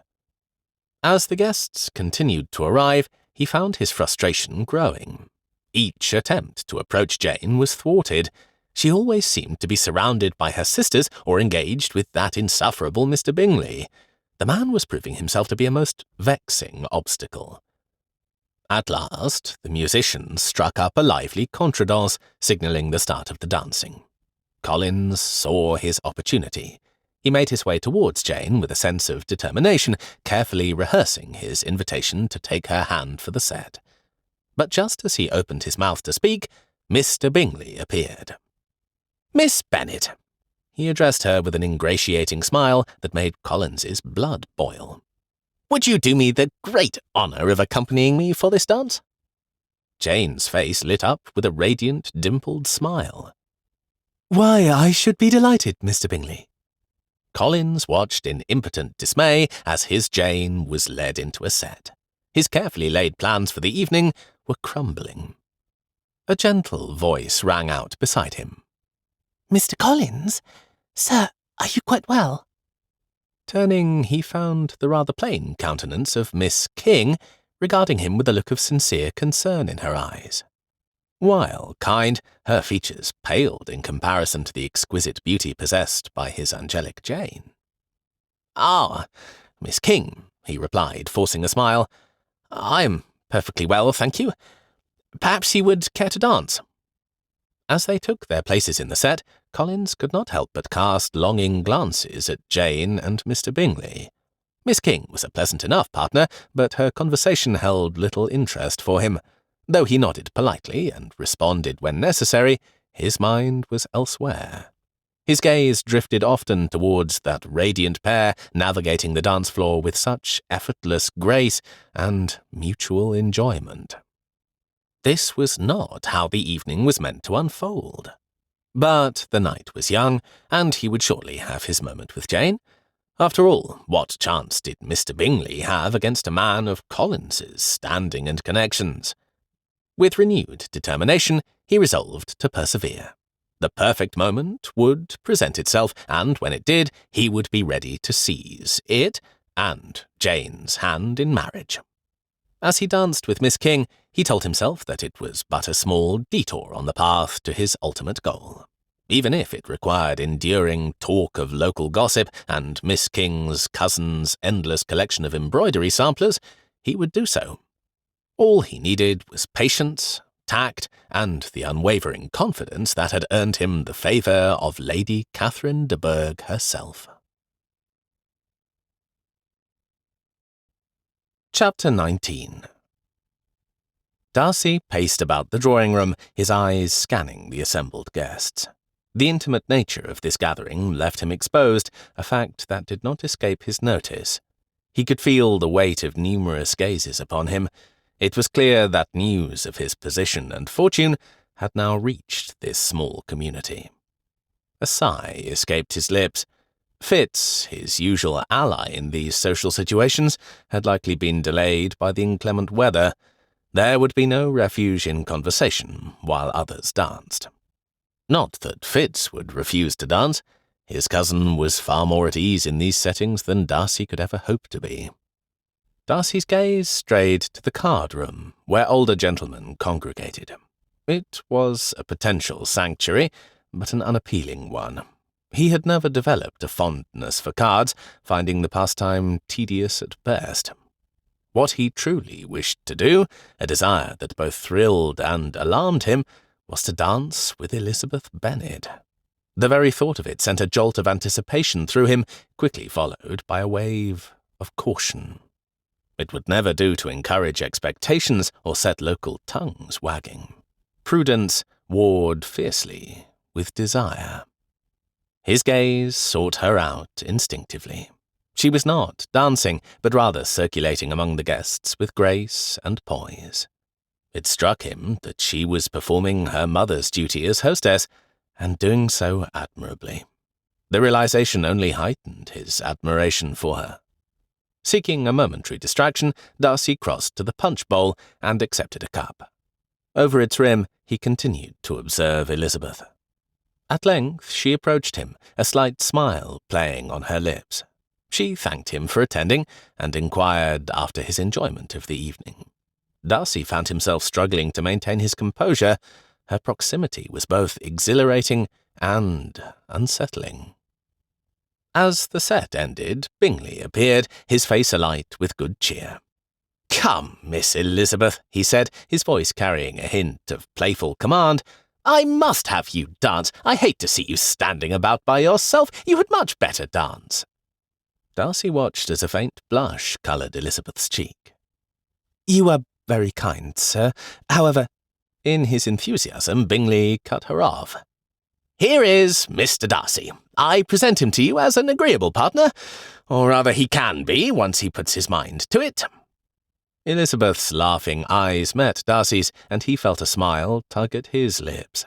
He retrieved his gloves from a pocket and began to draw them on in anticipation of dancing with her. "Ah, but has he put his mind to it? That is the question," she countered, her tone light and teasing. She turned to study Darcy with mock seriousness. "I cannot see evidence of it, sir." "Come now," Bingley persisted, his enthusiasm undimmed. You are a pretty girl, and he is thought to be a handsome fellow." "He is tolerable, I suppose," she replied, her eyes twinkling, "but perhaps not quite handsome enough to tempt me." Darcy was surprised into a laugh. "You cannot know how delighted I am to hear it." He held out his hand, his decision made. "Come, the set is forming. We should not delay." With a boldness that surprised even himself, Darcy led Elizabeth onto the dance floor. The music of her laughter was captivating, drowning out the whispers that followed them. As the dance began, Elizabeth spoke. "After you and Mr. Bingley drove away, I found your book on the ground." Darcy blinked in surprise, momentarily thrown off balance. "Book?" "Roman Ruins of Britain," she clarified with a hint of amusement. "There were papers wedged inside. I shall return both to you later." The dance separated them briefly, giving Darcy a moment to think. When they came together again, he studied her face intently, a suspicion forming. "You have not read those pages?" This was more of a demand than a question. Her response, though attempting to be evasive, betrayed the truth. "You did?" A mix of mortification and amusement washed over him. "They were not written by me." "Were they not?" Her eyebrow arched in playful skepticism. "No," he said firmly, willing her to believe him. "Then by whom?" "I am not at liberty to share that information." The dance parted them once more, giving Darcy a moment to collect his thoughts. When they rejoined, he added, "To be honest, I'm not certain who wrote them, although I have my suspicions." "There was a very romantic passage in a nighttime garden," she observed, her eyes dancing. "That had nothing to do with me." "Did it not? The description was alluring." She broke out laughing. Despite his embarrassment, he found himself joining in her laughter. "It was rather overdone," he agreed. "Worthy of Lord Hartman himself. Very well, sir, I believe you. Although if you tell me that my celestial eyes sparkle with heavenly radiance, I shall know that you are lying."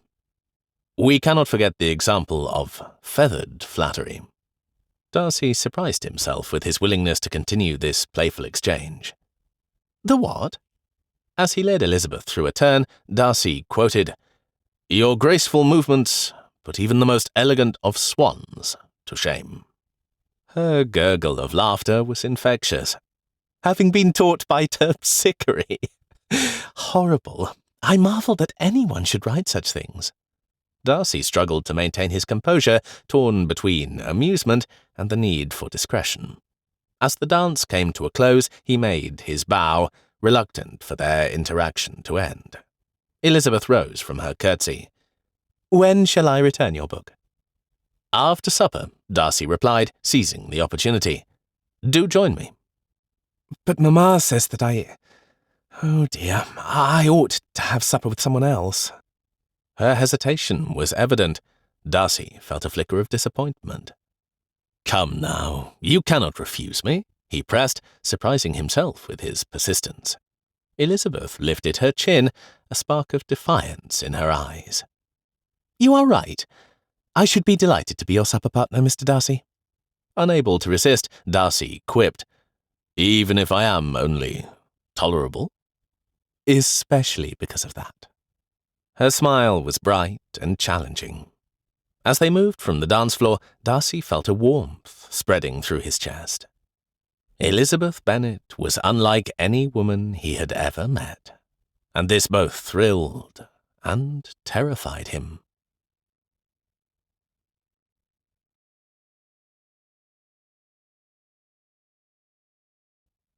Chapter 20. Collins lay back against the pillow with a groan. It was a wretchedly difficult morning. Overhead, the rain drummed against the Red Lion's roof.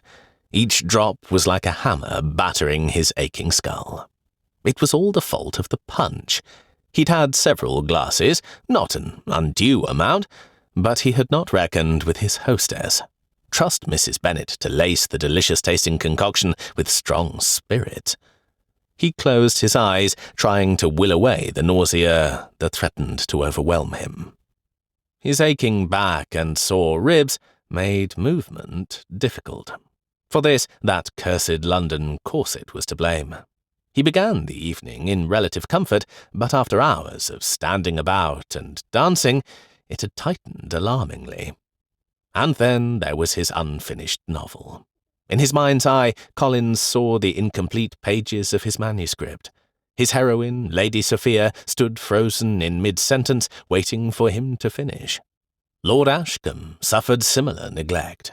If only he could muster the same confidence that he felt when giving compliments to Lady Catherine. With a Herculean effort, Collins pushed himself into a sitting position. The room spun, and he clutched the edge of the bed to steady himself. He had to finish those chapters within the next week, come what may.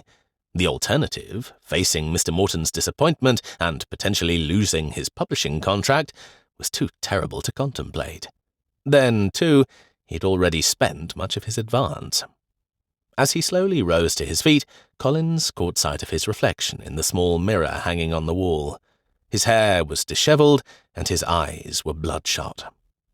"Good heavens," he muttered. "I look more like a dissipated rake than a respectable rector." The irony that he was, in fact, both a clergyman and a romance novelist was not lost on him. At length he managed to dress and descend to the dining-room. Soon he was nursing a cup of strong coffee. His fingers absently traced the rim of his cup as he reflected on the previous night's events. The lack of progress in his courtship of Jane Bennet was a source of considerable vexation. Mrs. Bennet's behaviour in particular galled him. She had been distinctly uncooperative, a transgression he was not inclined to forgive easily. "To think," he muttered under his breath, "that she would dare push Elizabeth at me instead." The very idea was preposterous. Elizabeth, whose sharp, discerning eyes seemed to pierce right through his carefully constructed facade. No, he could never marry such a woman. Those 2 dances they had shared out of obligation had been quite enough. But Jane Bennet? His heart gave a little flutter at the thought of her serene smile. Yet not one dance had she spared for him. Even that bumbler Morland had managed to lead Jane into a set. The injustice of it all. Collins' grip tightened on his cup, his knuckles turning white with frustration. Politeness, that cruel mistress, had forced him to dance with his other cousins as well. His lips curled in distaste as he recalled his dance with Lydia. That awful girl had giggled incessantly, as if his very existence was a source of great amusement. Then there was Miss Lucas, foisted upon him at Morland's insistence. What could his friend possibly see in such a dull, unsmiling girl? Her conversation had been as dry as week-old toast, her demeanour as lively as a wooden plank. In contrast, Miss King had been a much more comfortable partner. Collins allowed himself a small smile as he remembered her pleasant chatter and easy manner. Moreover, Mary's eyes had positively glowed with frank admiration. It was a balm to his wounded ego, that look of reverence. Such open adoration was in woefully short supply among his cousins. Perhaps he ought to make use of this admiration when writing Lady Sophia. The idea took root in his mind, blossoming with possibilities. Yes, Lady Sophia could have eyes that shone with adoration for the hero, much like Mary's had for him. Yet, even as he considered this, a twinge of dissatisfaction nagged at him. Mary's admiration, while gratifying, was not enough. She was so ordinary. Collins's thoughts circled back to Jane, like a moth drawn to a flame. She was the prize, the golden apple he must pluck. Rising from his seat, Collins straightened his coat and ran a hand through his hair. There was work to be done. Lady Sophia awaited her hero, and Jane Bennet awaited hers. It was time for him to step up and claim both roles. Never one to be behindhand, early that morning Mrs. Bennet had sent dinner invitations to the Red Lion and also to the rectory. We pride ourselves on our table, she explained to her daughters. There is no reason for gentlemen to subsist on cold meat and who knows what else the Red Lion has to offer when they are able to enjoy a delicious meal with us. Today? Cried Lydia. Yes, indeed. What is more, they have accepted. 5 gentlemen for my 5 daughters. Mr. Collins as well? Asked Kitty. Yes, and why not? He has not yet set his heart on Jane. Lizzie is just as pretty. As long as a girl is lovely, gentlemen are not particular. Oh, said Lydia, is the Colonel coming? I hope he will wear his regimentals. Jane pulled Elizabeth aside. I have been thinking. Mamma says we know nothing about Mr. Darcy, which is certainly true. He is not a steward or a barrister, said Elizabeth. I know, because I teased him about both professions. He did not enlighten me. He gave no answer. Elizabeth considered this. Had he answered her? Not convincingly, she admitted. We shall see if Debrett's has anything to say about him. Mr. Bingley tells me that Mr. Darcy is helping him learn to manage an estate. Elizabeth struck her hands together. I knew he must have some connection to a steward. He manages people, not in a domineering manner, but he is comfortable with being in charge. Jane led the way to their shared bedchamber. While Sarah was dusting, I managed to get hold of this from Father's library. She brought out a well-worn volume. Have you found a listing for the Bingley family? A smile spread across Jane's face. I did not. I could not help myself. I simply had to see. And now we shall do the same for your Mr. Darcy. He's not my Mr. Darcy, protested Elizabeth. But Jane had already opened the book and was turning its pages. There, she whispered intently. Do you see? Darcy. What is his Christian name? Fitzwilliam, Elizabeth whispered back. I heard it when he was introduced to Mamma. The Darcy's ancestral residence is listed as Pemberley, and he appears to be the eldest. Both parents are deceased. He has one sister, Georgiana Anne. Pemberley, echoed Elizabeth. I suppose it is a property like ours. Jane was unconvinced. There must be a way to learn more, she said. What about Mr. Bingley? I know all about him because he told me. His family is from the north. Their fortune came from some sort of manufacturing. His father sold the business and moved the family to London. He intended to purchase an estate, but did not live long enough to do so. That honour has been left to his son. And Mr. Darcy is helping him. Mr. Bingley freely admits that he needs instruction. Such humility is pleasing, agreed Elizabeth. But, dearest, wealthy people marry one another. We do not possess the necessary means to attract them. I have the impression that being a gentleman's daughter is enough, said Jane. Mr. Bingley's income is more than sufficient for his needs. But what of Mr. Darcy and Pemberley? Jane paused, deep in thought. Then she brightened. I know. We'll have the carriage out and drive to Clark's. There is a book I have seen there, The Great Estates of England. Elizabeth could not help but laugh. Good heavens, the Darcy property will never be included in a volume like that. But what if it is? Come along. Very well, but we must be quick about it. I doubt Mamma would approve of us rushing off to Meryton, especially in all this rain. As they descended the stairs, Elizabeth's mind was alive with conjecture. Could Mr. Darcy truly be of such consequence? Surely not. If he were, he would have said something. Any man would. Mr. Collins certainly prided himself on his future inheritance. Even the new curate was pleased to speak of the living that would one day be his. As they waited for the carriage to be readied, Elizabeth turned to Jane. I must say I'm impressed by your skill of detection. What has brought this on? Jane blushed prettily. I suppose I am curious. Mr. Bingley speaks so highly of his friend. It seems imprudent not to learn more. Elizabeth raised an eyebrow. My dear Jane, you sound positively calculating. She lifted her chin. There is nothing wrong with being well informed, especially when it comes to the gentlemen of our acquaintance. As they settled into the carriage, Elizabeth found herself pondering Jane's words. She had always prided herself on her discernment, yet here was Jane, taking practical steps to learn more. Perhaps there was wisdom in her sister's approach. At Clark's, Elizabeth located the great estates of England and began to leaf through its pages. Her breath caught as she came across the entry for Pemberley. There was an artist's rendition of a glorious mansion, as seen across a wide lake and backed by an ancient woodland. The grounds and formal gardens were enormous. Elizabeth found her voice. Pemberley is not a property like Longbourn. Jane leaned in. What is it, Lizzie? Mutely, Elizabeth pointed to the picture. Gracious, said Jane. It says here that Pemberley contains one of the finest private art collections in England. Mr. Darcy was not merely well-to-do. He was a good deal more. As the magnitude of this discovery sank in, Elizabeth felt a mix of emotions.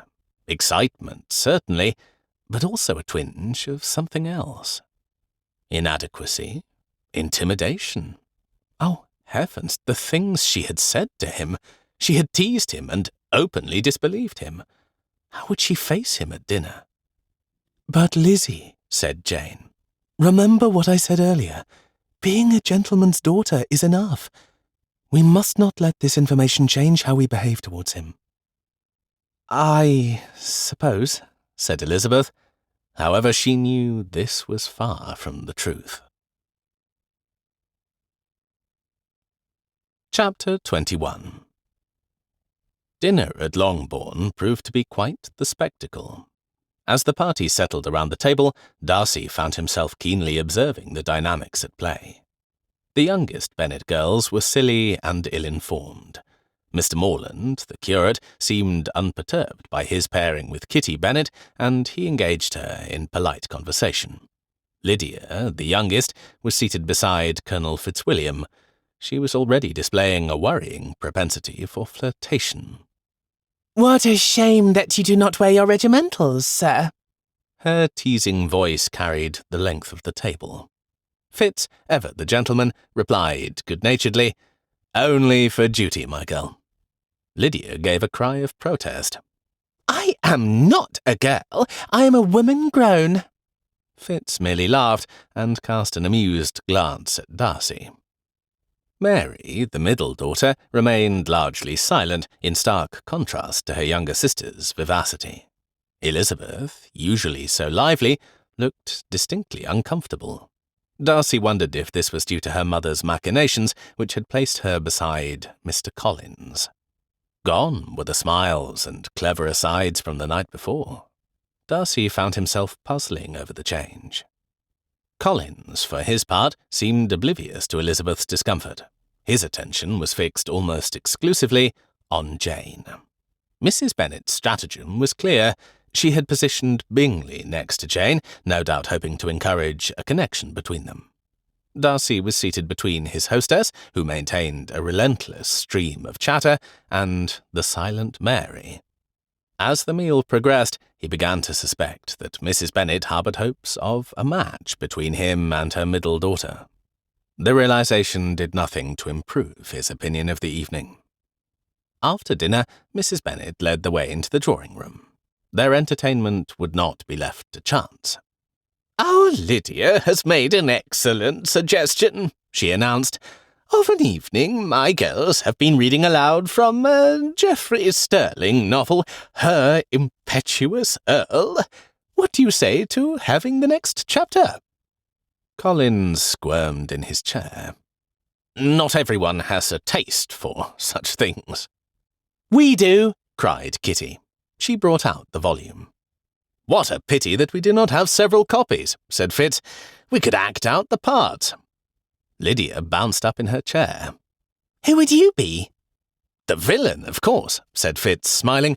"What did you say his name was, Darcy?" Darcy had not said, but he answered, "Blackwood. I believe he is a count." Do he and Lord Hartman fight?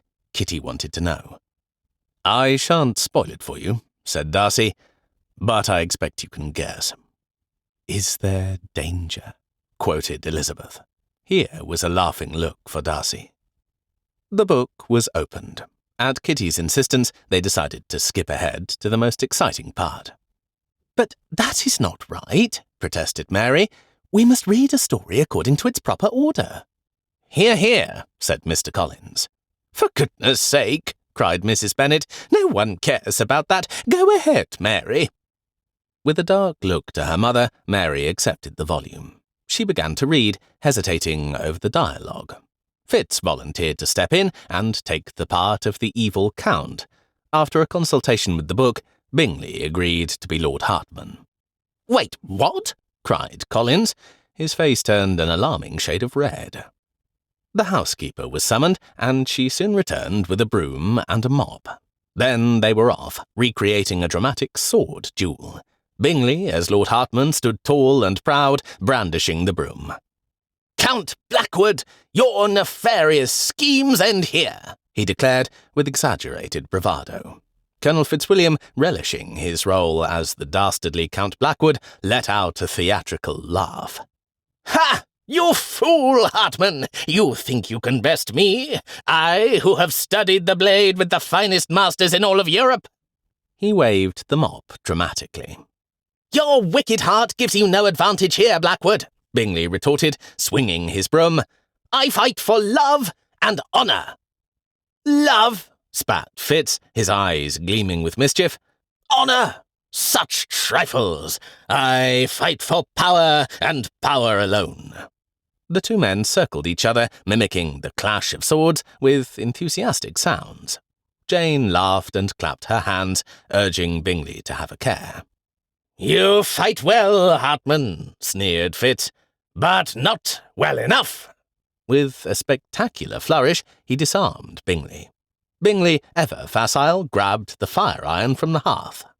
"A true gentleman is never without a weapon," he declared, brandishing it like a rapier. "Oh ho!" cried Fitz, "resourceful to the last, but it will not save you." Their mock battle continued, growing more outrageous. Fitz leaped over the back of a nearby sofa. Lydia and Kitty shrieked with delight, while Elizabeth hid her giggles behind her hand.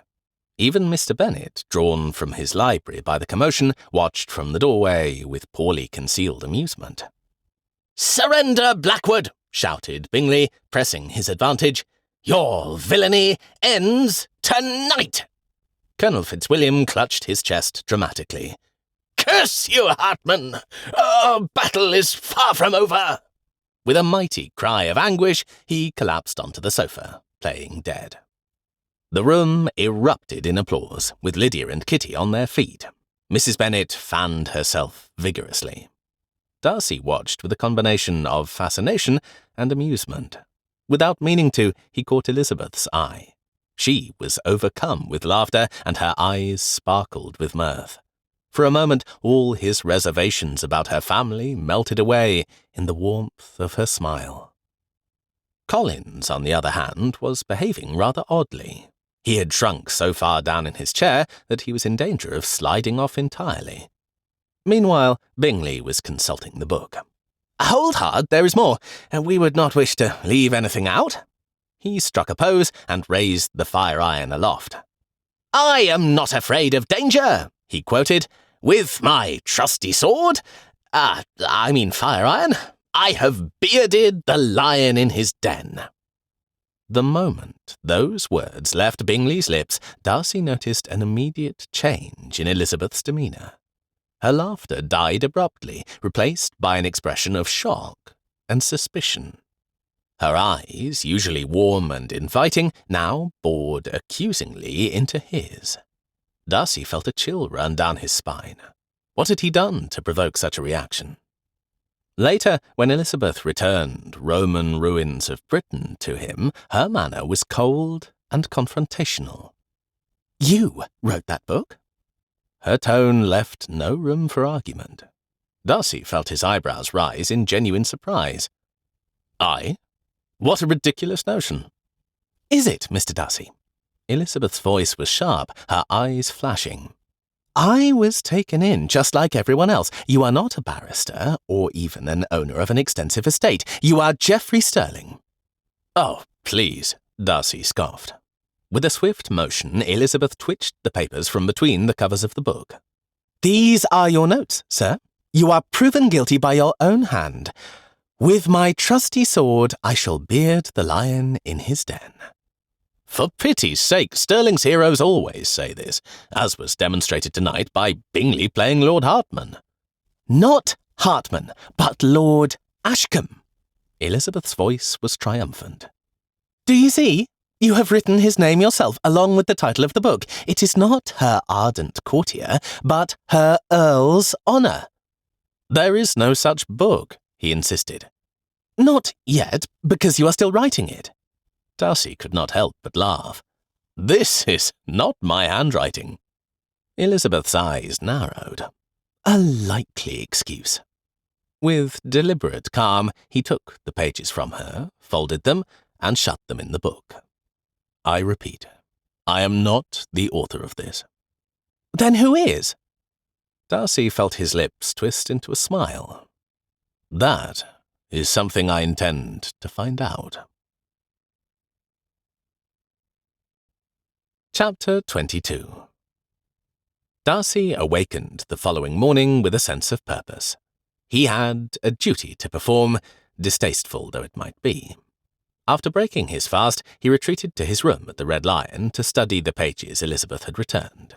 Each line he read deepened his distaste for Collins and his literary endeavours. As he formulated his strategy, Darcy's irritation mounted. He should have remained at Brighton, overseeing Georgiana's summer holiday. Instead, he was here in Meryton about to confront his aunt's rector. However, not everything about his trip was a loss. Bingley had found an estate, and Darcy had become acquainted with lovely Elizabeth Bennet. Where his involvement with the Bennets would end remained to be seen. Presently, Darcy pulled out his timepiece. It was now late enough that Collins should be stirring. With a sigh, he gathered the pages and made his way to the inn's dining room.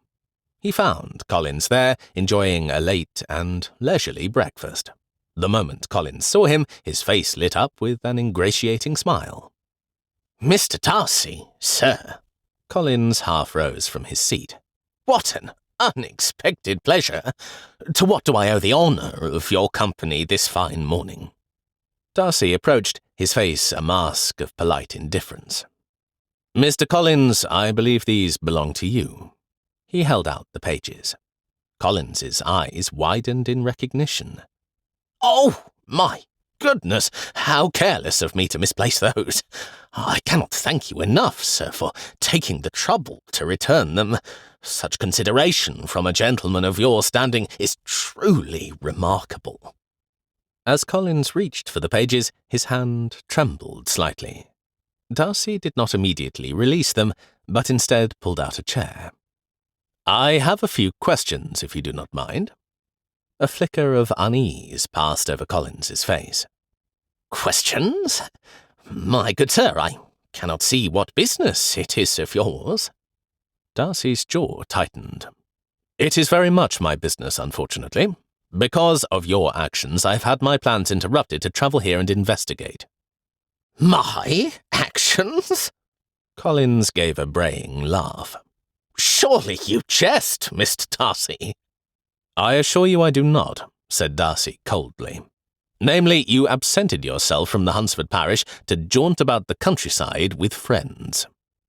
Collins waved a dismissive hand.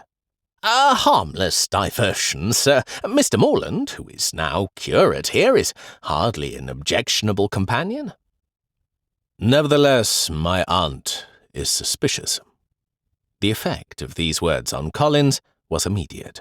His mouth dropped open, and his face paled to a sickly hue. Your aunt? He reminded Darcy of a frightened rabbit. Lady Catherine de Bourgh sent me here to discover what has been going on. Apparently she feels that you have been derelict in your duties. Collins sputtered, his composure crumbling. But Trib has occupied the pulpit in my absence. Darcy raised an eyebrow. Your actions reflect on my aunt, and she is concerned. She offers a generous living, but, as you know, her expectations are exacting. But I have followed Lady Catherine's instructions to the letter. Collins's voice rose in pitch. She advised me to marry, and I am doing my best to comply. Forcing your attentions on Miss Bennet could be interpreted in a negative light. A sudden surge of protectiveness coloured his tone. I wonder what my aunt would think if she saw these pages. Collins recoiled as if struck. He snatched the papers from Darcy and hastily stuffed them into his waistcoat pocket. I am not forcing my attentions on anyone. If it comes to that, Mrs. Bennet has been pushing her daughter Elizabeth at me. This admission did nothing to improve Darcy's state of mind. In fact, it ignited a spark of anger he had not anticipated. Pushing it aside, he pressed on. I wonder what Lady Catherine would think about your ties to Geoffrey Sterling's novels. The effect was instantaneous. Collins's face drained of all colour. His eyes grew wide with terror. Why, nothing! Nothing at all! He fairly squealed. Why would she think anything about him? I have no connection. Darcy allowed himself a small, grim smile. Your notes prove otherwise. As he watched Collins squirm, Darcy felt a mixture of disgust and pity. The man was contemptible, but also dangerous in his desperation. Darcy knew he would have to tread carefully to protect both his aunt's interests and the reputation of the Bennet family. Elizabeth sought refuge from her noisy sisters in the dining room. The revelation of Mr. Darcy's true wealth had shaken her to the core. She found herself wishing, almost desperately, that he was of a more modest station, a barrister, perhaps. At least then her growing affection for him would not be tainted by the certainty of disappointment. Lizzie, there you are! Her mother came into the dining room. How could you let Mr. Collins's interest wane? Have I taught you nothing about securing a gentleman's attentions? Before Elizabeth could formulate a response, Jane joined them. Mamma, she said, softly but firmly, there may be a more advantageous prospect for Lizzie. She paused, and Elizabeth held her breath.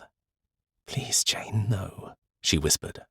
But apparently Jane did not hear, for she plunged ahead. Mr. Darcy possesses an important estate. It is quite extensive.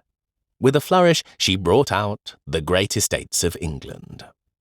Did you borrow that? Exclaimed Elizabeth. She could not recall Jane bringing it home. A slight blush coloured Jane's cheeks. I certainly did. She flipped through the pages with purpose and held out the book. Do you see, Mamma? This is Pemberley. Mr. Darcy is even more wealthy than dear Mr. Bingley. Mrs. Bennet carried the book to the window and hung greedily over the illustration. Elizabeth felt her heart constrict. This is ridiculous. I am not interested in him. Indeed, I cannot be. Jane's eyes softened with understanding. I do not believe it, she said gently. I have seen you together, the way you look at one another. He is a pleasant companion, but that is all, Elizabeth insisted, but even to her own ears her voice lacked conviction. Lizzie, Jane pressed, he has flirted with you. Even Mr. Bingley has remarked on it. Mrs. Bennet, who had been uncharacteristically quiet, closed the book with a happy sigh. Oh, to think of it! My Lizzie, mistress of Pemberley! What pin money, what jewels, what carriages you will have! Elizabeth took a deep breath and worked to quell the hope that threatened to bloom in her chest. In all seriousness, Mamma, she said, a gentleman of Mr. Darcy's stature would never consider me. Not consider you? Cried her mother. No more than he would consider Mary King or Charlotte Lucas or any of the other girls here. I expect he is pursued by women wherever he is known. Elizabeth could picture it all too clearly. Elegant ladies in London, their gowns worth more than her entire wardrobe, vying for Mr. Darcy's attention. It was not as though she were inferior, but how could she possibly compete?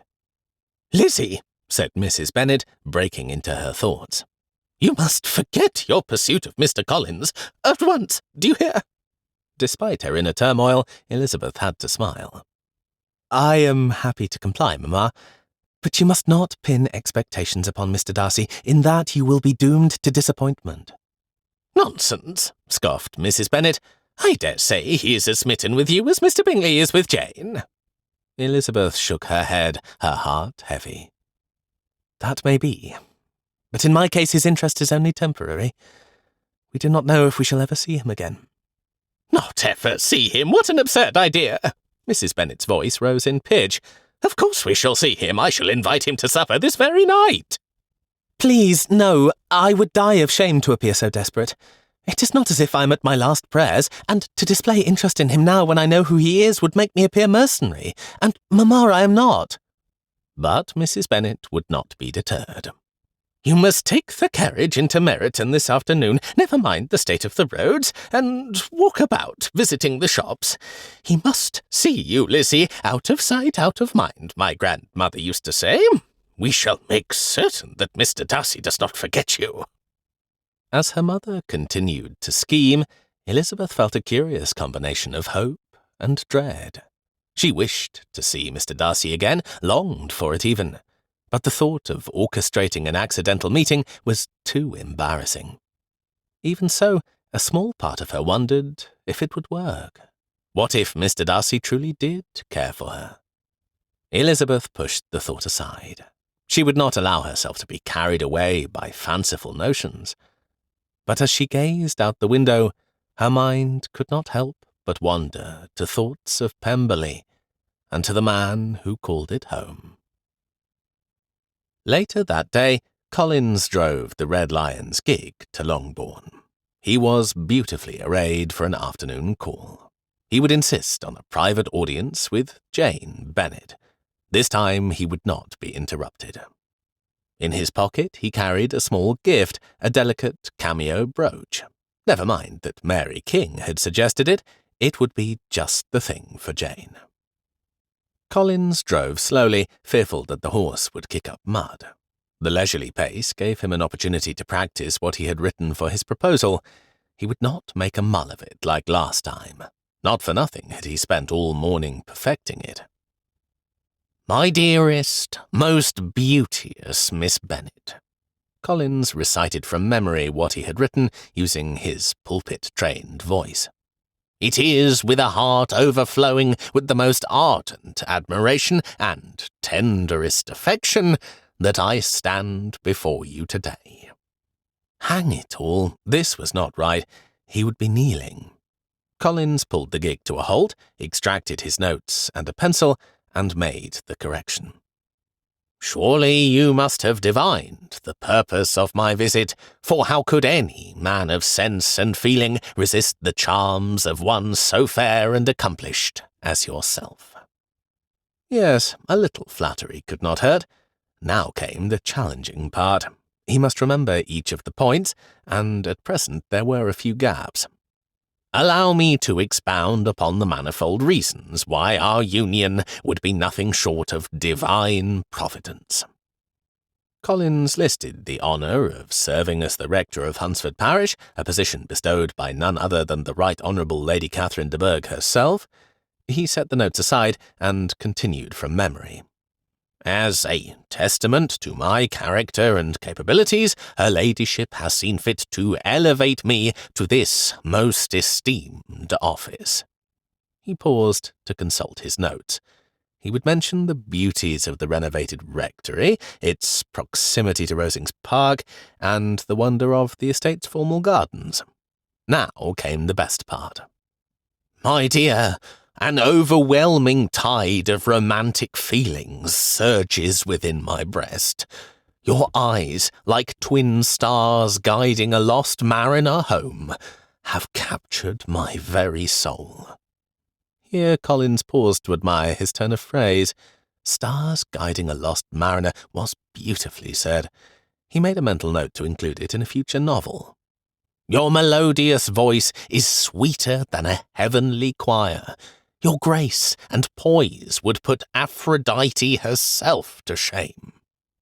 At last it was time to conclude. He would gaze lovingly into her eyes and say, Lady Catherine herself has urged me to take a wife, and I can think of no one more worthy of the honour than yourself. So, I implore you, Miss Bennet, will you do me the inestimable honour of becoming Mrs. Collins?" It was wonderful. All of it. And he had not mentioned his inheritance of Longbourn or his willingness to overlook Jane's lack of fortune. Here was a magnanimous proposal worthy of his heroes. When he arrived at Longbourn, a man came from the stables to take charge of the gig. Collins descended gingerly. Today, the corset did not trouble him. Any inconvenience was worthy of Jane's admiration. "My dear Mr. Collins, do join us," cried Mrs. Bennet when he was announced. "Bless me, it is such a relief to be rid of all that rain. Jane," she added, "kindly return the great estates of England to your bedchamber and have a little rest." "But," protested Collins. Jane did as she was told, and Mrs. Bennet waved Collins into a chair. "Lizzie, what was that ballad Mr. Collins requested the other day?" "It was the Water of Tyne," said Elizabeth. "Yes, of course. Mary, please play the Water of Tyne for Mr. Collins." "I have not practised it," protested Mary. "Nonsense. You are too modest, my dear. You play well enough. Mr. Collins will pardon your deficiencies." "It is not at all necessary, Miss Mary," said Collins hastily. "Do not mind Mr. Collins, Mary. You go right ahead." Mary Bennet opened the pianoforte and found the music. She seated herself before the instrument and tentatively played the first few measures. Her fingers fumbled over the keys. "Where is Miss Bennet?" bleated Collins. "Will she be returning? Surely she would like to hear the song." "Would you like me to sing with Mary, Mamma?" offered Elizabeth. "No, thank you," said Mrs. Bennet. "Mary sings very well. Her voice is much superior to Jane's." This was an outright lie, for Collins had heard Mary sing. "Lizzie, run down to the kitchen and tell Hile to bring tea and some of those spiced cakes such as Mr. Collins enjoys." Collins was left to puzzle over why his hostess did not employ the bell pull instead. Elizabeth Bennet went out at once, which was a relief. Apparently her mother was no longer pushing her at him. Mary adjusted her spectacles and played a chord.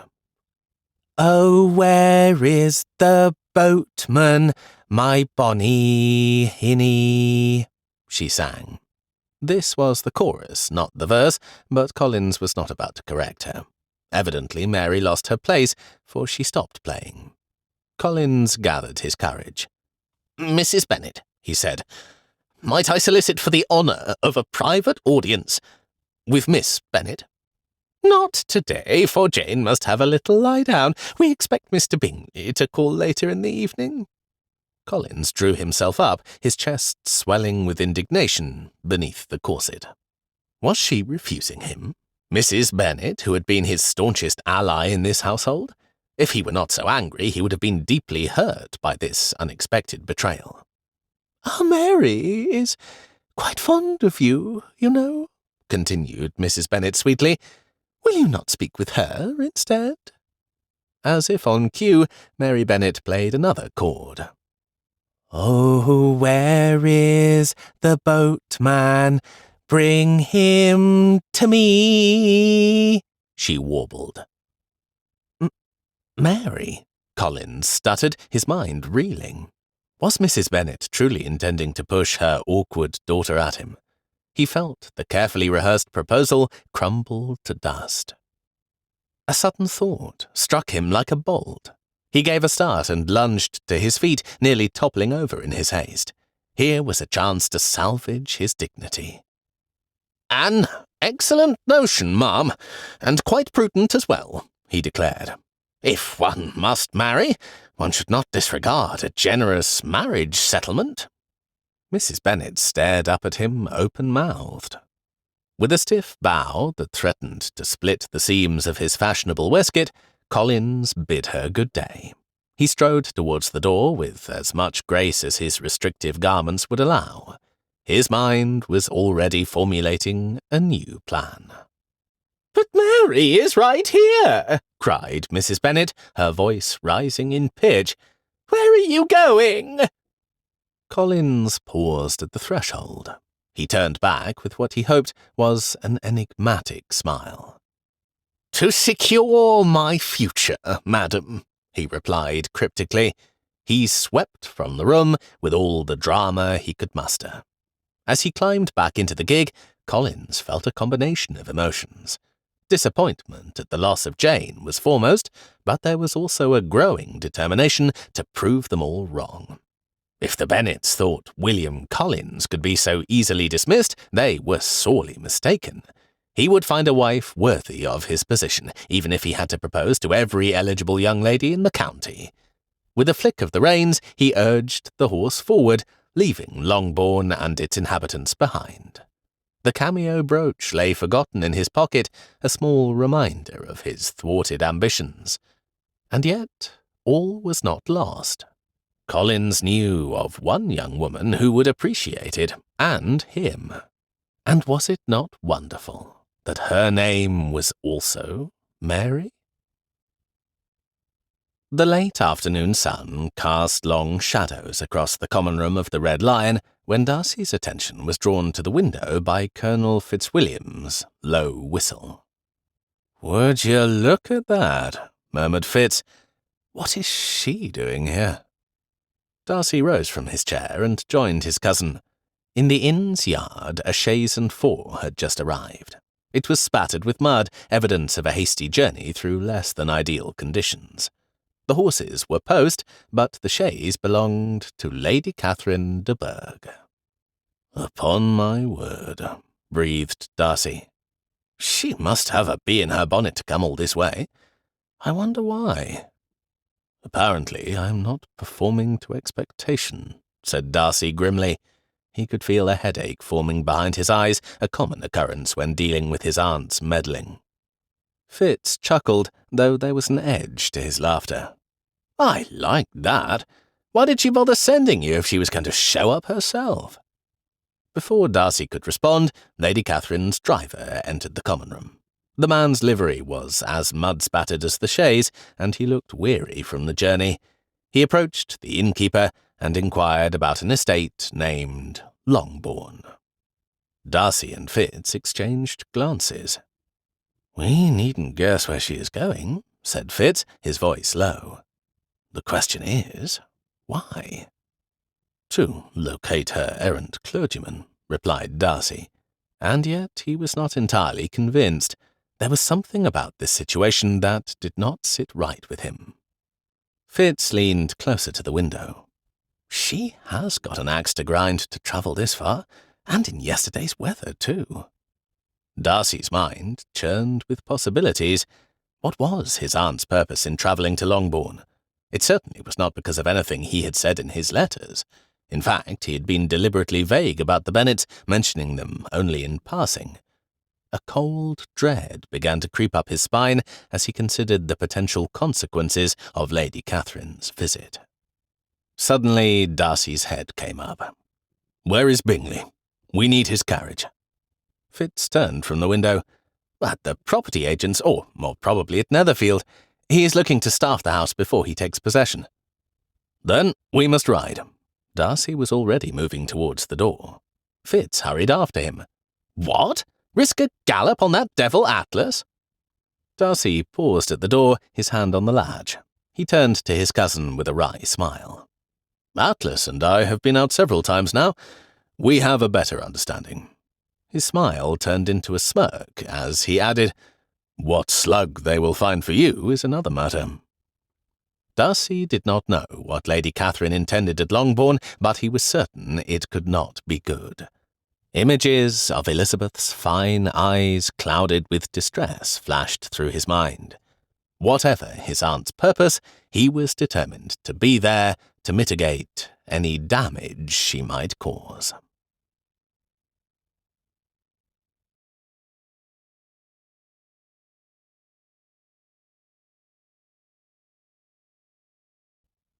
Chapter 23. That afternoon, Elizabeth's mother and sisters sat with her in the dining room. This was the most convenient place for projects, even if the windows did face west.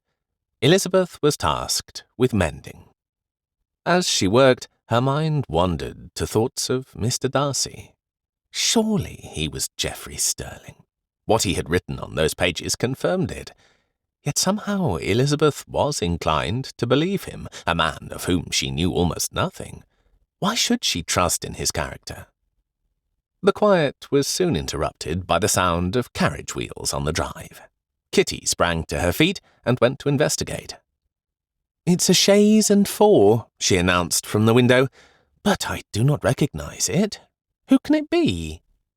Lydia joined her sister, jostling for a better view. "An old lady," she reported over her shoulder. "I have never seen her in my life. She looks to be quite cross, worse than Mrs. Brock." The mention of Meryton's most intimidating gossip was hardly a compliment. Elizabeth exchanged a glance with Jane. The sharp rap of the door-knocker echoed through the house, followed by the sound of Hile's footfalls. "Hang it all, is she coming in here?" cried Lydia. "I shan't stay to hear what she has to say." Kitty was already edging towards the door. "Don't you dare leave me behind."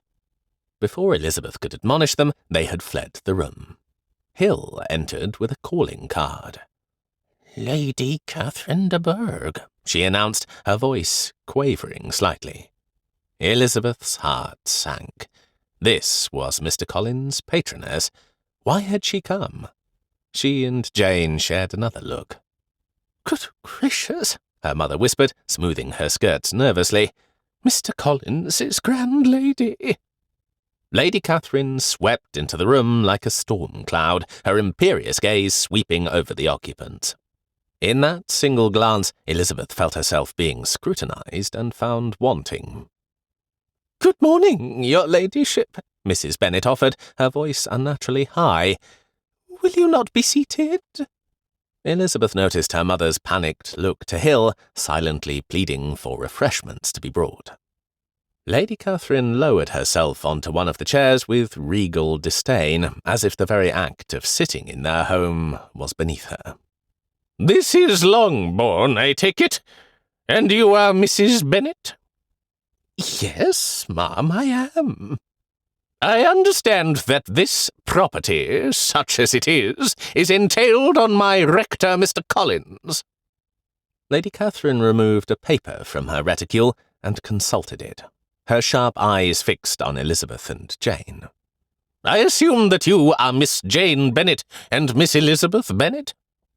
"Yes, your ladyship." Mrs. Bennet's hands fluttered nervously.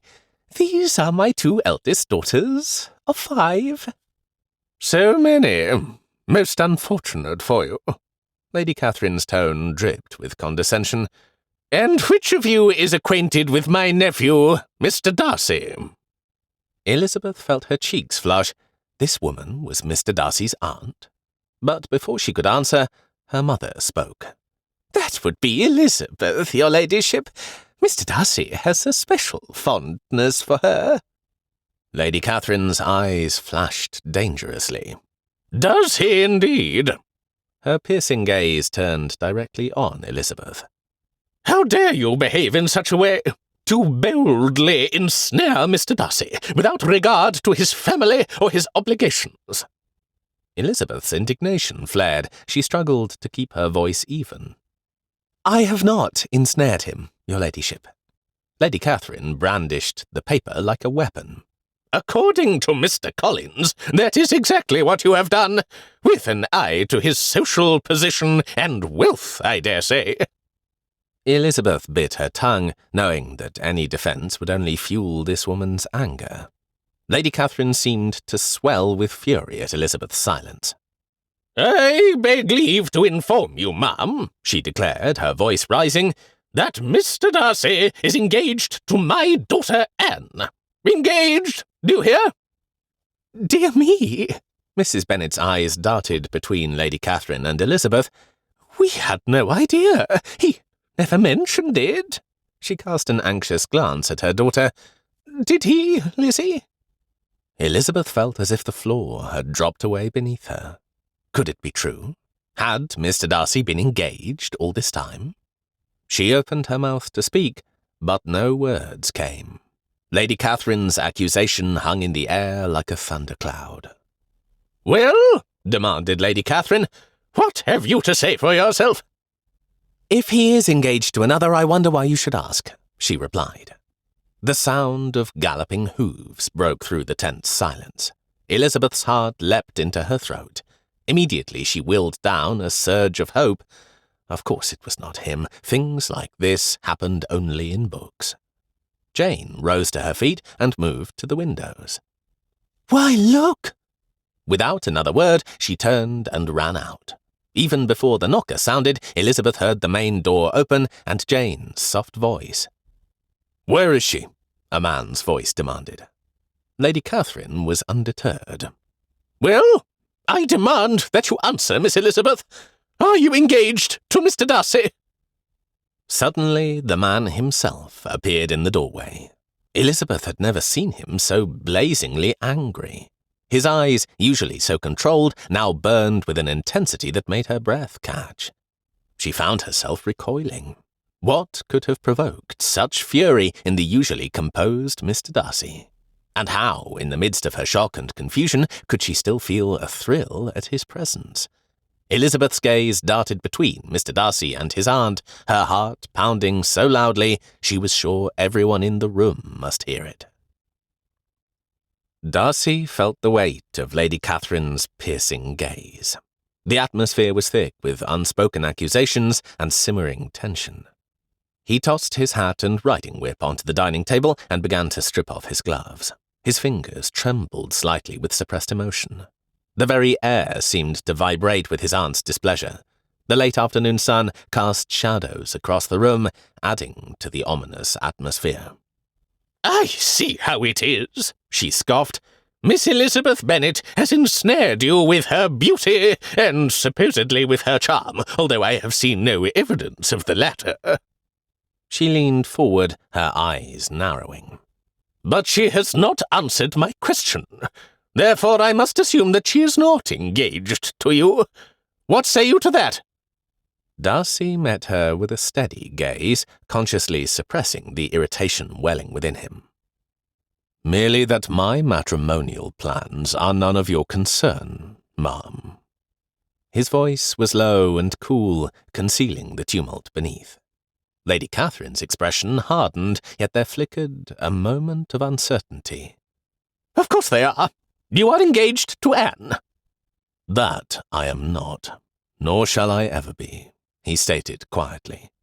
Resolve lined his words as he stood firmly against his aunt's autocratic impudence. "Ingrate!" she hurled at him. "May I ask, ma'am, how you came to learn of my friendship with Miss Elizabeth?" A curious sense of protectiveness surged within him at the thought of her being discussed in such a manner. His gaze flicked briefly to Elizabeth, noting the high colour in her cheeks and the defiant tilt of her chin. "From Mr. Collins, of course. He told me the entire sorry story." "I see," said Darcy. A hint of disbelief creased the corners of his mouth. "His penchant for fiction has carried him away, for he has spent little time in my company." "Speak of the devil! Where is the man?" chimed in Fitz from the doorway. "We do not know," said Mrs. Bennet, her voice flustered. "He came earlier, but he left us in a hurry." "Yes, we do know," Mary Bennet said. "When he drove off, I had the impression that he would be calling on Mary King." "It would be well if I fetch him," said Fitz, "if you could give me the name of the house and the general direction." "One of the stablemen should go with you," said Mary. "I can help see to that." As she and Fitz went out of the room, Lady Catherine cleared her throat. "Now, to return to the topic at hand, I must conclude that Miss Elizabeth Bennet is not engaged to you, Darcy, nor shall she be." Darcy saw Elizabeth's chin come up, and she parted her lips to reply. But before she could say anything, her sister spoke. "I beg your pardon, ma'am," said Jane with quiet dignity. "Elizabeth never promised that." Lady Catherine turned to face Elizabeth. "Well," she said awfully, Do you promise never to enter into such an engagement?" Elizabeth's response came as a whisper, yet it cut through the room louder than an uproar. "How can I? Mr. Darcy has never proposed." Her words hung in the air, charged with a mingling of defiance and vulnerability. In her fierce declaration, Darcy saw an unyielding spirit that both thrilled and unsettled him. The question now lingered like a challenging glimmer in her eyes. Would he dare break the chains Lady Catherine sought to impose? With a sudden clarity, Darcy knew what he had to do. He drew in a deep breath, squaring his shoulders. "Come," he said, and held out his hand. Elizabeth rose to her feet and faced him, her eyes wide with surprise and something that looked remarkably like hope. "Where are you going?" shrilled Lady Catherine. "I would like a private word with Miss Elizabeth, if her mother does not object." He turned to Mrs. Bennet expectantly.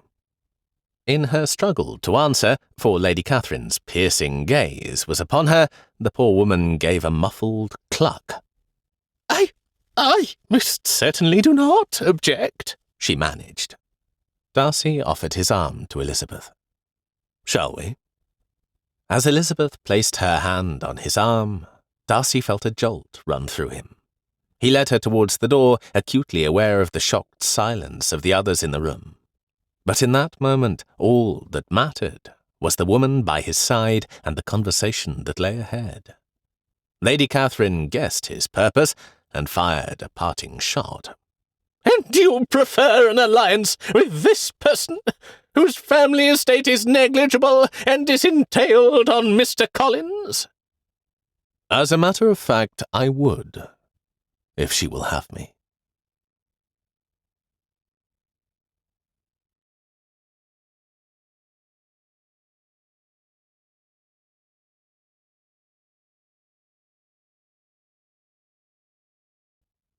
Chapter 24. Collins's hands trembled on the reins as he directed the hired gig toward the Longbourn estate. Sweat beaded on his brow. Here was one place to which he never wished to return, unless it was to be master. Mrs. Bennet had once fretted that he would turn them from the house as soon as Mr. Bennet was in his grave.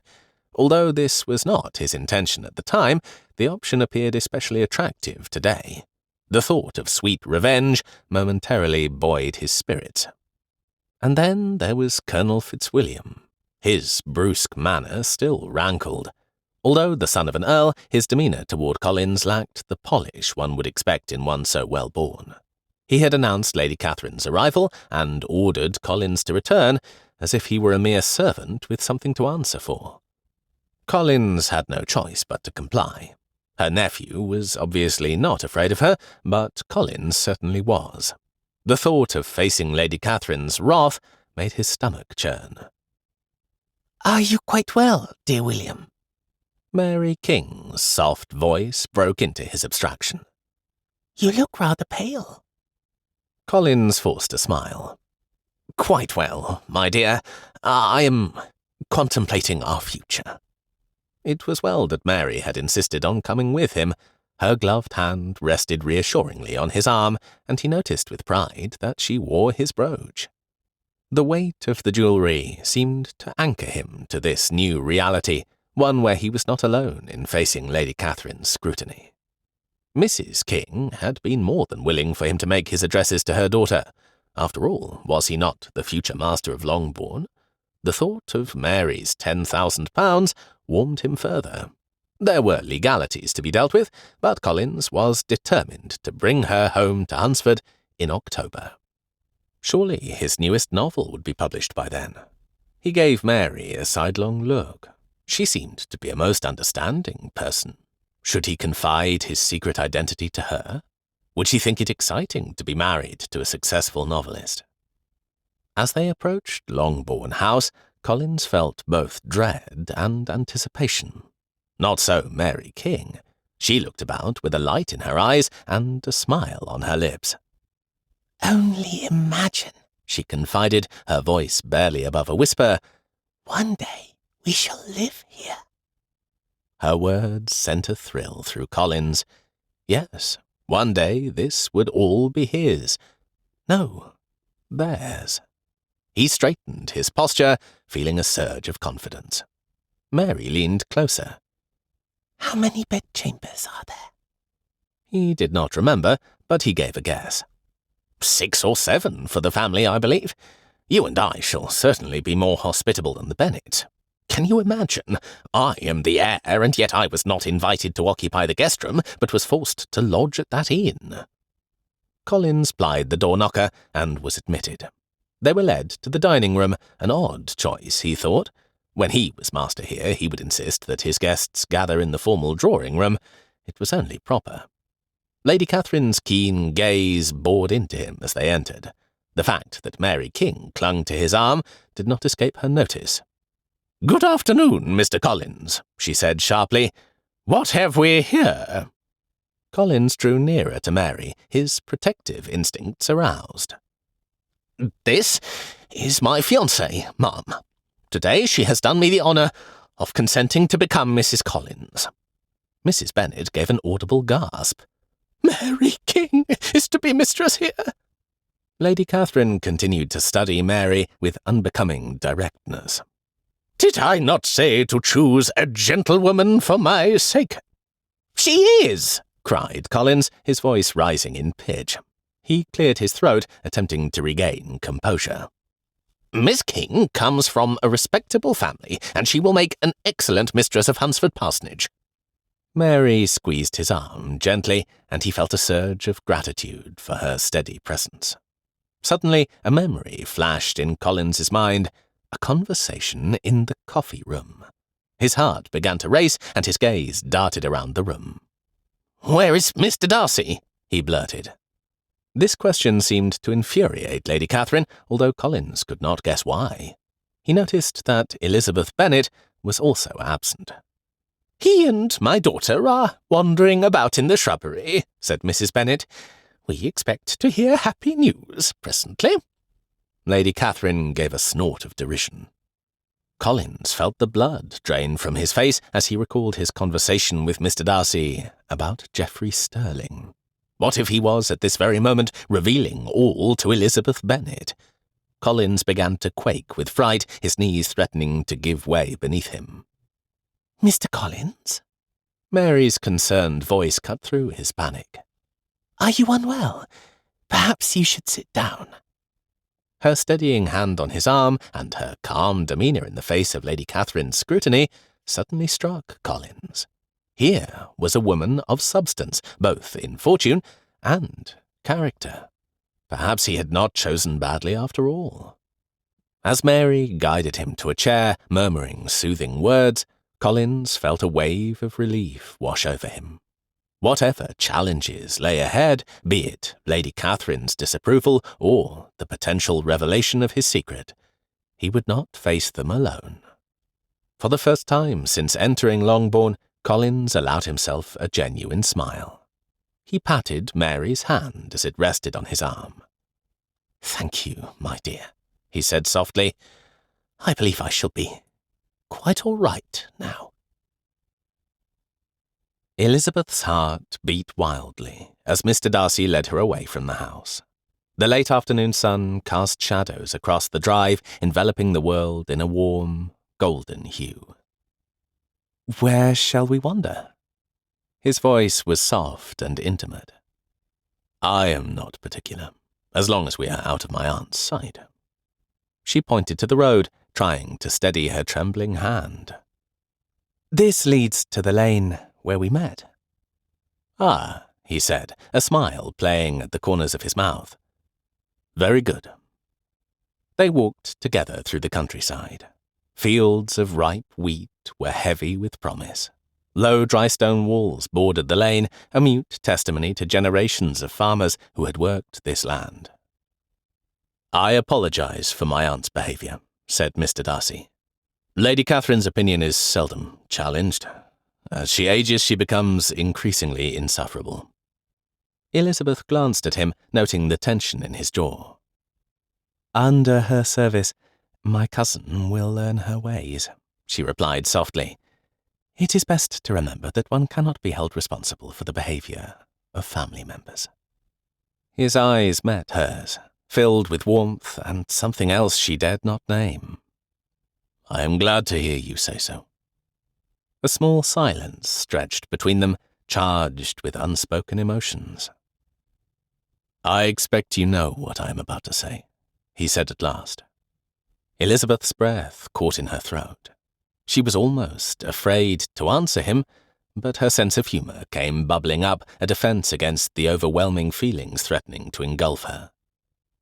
I should warn you, sir, that you are in danger of a set-down.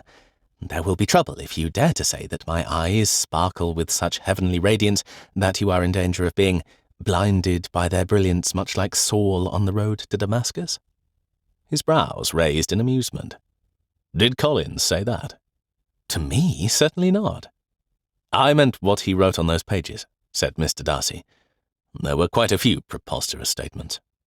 Do not remind me of those dreadful compliments, as if any woman would enjoy hearing— Elizabeth broke off speaking. Mr. Collins, she demanded. Do you mean to tell me that Mr. Collins wrote those things? A dread secret, said Mr. Darcy, one that you and I should probably take to our graves. Those pages were written by him? No, I cannot believe it. You must be mistaken, because— The truth broke over Elizabeth like a wave. The entail, she cried. There was mention of an entail, and an olive branch, and the making of amends to a daughter. Good heavens, was that meant to be one of us? I believe so, yes. How did those pages come into your possession? Collins dropped them in the common room. And he wrote that line that Mr. Sterling's heroes always use. Elizabeth gave a long sigh. It is incredible to think that Mr. Collins is Geoffrey Sterling. I suspect so, although he vehemently denies it. That is hardly a surprise. Does your aunt know? Assuredly not. He is desperate to keep the secret, as anyone would be. A low, dry stone wall ran beside the lane. Elizabeth stumbled to it and found a seat. Unbelievable. I wonder why he did it. Darcy sat down beside her, close enough that she could feel the warmth radiating from his body. Financial need, I expect. Father did say that old Mr. Collins was miserly and covetous. There was another silence, heavy with anticipation. You said earlier that we are not responsible for what the members of our family do. Mr. Darcy's voice was low and intense. But there is one instance in which we do choose our family. He dropped to one knee before Elizabeth. Her heart leapt into her throat as she gazed down at him, scarcely daring to breathe. When my aunt sent me here to learn what Collins was up to, I never expected to find a treasure past price. Along this very lane, in fact. Elizabeth's voice was barely above a whisper. I wondered whether you were a highwayman. Did you? His eyes sparkled with humour and affection. But it was you who robbed me of my heart. And you stole mine, she said softly. I was loath to admit it at the time. Oh, I fought against my love for you for days, until I simply could do so no longer. He took hold of her hands. Elizabeth marvelled at how such a simple gesture could convey tenderness and devotion. Dearest Elizabeth, his voice was husky with emotion, would you do me the honour of becoming my wife? Yes, she whispered. Her voice grew stronger as she repeated, Yes, Fitzwilliam, I would be honoured to be your wife. As he leaned in to embrace her, the lowering sun tinted the clouds in hues of pink and gold. In that perfect moment, Elizabeth realized that her life's greatest adventure was just beginning. Together they retraced their steps to Longbourn, basking in the glow of their newfound love. As they reached the house, the sound of horses and wheels caught their attention. Mr. Bingley's carriage came tearing along the sweep of the drive, kicking up dust in its wake. With an eagerness that spoke volumes, Charles Bingley leapt from the carriage before it had fully stopped. His eyes were alight with purpose as he strode towards the house. To Elizabeth's amusement, Jane appeared at the door before Mr. Bingley could even lift the knocker. "So this is where everyone is." Mr. Bingley's voice carried a note of relief. "I've been looking for Darcy this age. He and his cousin disappeared, so I came here." His gaze, Elizabeth noted, never left Jane's face. "Come away from the windows," she said. "Mr. Darcy's aunt is here, and she is not pleased with what is going forward. Then Mr. Collins came with Miss King, who has consented to marry him." "Oh, plenty of goings-on," Mr. Bingley replied. As they walked away from the house, he seemed to lean closer to Jane, as if sharing a secret. "Was your appointment successful?" "Yes, I have engaged a housekeeper, Mrs. Nichols, from a place called Tupsley. I think you will like her." His emphasis was unmistakable. Elizabeth watched as Jane turned away bashfully. "Is it important that I do?" "I certainly think so," said Mr. Bingley cheerfully. "I would like you to meet her." The implication hung in the air, sweet and promising. "What about your sister's opinion? She is the one who will be keeping house for you." It seemed to Elizabeth that Jane's question held a hint of hope. "Only in the beginning," replied Mr. Bingley. "So, Mr. Collins is engaged to be married." "Yes, is it not wonderful? I was never so relieved." The joy in Jane's voice was palpable. "So am I," said Mr. Bingley. "I was afraid that your mother would insist that you marry him." His words carried a possessive undertone that made Elizabeth smile. "Poor mamma. She is not at all happy that Mary King will one day be mistress here. She thinks Mr. Collins has the wrong Mary." Jane's gentle humour shone through her words. "I wish them joy." Mr. Bingley's response was distracted, his attention clearly focused on Jane. It was only then that he seemed to notice Elizabeth and Mr. Darcy's presence. His eyes widened as he took in their linked arms and radiant smiles. "Oh, ho!" he cried, his face breaking into a knowing grin. "Apparently Collins is not the only one with good news." Darcy leaned in towards Elizabeth, his voice low and intimate. "I ought to speak with your father. Is there a way we can avoid the commotion in the house?" "There is," said Elizabeth with a mischievous smile. "We shall sneak in through the service entrance." "Ah, yes, the furtive approach." His eyes danced with amusement, the joy of every highwayman's heart. As they moved towards the service door, Elizabeth glanced back at Jane and Mr. Bingley. They stood close together, speaking in hushed tones, their bodies angled towards each other as if drawn by an invisible force. The tender look they shared spoke of promises yet to be made, but soon to be fulfilled. Elizabeth's heart swelled with happiness, not just for her own joy, but for Jane's as well. As she and Darcy slipped into the house, she knew that Longbourn would soon be celebrating not one, but 2 engagements. The future, once uncertain, now shimmered with promise and love.